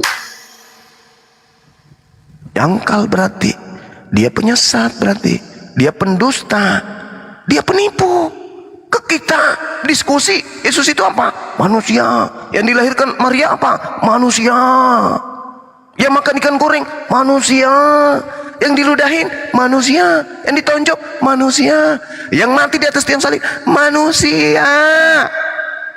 Kita gintip hari Minggu. Pada hari Minggu aku pergi ke gereja, ngintip Ibu Rasmi sedang menyembah Yesus. Parah bah. Tadi katanya manusia tapi disembah. Itulah penyangkal itu. Itulah penyesat itu. Yang tidak kemudian teguh pendirian. Makanya dikatakan apa? Angkatan jahat dan angkatan tidak setia ini menuntut satu tanda. Tak ada tanda yang akan diberikan kepada mereka, orang-orang yang tak setia dengan perkataannya sendiri, kecuali tanda Yunus. Dan Yesus mati bangkit pada hari ketiga. Tolong disadari itu, Bu. Sederhana. Kata Al-Quran, afala tatafakkarun. Ya Isa, a'antakul alinas tahizuni wa ummi ilahi min dunillah. Qala subhanaka ma yakunu li an aqula ma laysa li bihaqq. Ayat selanjutnya mengatakan, ma qultu illa ma amartani bi ani abudullah rabbi wa rabbakum. Wahai Yesus, wahai Isa, wahai Yesua, apakah ente yang mengajarkan kepada orang-orang yang kepalanya licin untuk menyembah dirimu? Lah, tidak. Qala subhanaka ma yakunu li an aqula ma laysa li bihaq. Ya Tuhanku, manalah mungkin aku mengatakan sesuatu perkataan yang bukan hakku untuk aku katakan. Aku tidak punya hak. Yohanes 12:49. Aku tidak berkata-kata dari diriku sendiri. Jika aku menghakimi, maka penghakimanku itu benar. Karena aku tidak seorang diri, tetapi aku berdua dengan Bapa yang telah bersaksi dengan aku. Yohanes 8, 15, 16, 17, 18. Itu kata Yesus. Jika aku berkata itu bukan dari diriku sendiri, apa yang aku katakan adalah apa yang aku dengarkan. Firman yang kau dengarkan dari kataku, dari diriku, itu bukan dari diriku, tapi dari Tuhan yang telah mengutus aku. Ani abudullah rabbi wa rabbakum.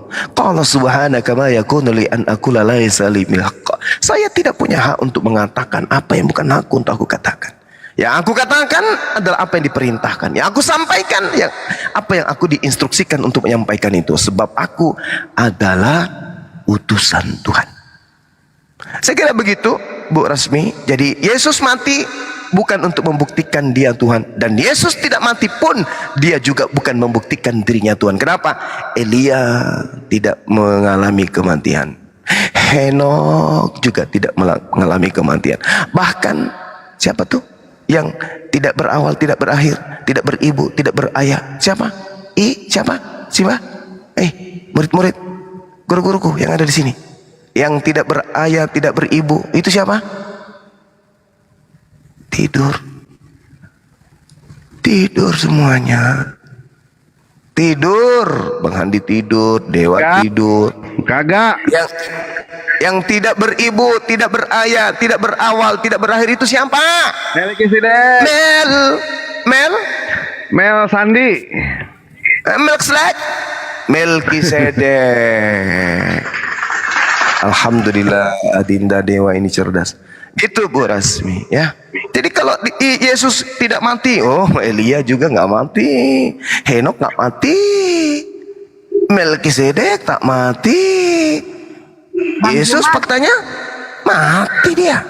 Udah ya, gugur ya. Kan udah tadi 3, habis itu 2, habis ini 1. Nggak ada lagi kan alasan menuhankan Yesus itu. Habis kan Bu? Habis kan? Apa ngintip enggak? Hah? Tadi abang Habis bilang. kan Bu? Apa? Tadi abang bilang, aku di gereja mau menyembah Tuhan Yesus. Di kamarku abang ngintip enggak? Wah, kalau itu mah Dewa bukan aku. Yang datang itu bukan aku, Dewa. Tanya dia. Iya kan, Dek? Kamu kan yang ngintip di kamarnya Bu Rasmi? Iya kan? Kagak. Nerobos. Kagak ngintip, nerobos. Oh, bukan ngintip, nerobos. Nah, itu kan jujur beliau tuh. Bukan aku, Bu Rasmi. Bu Rasmi ke gereja, bukan di kamar, ke gereja tadi. Gitu. Kenapa nangis? Ya. Kenapa nangis? Ada berapa? Ada 12 alasan menuhankan Yesus, gugur semua ya Bu Ras. Kok Bu Ras menjadi lapar saya. Opor ayam.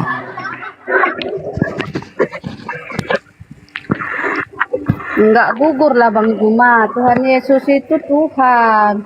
Itu Ya, tetap aja dituhankan kan? Tetap aja dituhankan. Karena doktrin dogma. kata Petrus Gak itu masalah kan. Bu. Jangan dengarkan kata orang, kata Yesus aja dulu.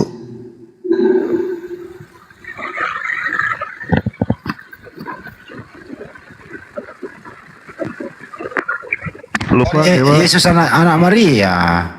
Bu Rasmi. Iya. Bang Juma, Dewa lupa. Dewa ngucapin minal aidin wal faizin kepada semuanya ya. Kepada Iwan Pilah yang ada di sini. Sangar sama aku, nggak kayak yang lain. Sangar banget. Ini apa ini? Apa ini? Biasanya Dia menertawakan Tuhannya. Oh gitu. Bang Juma sama yang lain kasar banget. Sama aku kok lembut. Ada apa? Wah. Wih. Wah, beras. Ada udang di balik. Ada udang di balik bambu nih. Iyalah Bu Rasmi, kita harus ini Bu Rasmi, menyampaikan dengan cara-cara yang baik, gitu kan? Benar nggak Bu Rasmi? Bu Ras? Itu ada open cam itu tadi, siapa itu yang open cam? Kaget dia lihat lu, kaget dia. Yesus. Kaget dia. Baik Bu Rasmi, boleh sedikit ya Bang ya, tambahan sedikit dari Dewa ya. Maksudnya, saya bikin kopi dulu. Bikin kopi. Kebetulan Iya, ada iya. Mas Ako di sini. Baik. Bu Rasmi, dari ajaran para nabi ya Bu Rasmi ya, ajaran para nabi. Di zaman Nabi Nuh alaihissalam, ketika di zaman Nabi Nuh itu banyak orang yang menuhankan yang namanya manusia. Karena di zaman Nabi Nuh itu ada 5 pemuda yang dituhankan pada saat itu. Itu dihancurkan sama Nabi Nuh alaihissalam. Di zaman Nabi Ibrahim alaihissalam, Namrud membuat yang namanya patung berhala. Itu pun dihancurkan sama Nabi Ibrahim alaihissalam. Di zaman Nabi Musa alaihissalam, pada saat itu orang-orang sempat yang namanya membuat patung dari sapi. Itu dihancurkan sama Nabi Musa alaihissalam. Di zaman Nabi Muhammad, pada saat itu banyak orang yang menuhankan yang namanya patung-patung, itu pun dihancurkan oleh baginda Rasulullah Shallallahu Alaihi Wasallam. Tapi tiba-tiba di zaman now, yang jelas-jelas di zaman now, malah Yesus dijadikan berhala. Ini terbalik amat sih ajarannya Bu Rasmi. Padahal Bu Rasmi ya, dengan jelas dikatakan di mana ya, Dewa lupa lagi ayatnya. Bang Juma, Dewa lupa ayatnya. Kalau tidak salah tolong dicek sama Bu Rasmi di Keluaran 20 nomor 4 deh. Benar nggak itu Bang? Apa itu masalah apa? Keluaran 20 nomor 4, jangan membuat bagimu patung. Oh iya. Nah itu silakan Bu Rasmi cek ya kan. Semua patung di zaman para nabi itu dihancurkan. Tapi tiba-tiba datang Kristen mendirikan yang namanya patung. Semua berhala dihancurkan di zaman para nabi. Tiba-tiba datang Kristen malah Tuhannya dijadikan berhala itu. Itu terbalik Bu Rasmi. Tadi terlalu banyak ya poin yang mau Dewa tanggapin mengenai soal mujizat, terus mengenai soal penebusan tadi Bu Rasmi. Bu Rasmi, kalau misalkan Yesus itu datang untuk menebus dosa, di dalam Yohanes 1 nomor 29, Yesus dikatakan sebagai anak domba. Pertanyaan Dewa, anak domba di situ apakah secara harafiah atau itu secara perumpamaan? Anak domba itu. Tunggu dulu Dewa, nggak load. Tunggu tadi panjang. Panjang. Emang Bu Rasmi senang yang pendek ya? Baik yang pendek aja ya Bu Rasmi ya. Di dalam Yohanes 1 nomor 29, di situ dikatakan Yesus dikatakan sebagai anak domba. Nah, anak domba di situ, arti anak domba di situ secara harafiah atau secara perumpamaan di situ untuk penebusan dosa. Sebagai sebagai perumpamaan diistilahkan dengan seperti yang di perjanjian lama itu korban Kalau Bu Rasmi itu mengatakan di dalam perjanjian lama itu dikatakan sebagai itu adalah perumpamaan, itu salah. Soalnya yang dikorbankan oleh orang-orang Yahudi jelas itu adalah korban beneran, domba beneran. Sementara di dalam kekristenan, Yesus dikatakan sebagai domba, sebagai anak domba, ternyata itu perumpamaan. Artinya, Yesus di sini pun menebus dosa-dosa perumpamaan. Bukan dosa harafiah yang ditebus sama Yesus. Betul tidak Bang Juma? Kira-kira seperti itu. Bang Jum? Kan gini Bang, kan di perjanjian lama kan korban penebusan dosa itu kan itu domba gitu ya kan, dan gini, dombanya beneran atau dombanya bohong itu? Di perjanjian lama beneran, dan di beneran. Di dalam perjanjian baru dombanya itu. Di dalam perjanjian baru dombanya dikatakan domba beneran atau domba perumpamaan? Kalau di perjanjian baru itu perumpamaan dan itu Yesus sendiri ya. Nah, kena kan? Ternyata ya, Yesus dijadikan sebagai anak domba tebusan itu adalah domba perumpamaan. Artinya, Kristen itu ternyata Yesus hanya menebus dosa-dosa perumpamaan. Pertanyaan saya, dosa perumpamaan itu dosa seperti apa? Karena semua perumpamaan di dalam Kristenan, Tuhannya perumpamaan, agamanya perumpamaan, tebusan perumpamaan, Yesus dikatakan sebagai anak dombanya pun perumpamaan. Nah, artinya Yesus di sini menebus dosa-dosa perumpamaan. Perumpamaan apa dosanya itu? Istilah Bang Bu, perumpamaan beda lagi perumpamaan beda.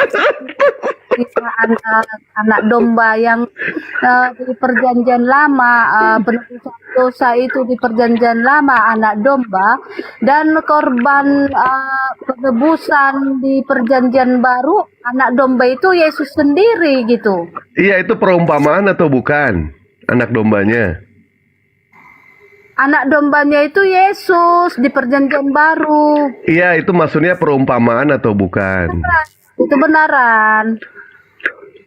Itu dombanya domba perumpamaan atau bukan?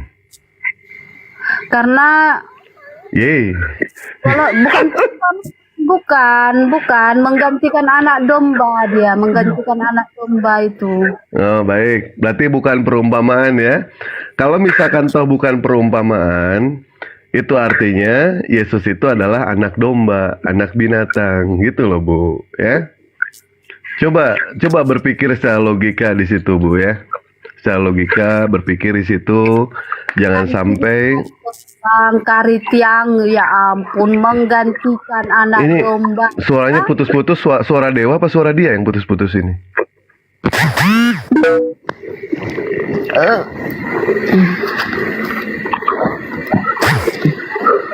Bang Juma, suaranya putus-putus Apa sinyal Dewa ya? Mak, si Juma nggak bisa keras sama aku, habis ku godain pula dia. Iya. Apa yang diketawain apa? Yang diketawain itu apa tau Bu? Kayaknya ini aku mau perang deh sama si Dewa ini. Bang Juma itu tahu lawan diskusinya Bu. Dia itu bijak dalam menanggapi. Ketika yang masuk itu adalah seekor kelinci, Bang Juma pun akan berubah menjadi kelinci Bu. Jadi lembut. Tapi ketika yang masuk itu harimau, Bang Juma pun akan menggelegar seperti harimau Bu. Tidak mungkin yang namanya orang Kristen masuk ke komal Islam, dia jadi harimau, kita jadi kelinci. Itu hal yang tidak mungkin. Kita bisa dimakan. Begitupun sebaliknya, andaikan dia datang sebagai kelinci, kita berubah menjadi harimau, orang Kristen pasti pada kabur. Kita tahu Bu, bisa menempatkan Bu, mana yang benar, mana yang mau diajak diskusi, yang santun, mana yang tidak, kami tahu di situ. Bang Juma lembut itu karena Bu Rasmi lembut. Coba andaikan Bu Rasmi itu kasar, Bang Juma pasti kasar. Muslim itu tahu adab, Muslim itu pada saat berdiskusi itu menggunakan akhlak Bu, menggunakan akhlak. Enggak, aku karena tahu si Juma itu sebenarnya hatinya lembut, makanya aku godain dia langsung lemah. Sifat manusia itu Bu, bisa lembut, bisa lemah, bisa keras, itu sifat manusia Bu. Kita bisa menempatkan, harus bisa menempatkan. Ya, nah sekarang tadi Bu ya, poinnya kesimpulannya Bu, andaikan itu Yesus dikatakan sebagai domba itu adalah anak domba perumpamaan, Yesus dijadikan sebagai tebusan domba perumpamaan, artinya orang-orang Kristen yang ditebus sama Yesus itu adalah domba perumpamaan. Dosa perumpamaan, bukan dosa beneran. Kecuali kalau Yesus dikatakan sebagai anak domba secara harafiah, baru Yesus itu menebus dosa beneran, bukan dosa perumpamaan. Tetapi Bu ya, kalau misalkan kita kaji berdasarkan dari cerita orang-orang Kristen, Yesus itu sebenarnya bukan dijadikan sebagai domba tebusan, tetapi Yesus dijadikan sebagai kambing hitam oleh orang-orang Kristen. Kenapa dikatakan seperti itu? Orang Kristen melakukan kesalahan, orang Kristen melakukan pencurian, melakukan perampokan, melakukan pembunuhan, ternyata yang menebus itu Tuhannya. Jadi jelas di situ Yesus itu bukanlah domba tebusan, tetapi Yesus adalah dijadikan sebagai kambing hitam. Begitu ya poinnya. Silakan Bang Handi, ini kupingnya rada sengklek juga Bang Andi nih orang nih.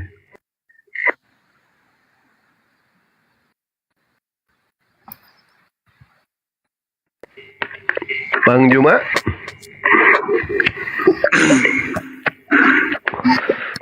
Silakan. Ini dewa ini habis maki-maki lari nggak tanggung jawab. Ustadz Alif belum kedengeran suara beliau dari tadi. Ustadz Alif, cek.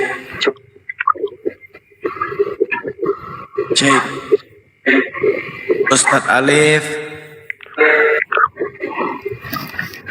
Bang Andi, pada tidur. Lanjut Bang Dewa. Enggak Baik, tidur. Bang Hos masih mendengarkan Bang Hos. Iya. Baik, siap. Tadi udah sih pemaparan dari Bang Juma sudah cukup jelas ya kan. Tinggal Rasmi saja itu mah. Masih mau menuhankan atau tidak, yaitu kembali lagi kepada Rasmi itu. Kalau masih menuhankan, terserah.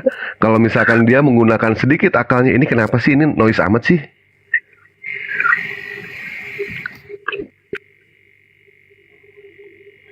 Kalau masih menuhankan juga, yaitu kembalikan kepada dia. Bukan kembalikan kepada kami. Di sini kan kami hanya menyampaikan saja. Begitu Pak Singaulo. Mungkin ini ada yang baru nih, Pak Antus. Silakan. Pak Antus. Cek. Ya. Selamat malam Pak. Assalamualaikum warahmatullahi wabarakatuh. Waalaikumsalam warahmatullahi wabarakatuh. Gimana menurut Bro Admin itu, Bro Admin? Silakan. Ya rame juga sih, rame. Aku dengerin dari tadi Bu Rasmi sama Bang Zuma ya. Bang Zuma ngomong panjang, Bu Rasmi paham. Bang Dewa ngomong sedikit nggak paham. Ya itu tergantung hati. Jadi hati Bu Rasmi lagi. Tapi ya, saya salut sama Bu Rasmi, mantap puber ke 3,5, penjelasannya. Bang Bro. Lagi puber 3,5 itu. Iya, saya salut sama Bu Rasmi. Dari tadi aku nyimak terus kok. Lanjutin Bu Rasmi. Oh Bang Dewa, ini ada di Ibrani. Di Ibrani 3, Yesus lebih tinggi dari Musa. Bacakan. Ini Bang Dewa ini mualaf ya? Mualaf dari lahir. Mualaf dari lahir ya? Mana ada mualaf dari lahir? Berarti bapaknya mualaf. Mualaf dari lahir juga. Gimana mualaf dari lahir? Nanti ayangnya kejar terus. Tapi kalau misalkan kita lihat dari apa namanya, Ibu mengatakan Yesus itu lebih, ini noise amat sih. Mute dulu Bu Rasmi. Andaikan tadi Ibu mengatakan bahwa bahwa Yesus itu lebih tinggi daripada Nabi Musa, justru yang mengadili di situ adalah Nabi Musa. Yesus menyerahkan kepada Nabi Musa. Dan Allah di dalam kekristenan itu ternyata, mohon maaf, disebut bodoh itu sama manusia. Ibu buka di dalam 1 Korintus 1 nomor 25. Silakan buka di situ. Ya. Di dalam 1 Korintus 1 nomor 25, di situ dikatakan karena kebodohan Allah itu lebih besar hikmatnya daripada manusia. Jadi ternyata Allah di dalam kekristenan itu lebih bodoh daripada manusia. Apa pantas Tuhan dikatakan seperti itu oleh manusia? Sependek ilmu pengetahuan kami sebagai umat muslim, yang namanya Tuhan itu dipuja, yang namanya Tuhan itu dipuji, yang namanya Tuhan itu dimuliakan, yang namanya Tuhan itu disembah. Tidak mungkin yang namanya Tuhan itu dihinakan. Tidak mungkin yang namanya Tuhan itu dikutuk. Di dalam Islam, auzubillahi minasyaitonirrajim, yang diterkutuk siapa? Iblis berikut antek-anteknya. Di dalam kekristenan, terkutuklah orang yang tersalib. Terkutuklah orang yang tersalib. Yesus tersalib. Yesus dikatakan terkutuk di situ. Pantas tidak seperti itu kira-kira? Coba dibuka akalnya sedikit Bu Rasmi ya. akal dibuka, pejamkan mata, pasang handsfree, kencangkan celana dalam Bu Rasmi, takutnya kedodoran nanti. Buset, ini kenceng amat ketawanya ini, ya Allah ya Robi, sakit ini. Coba dipikir lagi sama Bu Rasmi di situ ya. Dan tadi Bang Juma sudah memaparkan panjang kali lebar sama dengan tinggi mengenai soal kematian Yesus, ya kan? Kalau misalkan Tuhan itu, yang jelas yang bisa membangkitkan dan menghidupkan itu hanyalah Tuhan. Kalau Tuhan itu, Tuhan Ibu itu ternyata dibunuh saja, itu perlu bantuan tentara Romawi. Bangkit sendiri tidak bisa, yang ada dibangkitkan. Mestinya dia bisa membunuh dirinya sendiri. Tidak usah perlu bantuan tentara Romawi. Nah ini kan nggak logis seperti itu, Bu. Betul tidak, Bu Darni? Bu Darni lagi. Bang, ngapain bunuh diri sendiri? Ngapain bunuh diri sendiri? Nah itu ngapain Tuhan dibunuh, ngapain? Itu kan untuk menebus dosa umat manusia. Dosa siapa yang ditebus, Bu? Baca di Yehezkiel, tidak ada sama sekali penebusan dosa. Itu adalah doktrin dari bapak-bapak gereja. Tidak ada penebusan. Yesus itu dijadikan sebagai kambing hitam oleh orang-orang Kristen. Bukan dijadikan sebagai penebus dosa. Bahkan Dewa pernah mengatakan beberapa kali ya. Ini kita analogi sederhana loh, Bu. Allah Subhanahu wa Ta'ala mengutus para nabi. Setiap nabi ada yang namanya melakukan kesalahan. Apakah Tuhan yang menebus? Tidak, mereka bertobat. Mereka bertobat semuanya. Nabi Adam alaihissalam memiliki yang namanya kesalahan, bertobat. Nabi Musa alaihissalam, Nabi Musa pernah melakukan kesalahan, Nabi Musa bertobat. Nabi Ibrahim alaihissalam pernah melakukan kesalahan, Nabi Ibrahim alaihissalam bertobat. Tiba-tiba datang orang Kristen, sudah ditebus. Ini yang angkat siapa? Orang Kristen. Yang angkat Tuhan langsung, RT, RW, lurah. Ini gimana Bu Darni ini, nggak jelas ini. Bu Darni lagi, Bu Rasmi, Bu Darni. Ini ikut-ikutan jum-jum nih, jum-jum.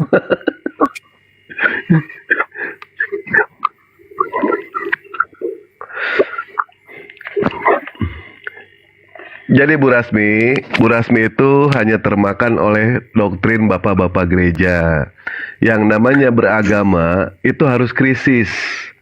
Jangan yang namanya terbawa oleh janji-janji manis. Jangan, harus krisis beragama itu. Harus kritis. Jangan terbawa sama yang janji manis. Ketika yang namanya kita berdiskusi, gunakan data, jangan gunakan retorika. Jangan gunakan doktrin bapak-bapak gereja di sini.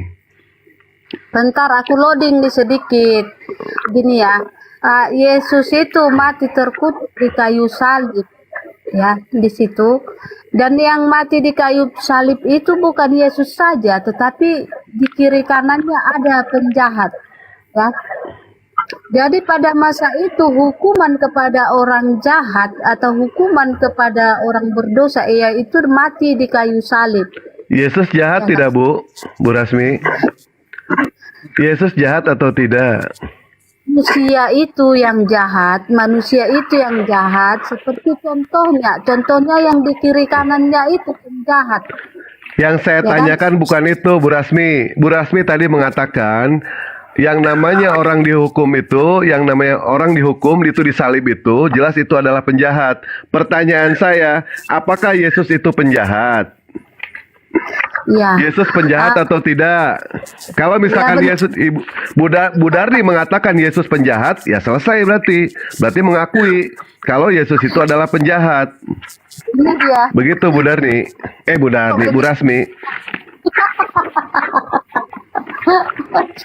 Gini Bang, di kiri kanan Yesus itu kan ada yang disalibkan. Dari situ bisa kita lihat kalau penjahat itu hukumannya pada masa itu yaitu digantung di kayu salib. Iya, pertanyaannya Yesus penjahat atau bukan? Dan Katanya mau pendek-pendek. Yesus penjahat atau bukan? Dan Yesus itu sendiri mati di kayu salib untuk menggantikan umat. Bu Rasmi, saya nggak nanya itu. Yang saya tanyakan, Yesus itu penjahat atau bukan? Ya, Yesus lah yang terakhir, dan mereka bertiga itu yang terakhir. Orang mati digantung di kayu salib dan hukum salib itu berakhir, gitu. Yang saya tanyakan, ketika Bu Rasmi tadi mengatakan yang tersalib itu adalah orang terkutuk, yang tersalib itu adalah penjahat, pertanyaannya, Yesus itu penjahat atau bukan? Sementara jelas ya, di dalam Amsal 21 nomor 18, orang fasik dipakai sebagai tebusan bagi orang dan pengkhianat, sebagai ganti orang yang jujur. Ini jelas loh ini. Yesus itu orang fasik atau bukan? Yesus itu penjahat atau bukan? Yesus itu pengkhianat atau bukan? Menggantikan orang fasik itulah Yesus itu, Bang. Saya tanya, Yesus itu orang fasik atau bukan? Bukan, tapi bukan orang fasik. Yesus itu pengkhianat atau bukan? Menggantikan dia, Bang. Aduh, dablek juga ini orang ditanya.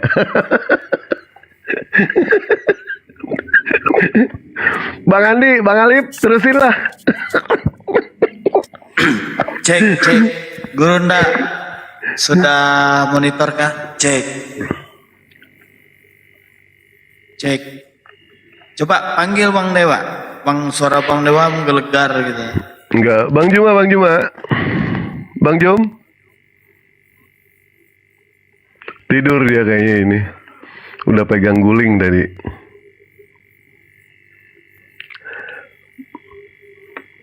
Jelas di situ ya Bu Darni ya. Pernyataan Bu Darni ternyata bertentangan di situ. Bahwa Yesus itu bukanlah pengkhianat, Yesus itu bukanlah orang fasik, dan Yesus itu bukanlah penjahat. Jadi jelas yang disalib di situ bukanlah Yesus, tetapi orang yang diserupakan dengan Yesus. Begitu ya, Bu. Kemana Bu Darni? Kabur.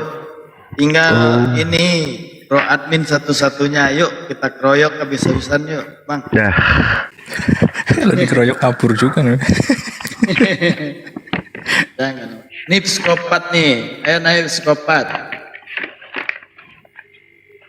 Psikopat ini kalau ada Bang Zuma dia nggak mau naik, nih takut ya.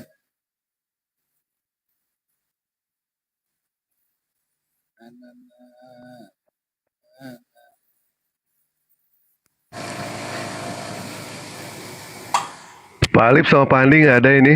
Bunda Rahma nggak ada. Udah nggak ada, Bang Dewa. Cek. Hadir.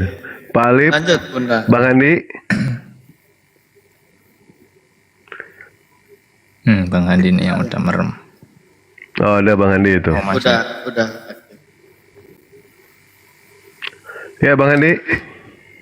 Ya, waktunya juga istirahat kali udah 1:30.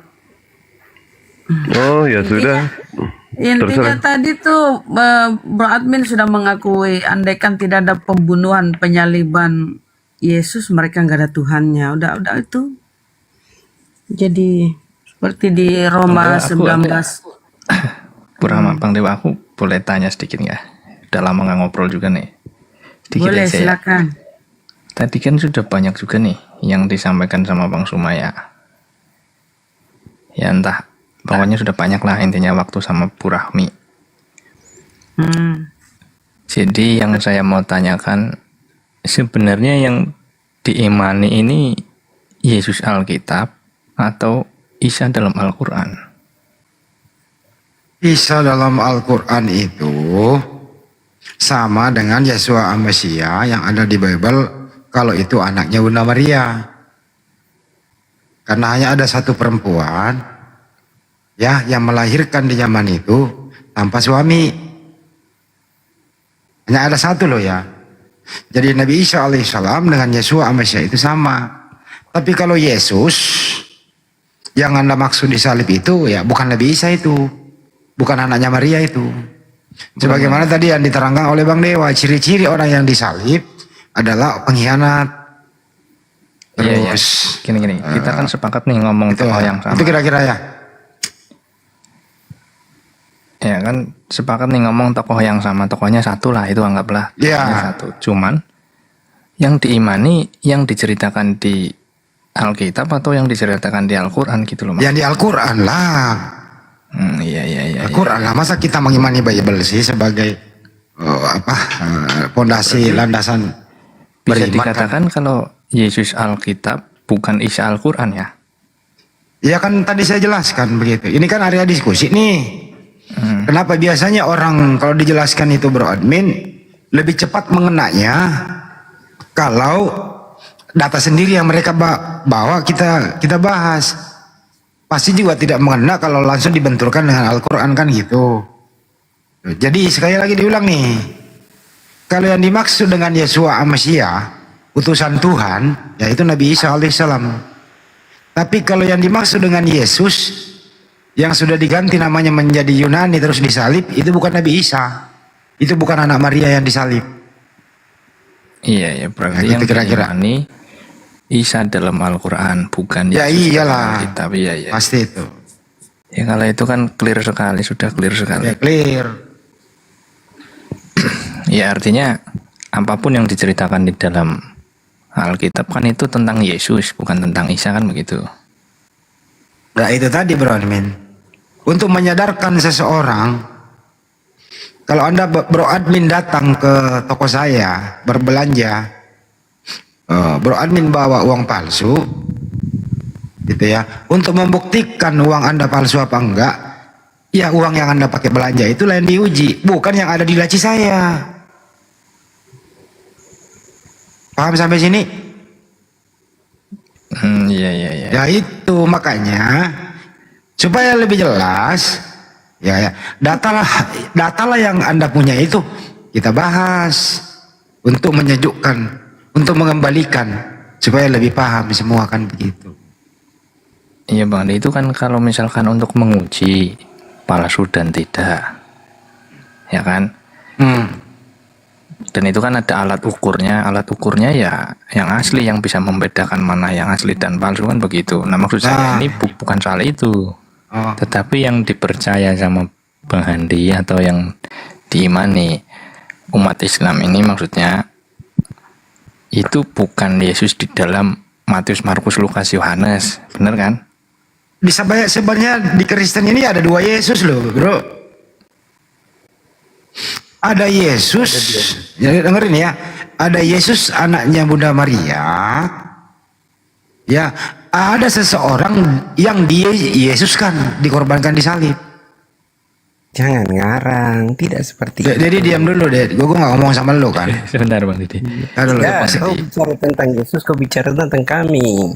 Ini saya ngobrol sama bro admin dong, kan bukan anda dulu. Biar nyambung dulu. Saya ulang ya bro admin ya. Ya sebentar Pak Didi, habis ini Pak Didi. Ngomong sembarang. Nanti saya diskusi, kamu nggak paham lagi Bibelmu sendiri. Yes. Kau yang nggak paham. Ya, Oke, sebentar Pak kita Didi. cek. 1 menit Pak Didi, sebentar. Ya. Silakan Bang Didi. Kita cek aja. Siapa Yesus menurut Yesus di Bible, bro admin? Jadi juga. Iya Bang Andi, gini Bang Andi, maksudnya yang diimani umat Islam itu Isa dalam Al-Quran bukan Yesus. Sekarang kau buktikan, ada dua yang mana? Oke, saya buktikan ya.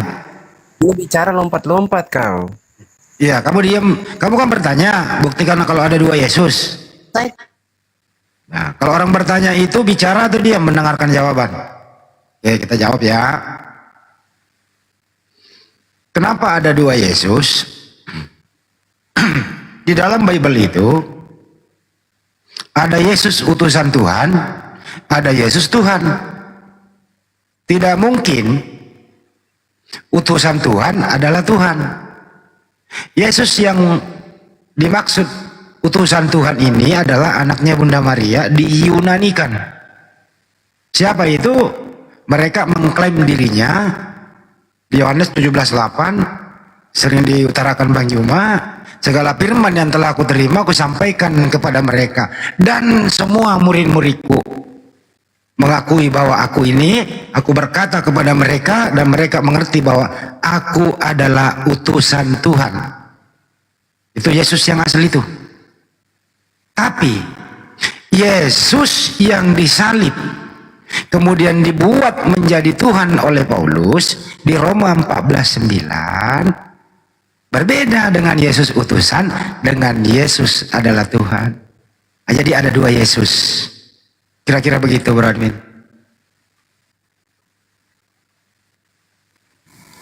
Ya, Ada yang mau membantahnya? Harus punya ilmu, tapi harus punya data bantahnya. Ya, kalau di Alkitab diceritakan nama Yesus dan satu orang lagi yang dibebaskan.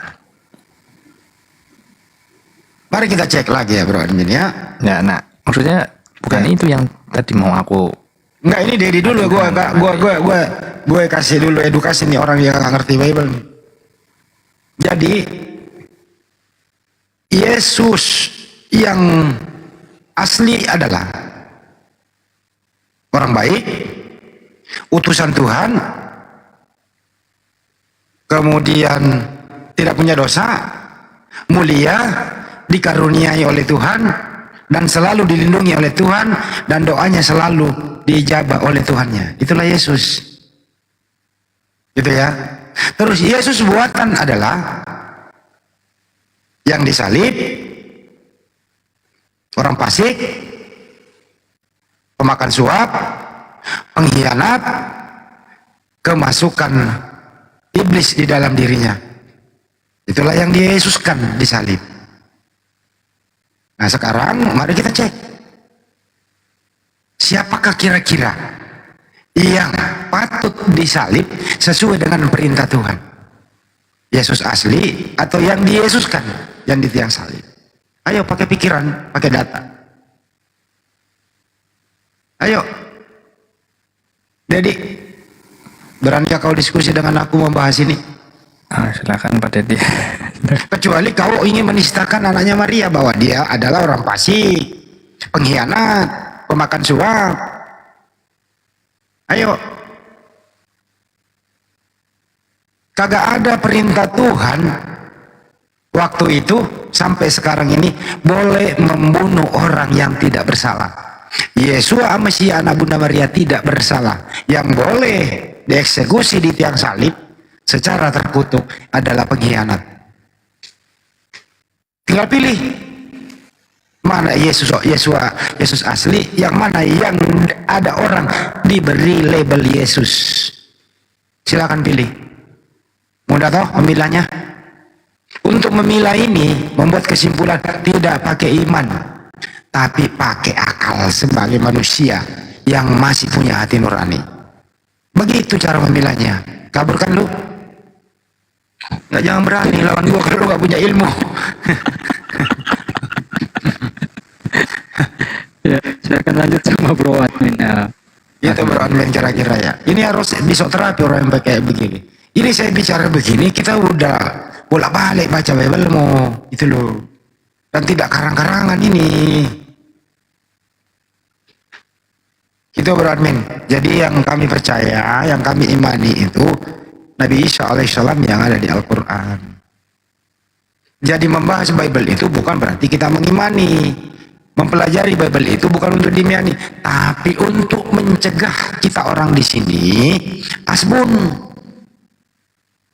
Jadi kita berbicara itu berdasarkan data yang ada di Bible Anda, supaya kami bebas daripada penistaan.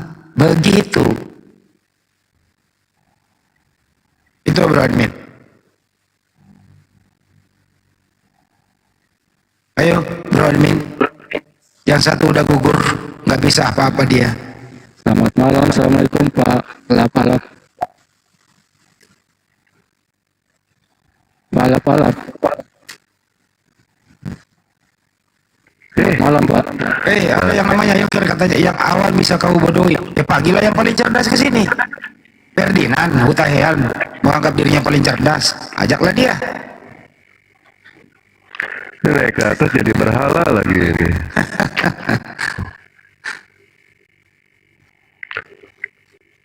Lapalap.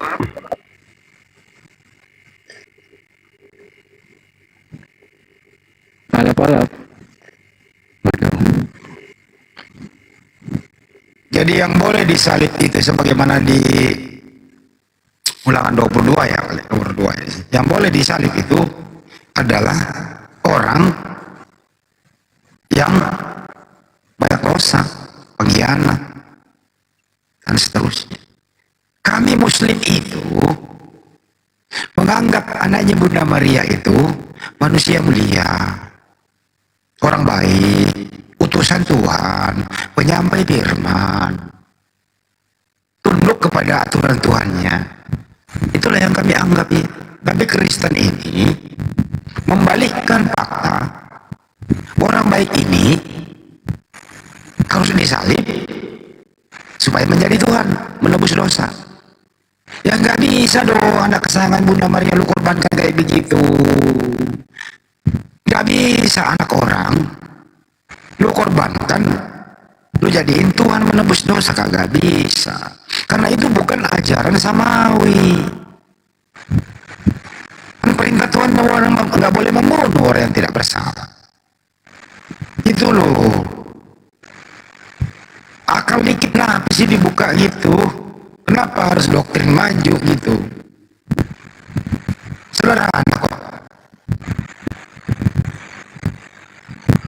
Kalau Anda baca perintah-perintah Tuhan di dalam kitab tanah begitu, kitabnya Yudaisme atau Torah itu, Anda boleh baca. Tidak ada perintah Tuhan boleh membunuh orang yang tidak bersalah. Tidak ada satupun. Dan tidak ada satupun nubuatan siapapun di sana untuk membunuh orang yang tidak bersalah di tiang salib untuk menebus dosa. Kagak ada nubuatan itu. Mau Yesaya 53, mau Yesaya 96, mau dimanapun kagak ada hubungannya dengan penyaliban untuk menebus dosa. Kagak ada. Ini hanya doktrin semata yang membuat Anda terpana, karena Anda tidak boleh anti kritik dan tidak boleh mengkritik pendeta. Nggak boleh. Yang Anda percaya itu adalah tulisan-tulisan yang ditulis kemudian setelah Yesua Amasiah tidak ada di muka bumi. Beberapa ratus tahun kemudian dibuatkanlah tulisan-tulisan untuk memperkuat iman Anda. Nah, tulisan-tulisan inilah bertentangan sekali dengan ajaran Yesua Amasiah waktu hidup. Jadi kami ini hanya sebagai penengah. Alhamdulillah selama ini banyak kok orang yang teredukasi. Banyak. Benar loh. Jadi kalau nggak punya ilmu jangan marah-marah bro. Belajar lagi.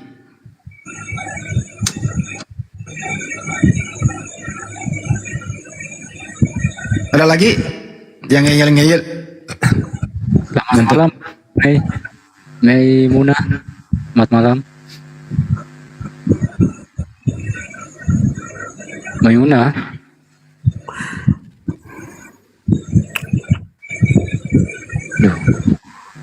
Jadi kalau kita lihat kisah ya, kisah di Bible dan apa yang disampaikan Allah dalam firman-Nya di Al-Quran itu sama-sama. Yesus dikisahkan di dalam Bible dan Nabi Isa dalam Al-Quran itu sama diutus kepada Bani Israel. Kedua sama mengajarkan tauhid, ya, sama-sama mengajarkan tauhid. Dalam Bible kita melihat, mendengar apa kata Yesus. Dengarlah orang Israel, Tuhan Allah kita, Tuhan itu Esa, tunggal atau satu. Dalam Al-Quran pun ada di surah berapa, surah Maryam kalau nggak salah ya. Wa innallaha rabbi wa rabbukum fa'budu hadza siratal mustaqim.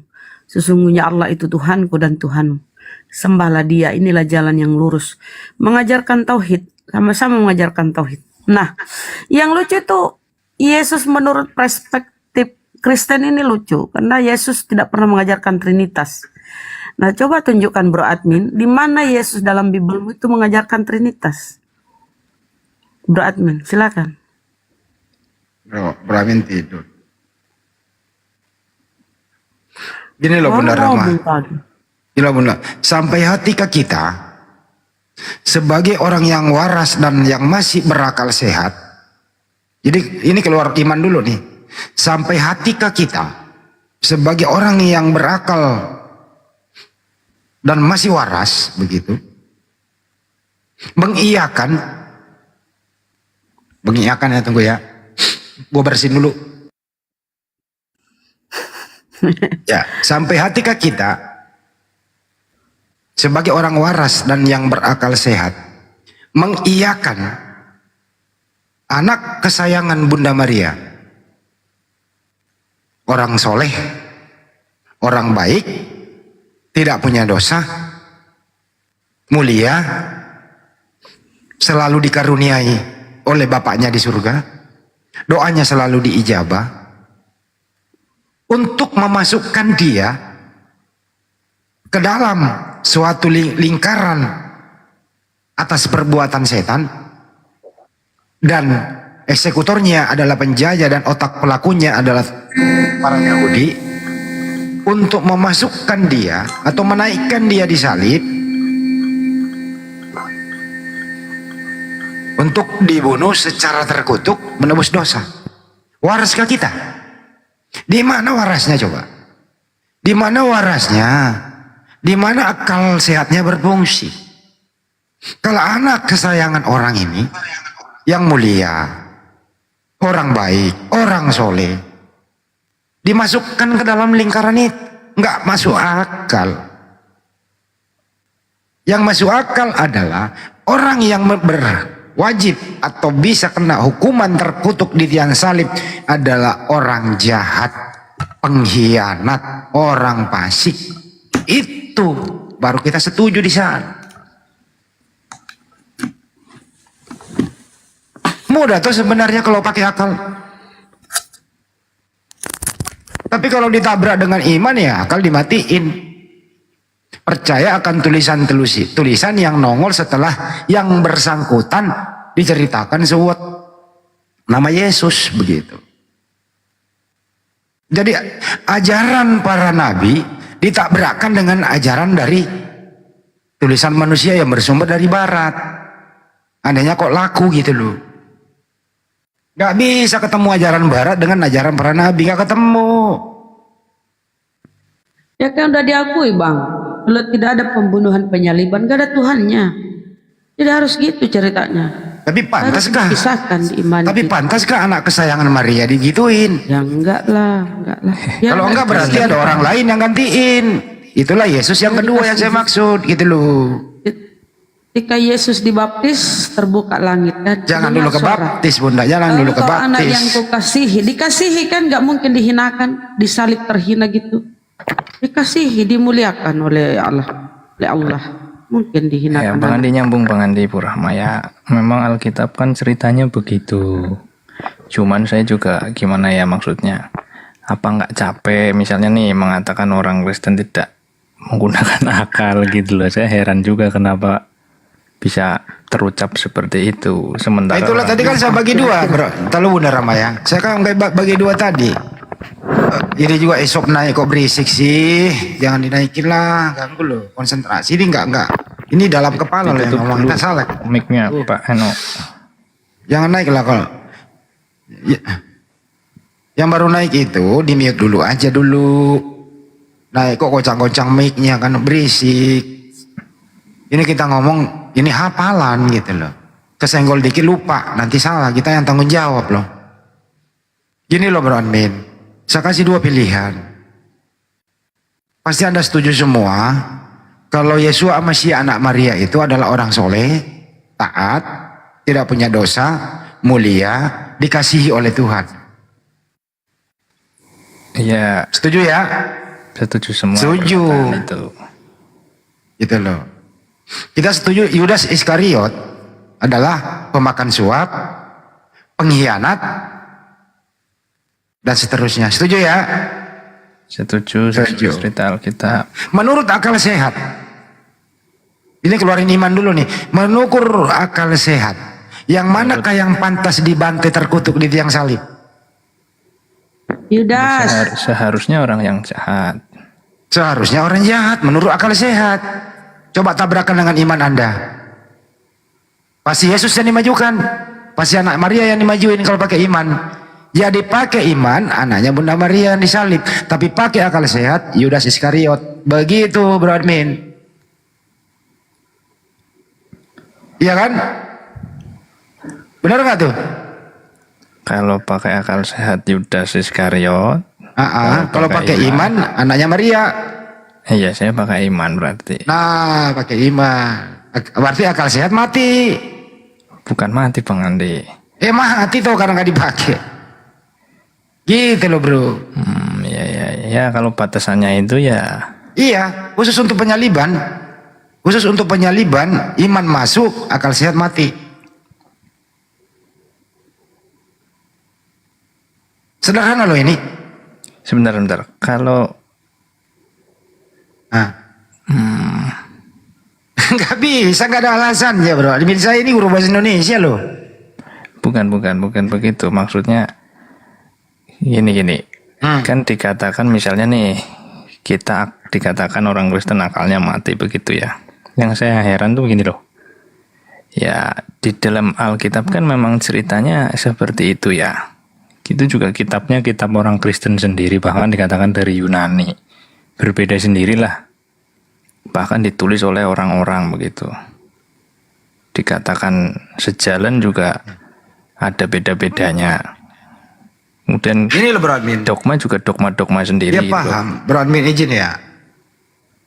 Saya ini mengambil saja analogi. Buang dulu semua doktrin di dalam pengajaran gereja atau yang ada baca di Bible. Kita keluar dulu dari lingkungan yang kosong. Ada orang baik, ada orang jahat. Ya, sebagai manusia yang berakal sehat, yang manakah yang pantas dihukum?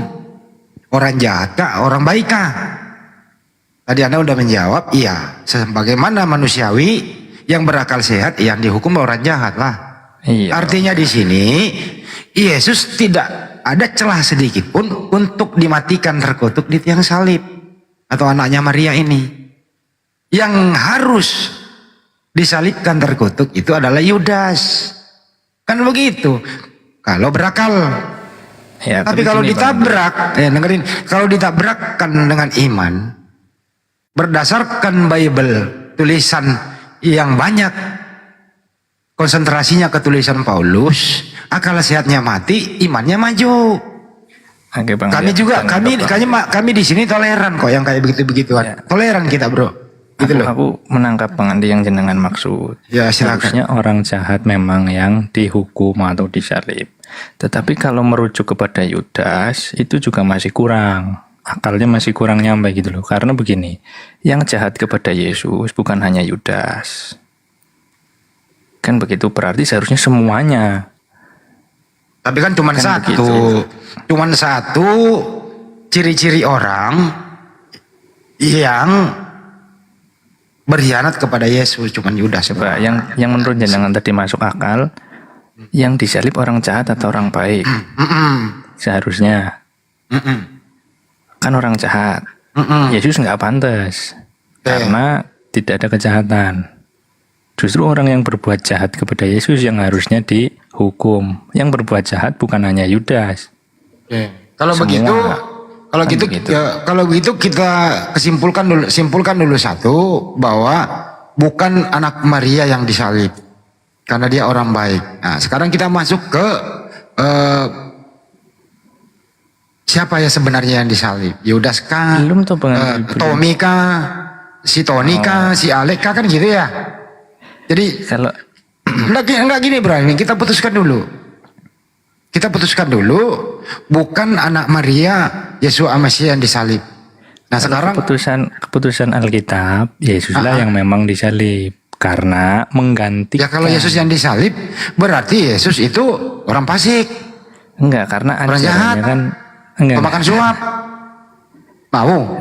Enggak, karena ajarannya kan mau. Anak Maria digituin.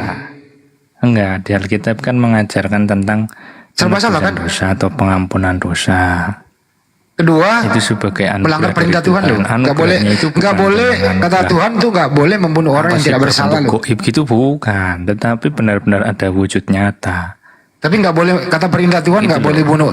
Bro Admin, kata perintah Tuhan. Bro Admin, perintah Tuhan tidak boleh membunuh orang yang tidak bersalah loh. Iya, tetapi dalam konteks perjanjian baru memang dikatakan demikian. Yesus adalah anugerah Allah. untuk pengampunan dosa, bukan semata-mata pengampunan dosa itu sesuatu yang gaib gitu, nggak bisa dijelaskan, enggak, tapi ada ceritanya, ada realitanya gitu loh. Sama seperti domba yang digunakan di dalam perjanjian lama ya, untuk menggantikan orang yang berdosa begitu, atau mentahirkan orang yang berdosa dengan darah domba, begitu juga Yesus gitu loh Bang Andi, dalam perjanjian Iya, saya baru memang paham, bro. ajarannya begitu. Bro admin, saya ini nggak mau mengganggu iman Anda. Saya ini toleran, silakan mengimani begitu. Tapi mohon juga Anda jujur.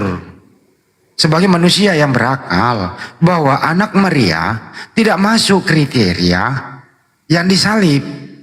Tapi kalau iman Anda masuk di sana ya monggo. Tapi kalau akal sehat kan sebagai akal orang yang bermoral, orang yang berakal, akal Anda kan nggak masuk kategori anak Maria yang disalib. Tapi imannya Anda kan masuk anak Maria yang disalib. Ini kan dua hal yang berbeda antara iman dan akal. Silakan mengimani, ya, tapi mohon maaf, akal Anda sendiri yang bertolak belakang dengan iman Anda. Itu aja kok. Kita toleran kok, bro. Kita toleran loh di sini. Iya Bang Andi. Dan menurut survei saya nih ya, sudah banyak orang yang bersyahadat bersama kita semua di sini. Ya, di sini saya buka akalnya orang berpikir, bro. Di sini yang sering saya buka kuncinya di sini. Ngobrol santai di warung kopi. Yang penting jangan arogan. Ngobrol santai, ya, masuk akal. Masuk akal. Ada yang cepat, ada yang lama begitu. Di sini kunciannya orang kalau mau login. Kalau sudah akal sehat dipakai, saya rasa iman yang merusak akal itu akan terbuang iman itu. Karena iman dan akal itu harus selaras. Gitu. Di sini kunciannya sebenarnya. Mudah sebenarnya itu. Itu loh bro, itu aja sih. Mudah kok itu. Halo. Ya Ibu Dina silakan. Mohon maaf sebelumnya ya. Dari tadi ngomong-ngomong akal mulu. Gini loh. Ini sebelum dunia ini ada, itu semua sudah dinubuatkan. Dan jadi ini jangan masakan akal sehat Anda. Ini sudah terjadi. Dan memang Yesus itu disalibkan bukan karena dia salah. Tapi dia datang ke dunia ini untuk menebus dosa manusia. Bukan dosa dia. Kamu kalau pakai akal, kamu Bu Dina, siapa yang menubuatkan Yesus mati terkutuk? Siapa? Bukan mati terkutuk. Loh, di Galatia 3:13 itu loh. Kristus telah menebus kita dari kutuk hukum Taurat dengan menjadi kutuk karena kita, sebab ada tertulis terkutuklah orang yang digantung di tiang salib. Siapa tuh yang terkutuk di salib? Bang gini loh. Nah, jangan begini. Itu nggak boleh satu-satu. Nah, ini nggak ngerti Bible nih, susah nih kalau nggak ngerti Bible nih. Cuma doktrin gereja di bawah-bawah nih. Bukan doktrin gereja. Kamu jangan. Nah, sekarang saya tanya, siapa yang menubuatkan Yesus mati terkutuk? Siapa? Bukan. Gini loh. Kok bukan? Tadi Anda menubuatkan. Saya tanya, siapa yang menubuatkan Yesus mati terkutuk? Diam dulu Pak Gio. Siapa? Hah? Kamu cuma hanya berpatok sama satu ayat. Ya siapa yang menubuatkan? Allah itu sendiri. Mana datanya? Mana datanya? Mana datanya di Alkitab? Jangan. Nggak ada tuh Yesus dinubuatkan untuk mati terkutuk, nggak ada. Nggak ada. Karena begitu besar kasih Allah kan dunia ini. Ya, cari datanya. Putra yang tunggal untuk menebus dosa manusia. Cari datanya. Cari datanya. Di mana ada data Bapak di surga menubuatkan Yesus mati terkutuk? Nggak ada datanya. Nggak ada data tuh. Saya bilang diskusi pakai akal, jangan pakai iman. Kamu dari tadi ngomong-ngomong akal, udah aku bilang rancanganmu bukan rancangan Allah. Ya mana rancangan? Mana rancangan? Aduh. Pikirkan. Dia bisa menjadi apa saja yang dia mau. Ya datanya mana? Karena Allah itu maha kuasa. Kasih sampai pemikiran Anda. Ya, saya kasih data satu ya Mbak. Mbak jangan pakai iman Mbak. Dia bisa menjadi apa saja yang dia mau. Waduh, kok kemana-mana. Kamu terlalu sempit. Jadi Tuhanmu pernah jadi apa saja gitu? Dia bisa menjadi apa saja. Oh iya, pernah menjadi kodok? Seperti yang kamu pikirkan. Gini loh Mbak ya, Mbak, saya baik hati loh ya, dengerin. Udah jatuh ke dalam dosa. Mbak, Ada dengerin dulu Mbak. dosa. Maka kita Mbak. butuh korban tebusan dan butuh manusia yang sempurna. Tidak ada manusia yang Nah, sempurna. ini gereja Adam kok dan Hawa ngomong ya. sudah berdosa. Maka diutuslah. Apa sih? Ini jangan ngomong gereja Mbak. Dengerin Mbak. Percaya kak Mbak, kalau perintah Tuhan itu dilarang membunuh orang yang tidak bersalah. Mbak percaya data itu di Ulangan 20 nomor 13? Percaya nggak Mbak dilarang membunuh? Anda masih percaya tuh perintah Tuhan dilarang membunuh? Percaya? Kalau percaya itu, Mbak cari datanya. Di mana ada nubuatan Bapak di surga membunuh Yesus secara terkutuk di tiang salib? Mana?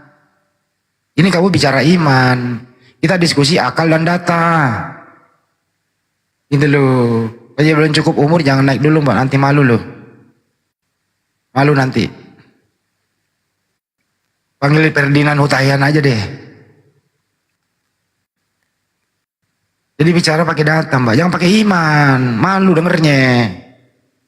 Gitu loh. Karena kamu ini udah didoktrin kayak gini di gereja, nggak ada bantahan. Harus punya Roh Kudus gitu kan. Oh Bang Andi nggak bisa karena Anda nggak punya Roh Kudus, kami punya. Oh Anda nggak bisa karena Anda belum dibaptis, harus dibaptis dulu. Oh nggak bisa, Anda harus jadi Kristen dulu baru paham. Itu namanya harus didoktrin dulu, harus diimani dulu. Nggak perlu pakai akal belakangan, kan gitu. Diminta datanya mana yang menubuatkan, mana nggak ada. Justru perintah Tuhan itu dilarang membunuh. Artinya kalau ada perintah Tuhan dilarang membunuh, ya jangan bunuh Yesus lah, kan perintah Tuhan. Gitu loh. Apalagi orang tidak bersalah kok dibunuh. Memang akal Mbak ini harus dimatiin dulu deh. Dimatiin dulu itu akal, baru ditabrak dengan tulisan-tulisan Paulus. Yesus harus mati, hidup kembali supaya ia menjadi Tuhan. Ini itu Mbak. Kisah 2:32. Lanjut Bang Andi, lanjut. Ya. Itulah beradmin ya. Jadi saya hanya ingin keseimbangan akal aja dah. Ya Bro Amin tadi udah ngakui bahwa ya kalau berakal ya gak mungkin dong anak kesayangan Bunda Maria disalib terkutuk. Gak mungkin kalau akalnya masih berfungsi. Saya yakin kalau akal masih berfungsi kagak mungkin mengiyakan Bro Admin anak kesayangan Bunda Maria mati terkutuk di tiang salib. Kalau akal masih berfungsi nih. Setuju gak? Iya setuju. Gini memang benar ya, ajaran penebusan dosa ini memang keras sih. Memang unsurnya ini tentang akal ya. Nah, jujur Bro Admin. Bagi orang Kristen memang ajaran ini punya makna yang berbeda Bang Andi. Benar sekali. Jadi ya gimana dong, Alkitab mengatakan demikian, kalau kita nggak ikut apa kata Alkitab artinya bukan orang Kristen dong, kan gitu. Ya itu saya nggak melarang untuk Anda, silahkan aja. Kan ini kan kita toleran, yang penting Anda jujur bicara. Tapi jangan kayak ibu tadi, ini udah ngeyel, mati akal, ngeyel tanpa data. Ini kan udah kuadrat namanya. Kalau Anda jujur begini ya monggo. Kita ya toleran lah. Karena nggak mungkin. Sekarang coba Bang Di. Ya gimana? Sekarang coba dari sudut pandang yang lain ya. Misalkan nih, kan tadi perintahnya tidak boleh membunuh ya. Dari sudut pandang yang lain bahwasanya misalkan diselamatkan, Nabi ini diselamatkan. Tetapi untuk menyelamatkan itu kan juga mengorbankan orang lain juga. Sementara seharusnya kan perintahnya tidak boleh membunuh atau mengorbankan bahkan. Kalau itu ini juga gimana, itu juga nggak masuk akal juga dong. Ya, atau gimana? Kalau ini masuk akal. Masuk akal. Masuk akalnya di mana? Silakan. Saya jelaskan ya. Di Ulangan 20 nomor 2 itu ada yang disalib terkutuk. Tuhan itu memerintahkan membunuh. Habisi semua Sodom Gomora, boleh membunuh. Kenapa? Karena ada sebab akibat. Begitu. Bahtera Nuh boleh ditumpas bagi orang yang tidak beriman. Karena udah diberi peringatan, masih ngeyel, boleh Tuhan memberikan peringatan. Tapi tidak ada satupun perintah Tuhan, ya, spesifik membunuh orang yang tidak bersalah untuk menebus dosa terkutuk di tiang salib. Di sini akalnya yang maju, gitu loh. Jadi tidak boleh ada perintah Tuhan itu membunuh tanpa sebab, tapi sebabnya yang tidak merusak akal. Kan boleh itu Sodom Gomora gimana, Bahteranu gimana. Boleh gitu loh. Itu kan dari pihak Tuhan, Bang Andi. Ya iya, artinya Tuhan ini memang ada alasan yang logis diterima manusia, nggak merusak akal perintah itu. Bukan, perintahnya kan jangan membunuh, titik. Kalau dari pihak Tuhan itu kan kisahnya berbeda lagi. Ya kalau begitu nggak usah ada orang yang mati dong, semua kita hidup selamanya aja di bumi. Kalau tidak boleh membunuh, titik. Jadi nggak ada orang yang mati dong. Buktinya kita manusia kok dibunuh. Kan perintahnya kan untuk manusia untuk manusia. Nah itu gimana Sodom Gomora? Siapa yang membunuh itu? Perintah siapa? Itu kan dari pihak Tuhan. Iya, apa sebabnya? Karena hidupnya udah kelewatan, melanggar perintah Tuhan. Jadi yang melanggar perintah Tuhan, yang kebablasan, yang kelewatan boleh diberi hukuman. Tapi Yesua Masya nggak boleh diberi hukuman karena dia tidak bersalah, justru dikasihi oleh Tuhan. Di sini masalahnya. Mudah kan jawabnya Bro Admin untuk membuka akal sehat? Makanya menggantikan orang lain untuk disalib begitu. Kalau itu anak ke Al-Quran diserupakan. Bukan, tetap Alkitab. Oke. Kan tadi kan bahasnya di Perjanjian Lama. Oke. Tetap ke Bible. Karena akal sehatnya sudah tidak boleh anak Maria yang disalib. Gitu ya, dengar ya. Akal sehatnya tidak boleh anak Maria yang disalib. Tetapi iman Kristen memang harus ada yang disalib. Artinya ada yang disalib bukan anak Maria. Siapakah itu? Ya mari kita cek. Siapa sih yang memenuhi kriteria yang mendapat hukuman terkutuk? Bukan anak Maria.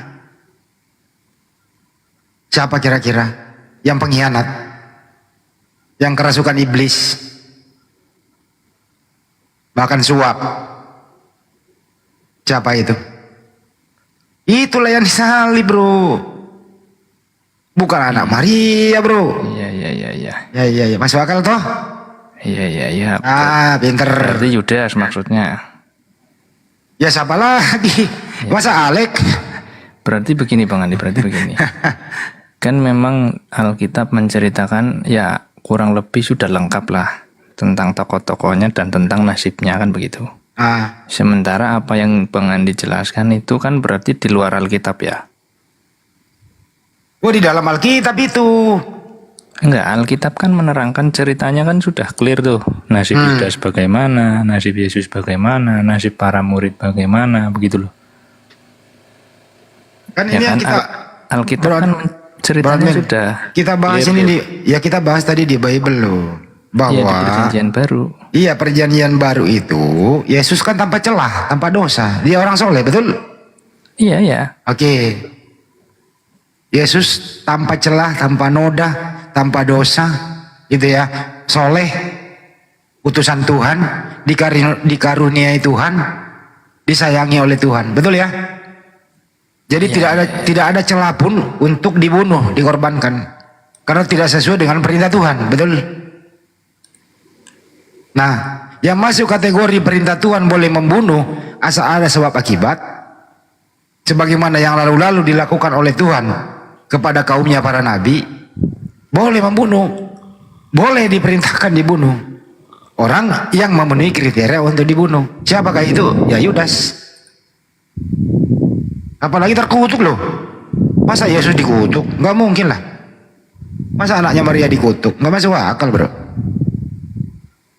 Coba cermati aja jadi Galatia 3:13. Bayangkan itu Galatia 3:13. Saya nggak percaya kalau Kristus telah menebus kita dari kutuk hukum Taurat dengan menjadi kutuk karena kita. Sebab ada tertulis terkutuklah orang yang digantung di tiang salib. Saya tidak yakin kalau Kristus yang dimaksud itu adalah anaknya Maria. Tidak masuk akal. Kecuali iman ya. Nah disinilah perbedaannya kita. Tapi kita harus toleran. Dalam akal kita setuju tidak mungkin anak Maria. Tapi iman Anda yang mohon maaf iman Anda iman kami. Kami toleran juga kok dalam hal ini. Gitu loh Bro Admin. Iya Bang Andi. Ya gimana dong? Karena Alkitab ceritanya sudah seperti itu sih ya. Iya silahkan saja. Kalau misalkan yang tapi begini Bro Admin, masing-masing nanti orang dimintai pertanggungjawaban. Iya maksudnya gini loh, yang Bang Andi ceritakan di luar Alkitab nih. Menurut sudut pandang akalnya Bang Andi, ya harusnya bukan Yesus, tetapi Yudas. Berdasarkan ceritanya kan. Nggak sesuai dengan ini akal saya sinkron dengan anaknya Maria. Iya menurut akalnya Bang Andi. Yang ada di Bible Anda, yang ada di Bible Anda itu anaknya Maria ini, ya selaras dengan akal manusia dimanapun dia berada asal berakal bahwa dia tidak boleh mati terkutuk. Ini dalam Bible Anda sendiri gitu. Iya gini loh Bang Andi. Menurut akal Bang Andi seharusnya yang disalib itu kan orang jahat yang berkhianat.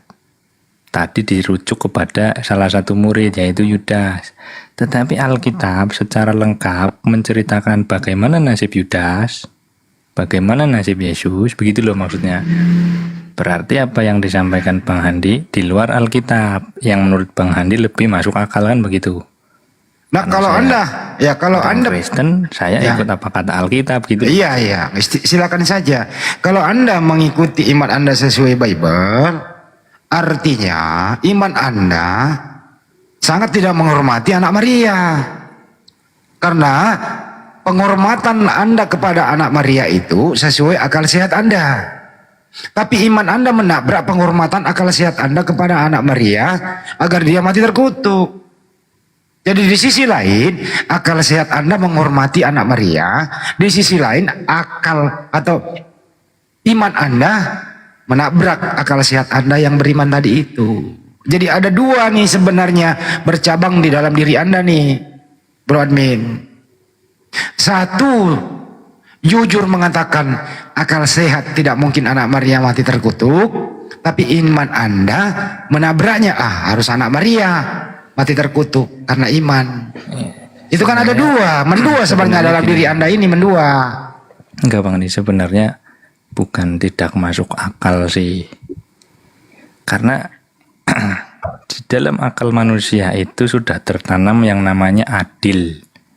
Ya kan, siapa bersalah dia dihukum kan begitu. Ya di mana adilnya? Yesus tidak bersalah kok. Iya, sebenarnya bukan tidak masuk akal, memang tidak adil. Tetapi Alkitab ceritanya sudah demikian. Ya udah saya bilang silahkan percaya Bible Anda dengan iman, tapi akal Anda melawan itu iman Anda. Jadi menurut Bang Andi tidak masuk akal atau tidak adil? Tidak adil dan tidak masuk akal. Kalau tidak masuk akal kan benar-benar murni tidak. Kalau sudah tidak adil itu sudah tidak masuk akal. Ya kedua kesinambungan tidak masuk akal dan tidak adil. Tidak adil lah rasanya kita. Ya, sebagai manusia yang berakal. Nah, saya tambahin lagi nih, tidak adil lah rasanya kita sebagai orang yang berakal mengiyakan orang yang tidak bersalah, anak kesayangan Bunda Maria, anak kesayangan Tuhan, mati terkutuk di tiang salib. Tapi saya memaklumi, saya toleran iman Anda mengimani itu. Monggo-monggo saja. Mudah toh? Ya memang begitu sih ya. Ya udah silakan iman itu gitu loh. Nah mudah-mudahan habis ini mikir, iya juga ya kok iman saya nak berakal saya. Bahkan saya mau, iman saya loh, begini loh Bro Admin, kok iman saya kok tidak adil ya memperlakukan anak Maria begitu ya? Enggak, memang nasibnya memang tidak. Enggak boleh lagi loh. Nasibnya memang kan Yesus disolimi, tidak adil, dijahatin.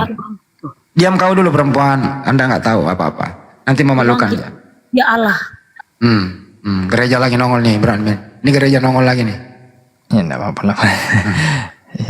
Ya begitulah Bang Andi. Yang penting tadi kan sudah ditegaskan bahwa menurut akal Bang Andi di luar cerita Alkitab. Cerita Alkitab itu memang tidak masuk lah karena tidak adil kan begitu. Saya sih nggak mau menggugat iman Anda ya. Iya. Tapi mari kita berpikir cerdas saja. Karena memang di Bible itu kontradiksi sekali loh bro. Ya, kontradiksi ajaran Yesua Amasya dengan iman Anda. Terus terang. Bukan tuh Bang Andi. Kontradiksinya itu dengan paradigma kita. Kalau Alkitab ya memang ceritanya seperti itu kan begitu. Paradigmanya kita manusia. Sebagian, gini bro, sebagian di dalam Bible Anda, hampir 60-70% ditulis oleh Paulus itu, terutama terfokus kepada penyaliban, dengan ajaran Yesua Amasya itu, baikan bumi dan langit.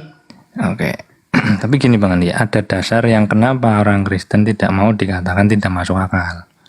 Apa itu? Ya, masuk akalnya itu begini, karena Yesus ini dianggap secara simbolis sebagai pemenuhan pengajaran tentang kurban pada perjanjian lama. Yesus ini sebagai penggenapannya.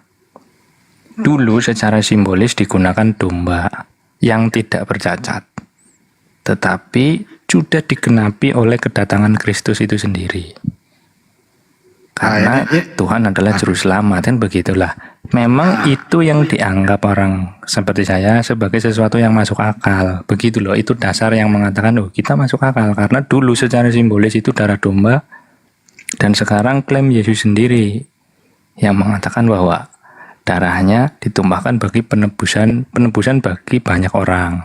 Dan itu sudah selesai, penggenapan sudah genap, sudah tidak ada lagi korban-korban lagi seperti dalam perjanjian lama. Begitu. Yang dipakai adalah dasarnya adalah percaya. Siapa yang percaya kepada anak, dia diselamatkan dan dibangkitkan, begitu, beroleh hidup yang kekal. Itu yang diajarkan Alkitab. Ya. Gantian ya. Ini iman, kalau iman begitu, saya sih nggak mau terlalu menggugat ya iman Anda ya. Karena ini memang bukan untuk merusak iman orang sih, tapi memperbaiki akal, kan begitu. Kalau yang namanya darah itu, tidak ada ajaran para nabi itu membolehkan darah manusia sampai ke ajaran Yesua Amasya.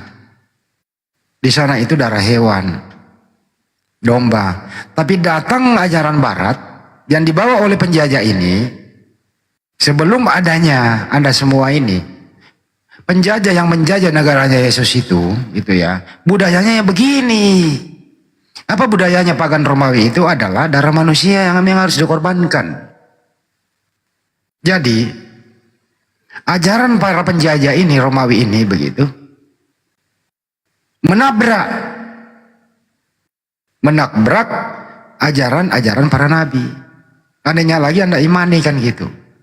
Sekali lagi saya ulang, tidak ada perintah Bapak di surga atau yang mengutus Yesus atau mengutus para nabi untuk mengorbankan anak orang atau darah manusia sebagai penebus dosa, nggak ada.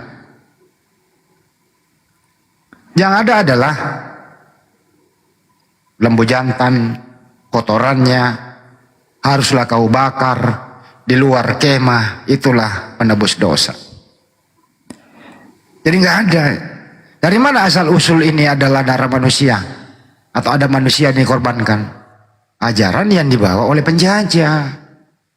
Siapa? Romawi yang menjajah negaranya Yesua Amasya. Ini yang berkembang. Makanya teman-teman Kristen mohon maaf ya bro admin, ajaran Anda itu tidak sinkron dengan ajaran para nabi, tapi bersinkron banget dengan pagan-pagan Yunani. Muncullah yang demikian, penebusan dosa, darah manusia, adalah Tritunggal, segala macam gitu loh.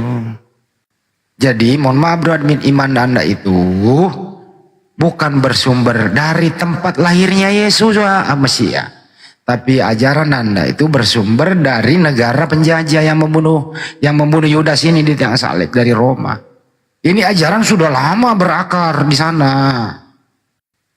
Kira-kira begitu penjelasannya Bro Admin. Tapi iman Anda ya monggo. Tapi mari pakai akal. Kira-kira masuk akal nggak sih? Kalau ada darah hewan, kenapa masih harus darah anak orang sih? Kan gitu Bro Admin. Iya, Bang Andi. Kalau dikatakan tidak sejalan dengan ajaran para nabi ya, memang waktu sebelum kedatangan Yesus yang dijadikan penebus, pengganti atau persembahan itu untuk pengganti nyawa, pengganti darah itu ya memang darah binatang, dan itu dilakukan dari dari sisi manusianya, dari kitanya, bahkan diwakili oleh imam dari suku Lewi kan begitu ya. Tapi kalau perjanjian baru ya memang klaimnya Yesus sendiri yang mengatakan demikian, Bang Andi. Iya, ini loh. Yesua Amasia waktu hidup tidak pernah melakukan apa yang ada di iman Anda. Mestinya kalau Yesua Amasia sebagai panutan, Yesus pernah melakukan itu. Melakukannya apa, Bang Andi? Ya, melakukan bagaimana menebus dosa dengan darah manusia. Kan nggak ada. Justru orang yang mengajarkan bagaimana supaya dosa ini tidak banyak oleh kaumnya Yesua Amasia, ikuti dia. Bagaimana cara supaya terlepas dari dosa? Kagak perlu pakai embel-embel, kata Yesus. Apa itu? Hidup yang kekal ini bahwa mereka mengenal Engkau satu-satunya Tuhan yang benar, mengenal Yesus yang telah Engkau utus. Nah, kalau nggak mau berdosa, ikuti ajaran Yesus saja. Liturgi, kebiasaan Yesua Amasia waktu mengajar nggak pernah melakukan sebagaimana iman Anda sekarang. Yesua Amasia takluk sama hukum Taurat, tidak ada satu titik pun dihapus. Mereka berdoa langsung kepada Tuhannya kalau ada membuat kesalahan, kagak perlu pakai darah manusia. Nah, setelah Yesua Amasia nggak ada di muka bumi, barulah dibuatkan hal-hal demikian. Bahkan kan di kanon dipilah-pilih. Kenapa Yesus di Bible 13-29 hilang? Apa sengaja dihilangkan? Coba kalau ini ada semua, Anda tidak akan menjadi Kristen. Makanya dikanonkan yang mana yang cocok dengan ajaran penjajah Romawi ini. Dikanonlah di sana. Di mana dikanon?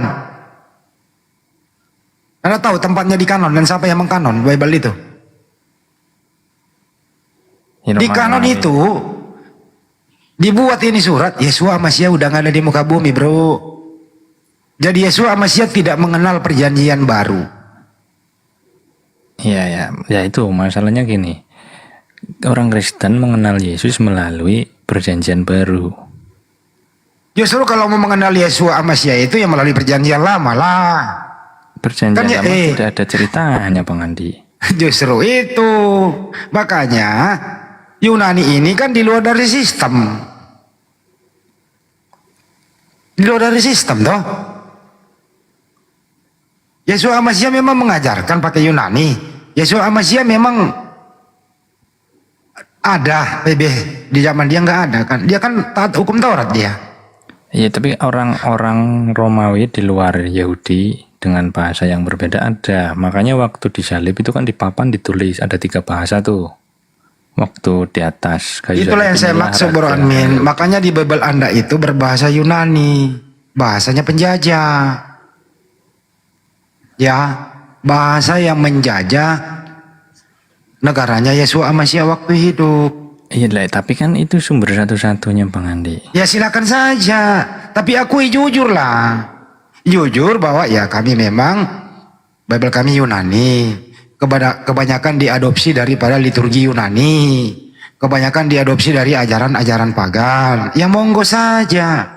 Tapi anehnya lagi teman Kristen kita ini ke Islam-Islaman lah, ke Yahudi-Yahudian lah, bertorat-torat lah. Mana kagak nyambung. Kagak nyambung. Nggak ada nubuatan-nubuatan di sana, nggak ada. Bagaikan bumi dan langit itu. Jadi bagaikan bumi dan langit antara ajaran Yesua Amasia dengan Kristen. Nah itu lagi. Nggak kena. Sebentar Bang Andi.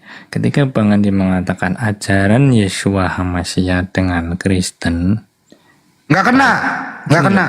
sumber pengenalan tentang siapa Yesus, apa yang dilakukan, bagaimana, itu kan juga dari Perjanjian Baru, Matius, Markus, Lukas, Yohanes. Lantas dari mana kalau dikatakan ajarannya tidak sesuai gitu? Saya udah bilang Bro Admin.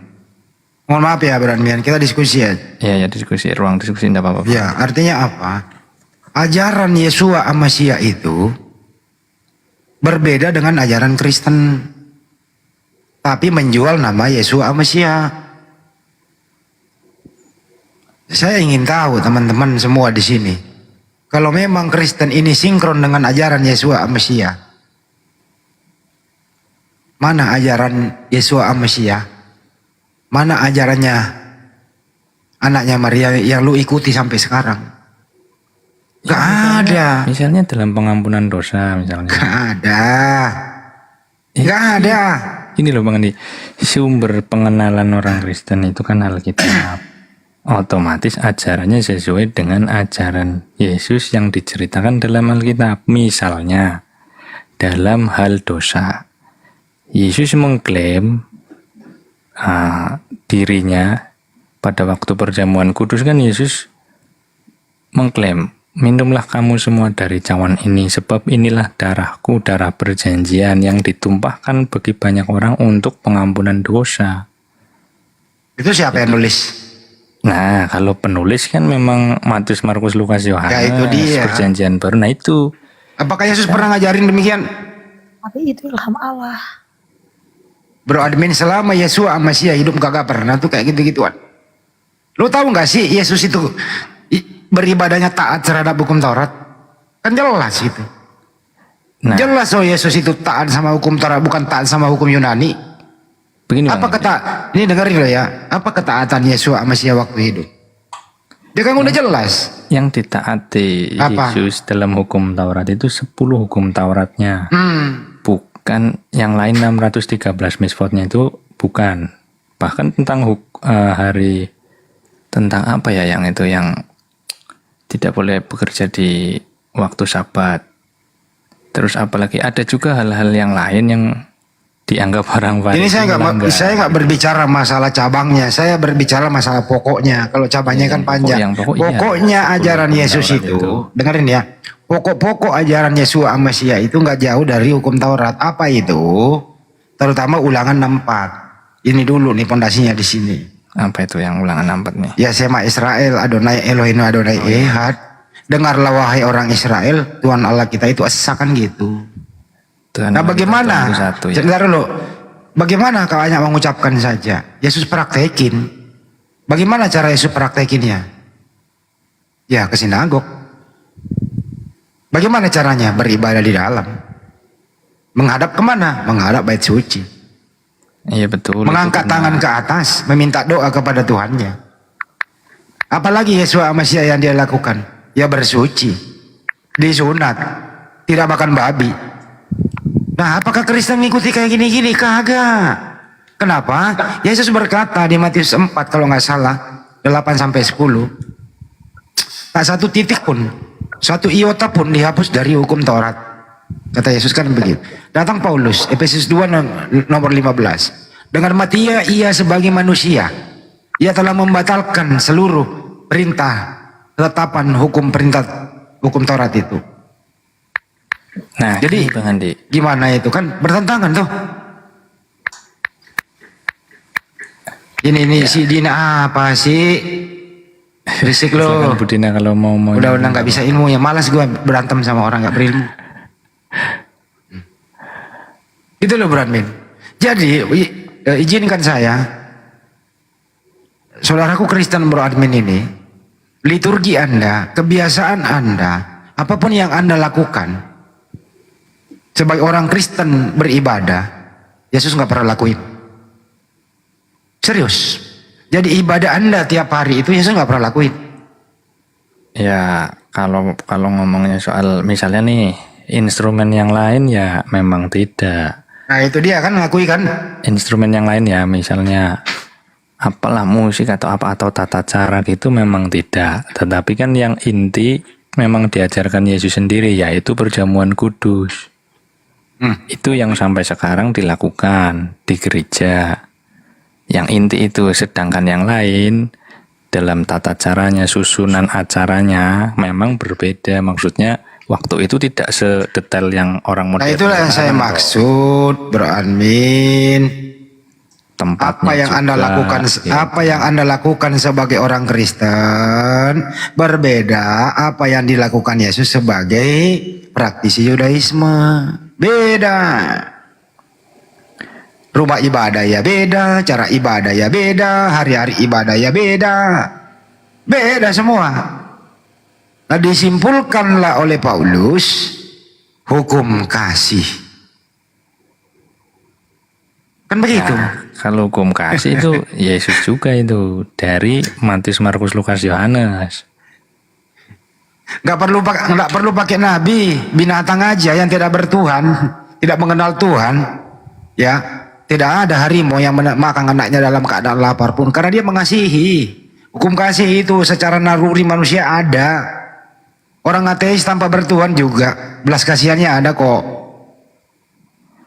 Nah itu lagi beda lagi. Itu udah manusiawi itu hukum kasih itu. Nah ini itu juga termasuk salah satu yang tidak masuk akal lagi nih Bang Andi. Kalau Yesus memang dalam Matius, Markus, Lukas, Yohanes ya mengajarkan kasihilah musuhmu dan berdoalah bagi mereka yang menganiaya kamu. Berbahagialah kamu jika karena aku engkau dihina, dicela, difitnahkan segala yang jahat. Oke. Itu Hal ini bisa ajaran ini bisa dipraktekin di zaman now. Ya, Kagak bisa musuh dikasihi, nggak laku. Gini, Nggak Bang, bisa. itu bukan soal laku dan tidak, kan seperti Bang Andi bilang memang tidak masuk akal nih. Salah satunya yang lagi selain yang tadi pengampunan dosa ya yang ini ajaran Yesus yang ini. Tetapi Nggak itu tertulis bisa, di bro. Alkitab gitu loh maksudku. Kalau ajaran Anda itu, makanya Bible itu nggak ada satupun negara yang mengadopsi dijadiin kan undang-undang negara mereka Bible itu. Mohon maaf. Iya karena memang bukan untuk pemerintahan Bang Andi, itu untuk personal. Yesus kan Iya datang karena untuk memang manusia. nggak sinkron di zaman sekarang. Mungkin di zaman dulu iya oleh kasihilah musuhmu gitu ya. Apabila ada orang menganiaya kamu, doakanlah dia. Nah kalau Belanda masuk lagi ke Indonesia sebagai musuh dikasihi gitu, nggak dilawan. Bukan. Jadi yang Yesus ajarkan itu untuk personal atau pribadi. Nggak bisa Untuk mau pemerintah, Yesus bilang, gambar siapa di dalam uang ini? Gambar Kaisar. Berikan apa yang menjadi hak Kaisar, berikan kepada Kaisar apa yang menjadi hak Kaisar, dan berikan kepada Allah apa yang menjadi hak Allah. Yesus tidak pernah mengenal Kaisar. Yesus tidak pernah hormat kepada Kaisar. Kagak ada itu. Itu Gak ada. Nah iya, kagak itu ada adanya di ajaran sini, Yesus itu. adanya di Matius, Kagak Markus, ada. Lukas. Dengerin Bro Admin. Ajaran Yesus kagak pernah menyinggung Kaisar. Justru Kaisar ingin membunuhnya kok. Gimana caranya suruh mengabdi kepada Kaisar? Ini ajaran penjajah kok. Bukan Bang Andi, maksudnya di Alkitab dituliskan seperti itu. Ya silakan Tentang saja. poin itu gitu loh. Silakan saja. Tapi apapun itu bertentangan dengan ajaran Yesus Mesya dan ditelan oleh zaman. Tidak sinkron lagi dengan zaman sekarang. Kalau yang dimaksud kasihilah musuhmu, tampar pipi kiri, kasih pipi kanan. Kasihilah musuhmu apabila dia menganiaya kamu, doakanlah dia. Kagak bisa musuh didoain, musuh itu dilawan. Dengan cara apa melawan musuh itu? Dengan cara terukur. Sebagaimana manusiawi gitu loh. Ada musuh datang ke rumah, rampok malam-malam, musuh. Bagaimana cara melawannya? Lu sanggup aja duel, nggak sanggup lu telepon polisi. Tapi masa kalau ada musuh datang ke rumah malam-malam, kasihilah musuhmu. Iya, dia mempreteli anakmu ya. Tanggung anak saya, masih ada ibu saya, masih ada istri saya. Dia nyolong mobil, masih ada motor, ambil semua. Masa musuh digituin? Itu bukan mengasihi musuh kalau gitu Bang Andi. Ya, kasihilah musuh lu. Itu bukan mengasihi musuh. Mengasihi musuh itu artinya apa sulit. ya? Sulit. Enggak, bukan begitu. Jadi mengutamakan pengampunan, bukan soal kemudian kita membiarkan ya. Misalnya nih ada kejadian terus kita membiarkan gitu, bukan seperti itu. Pembelaan diri tetap diperbolehkan. Ya kalau begitu musuh nggak dikasih, melawan namanya. Pembelaan Makanya kalau diri, batasnya itu pembelaan nggak diri, Bang Andi. nggak ada ajaran di Bible itu untuk membela diri, nggak ada. Pasrah kok, pasrah, pasrah. Itu kan ajaran kasihlah musuhmu, tampar pipi kiri, kasih pipi kanan kan gitu. Ini terlalu lembut, nggak bisa dipakai gitu loh, Bro Andin. Apa sih musuh kok dikasihi gitu loh? Ya itu dia ya. Nggak bisa musuh dikasih, serius. Nah, itu Musuh itu maksudnya- lawan. Ya Gitu makanya itu yang membedakan juga, itu salah satu yang tidak. Nah itu masuk dia, akal juga. makanya saya bilang bertentangan dengan ajaran Yesus Masia. Enggak Bang Andi, justru ajaran Yesus di dalam Alkitab gitu loh maksud saya. Secara akal manusia ya itu nggak masuk akal itu, masa ya. Sebenarnya bukan nggak masuk akal sih, itu tidak lumrah, bukan tidak masuk akal ya. Ya makanya saya bilang ajaran di Bible itu tidak sinkron dengan zaman sekarang. Makanya Bible kan saya bilang di Roma aja sumber dari segala sumber Biblemu itu yang berbahasa Yunani, apa Bible dijadikan sebagai fondasi negara mereka? Kagak.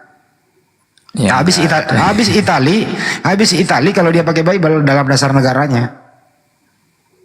Coba lihat negara-negara Islam pakai Al-Quran sebagai sumber dari segala sumber.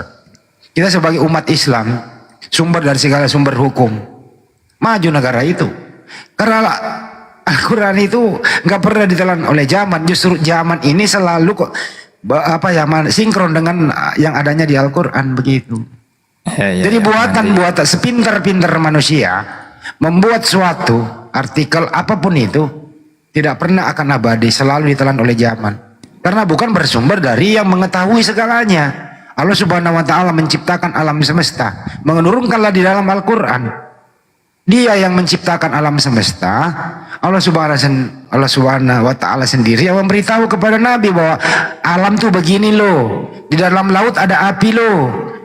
Dan seterusnya. Jadi pembuatnya sendiri yang memberitahu, jadi nggak ada kelirunya. Bang Andi jangan bawa ke Al-Quran. Enggak, ini sebagai perbandingan saja. Enggak boleh pelanggaran. Itu loh maksudnya. Ya kalau Bible Iya, memberitahu, dengerin dulu Bro Admin. Iya. Bible memberitahu Anda. Begini loh. Siapa yang buat? Penulis tuh. Penulis, betul. Penulis info dari mana? Ya menurut mereka kan penelitian toh. Masih sinkron di zaman no? Ya kagak di dalam zaman. Ini sinkron Bang. Ini yang tadi ya. Ini sebagai aku ini ya, karena orang Kristen jadi memang harus sesuai Alkitab Bang Andi. Tetapi aku berkata kepadamu, kasihilah musuhmu dan berdoalah bagi mereka yang menganiaya kamu, karena dengan demikian kamu menjadi anak-anak Bapamu yang di surga, yang menerbitkan matahari bagi orang jahat dan orang yang baik, menurunkan hujan bagi orang yang benar dan orang tidak benar. Apabila kamu mengasihi orang yang mengasihi kamu, apakah upahmu? Bukankah pemungut cukai juga berbuat demikian? Apabila kamu hanya memberi salam kepada saudara-saudaramu saja, apakah lebihnya daripada perbuatan orang lain? Bukankah orang yang tidak mengenal Allah pun berbuat demikian? Karena itu haruslah kamu sempurna sama seperti Bapamu yang di surga adalah sempurna. Ya ini yang ada di Alkitab begitu Bang. Ya gini loh ya. Kalau penjabaran itu, kasihilah musuhmu, berdoalah, ampunilah mereka. Soalnya begini, dalam implementasi kehidupan sehari-hari, kita memang itu disarankan untuk saling memaafkan. Pemaaf artinya nggak boleh dendam kepada siapapun. Tapi, ada tapinya. Tapinya adalah siapa yang berbuat, dia berani bertanggung jawab. Kalau ada orang yang membuat kerusakan di muka bumi, merusak kebun kita, merusak properti kita, gitu ya, pribadinya mungkin kita bisa memaafkan dia, mungkin karena dia lalai. Tapi efek dari ini semua harus ada hukum yang menjeratnya, supaya ada efek jerah di sana. Kalau ini yang terus dipakai di Biblemu ini, tidak ada edukasi, hanya pengampunan, kasihi, tidak ada efek jerahnya. Makanya saya bilang ini nggak bisa dijadiin undang-undang, nggak bisa gitu loh. Kenapa? Ya penjara ya kosong. Nggak usah buat penjara, nggak usah ada sipir kalau Bible dipakai itu. Kenapa? Orang berbuat salah ya dikasih aja, diampuni, langsung selesai. Kalau berdasarkan, kalau kita mau anggap ini sebagai kuhab ya, kitab undang-undang di negara kita, ya nggak usah ada sipir, nggak usah ada polisi, nggak usah ada jaksa. Kenapa? Ya tinggal ada orang berbuat jahat ya, ampuni langsung, kasih dia. Jadi nggak ada edukasi efek jerahnya di sana. Nah kalau makanya tidak ada satupun negara di dunia ini mengadopsi ini gitu. Kacau negara ini gitu. Itu loh Bro Admin, kacau negara ini kalau ini dipakai. Nah makanya tadi Anda udah jujur, ya memang berdasarkan penelitian sih. Ya, khusus memang Anda harus konsumsi sendiri, tidak boleh dibawa ke area publik. Ngomong-ngomong saja kalau itu, kita nggak mengganggu kok privasi Anda dalam beriman ya. Toleran kok kita hal-hal yang kayak beginian. Gitu Bro Admin. Iya oke Bang Andi. Ya gitu aja wis. Silakan Budina kalau mau. Toleran kita Bro. Hal-hal yang kayak begini kami toleran. Tapi ya mari juga kalau kita berbicara itu, ya Anda juga harus toleran. Bahwa apa yang kita ucapkan itu benar adanya gitu. Bahwa ya hidup ini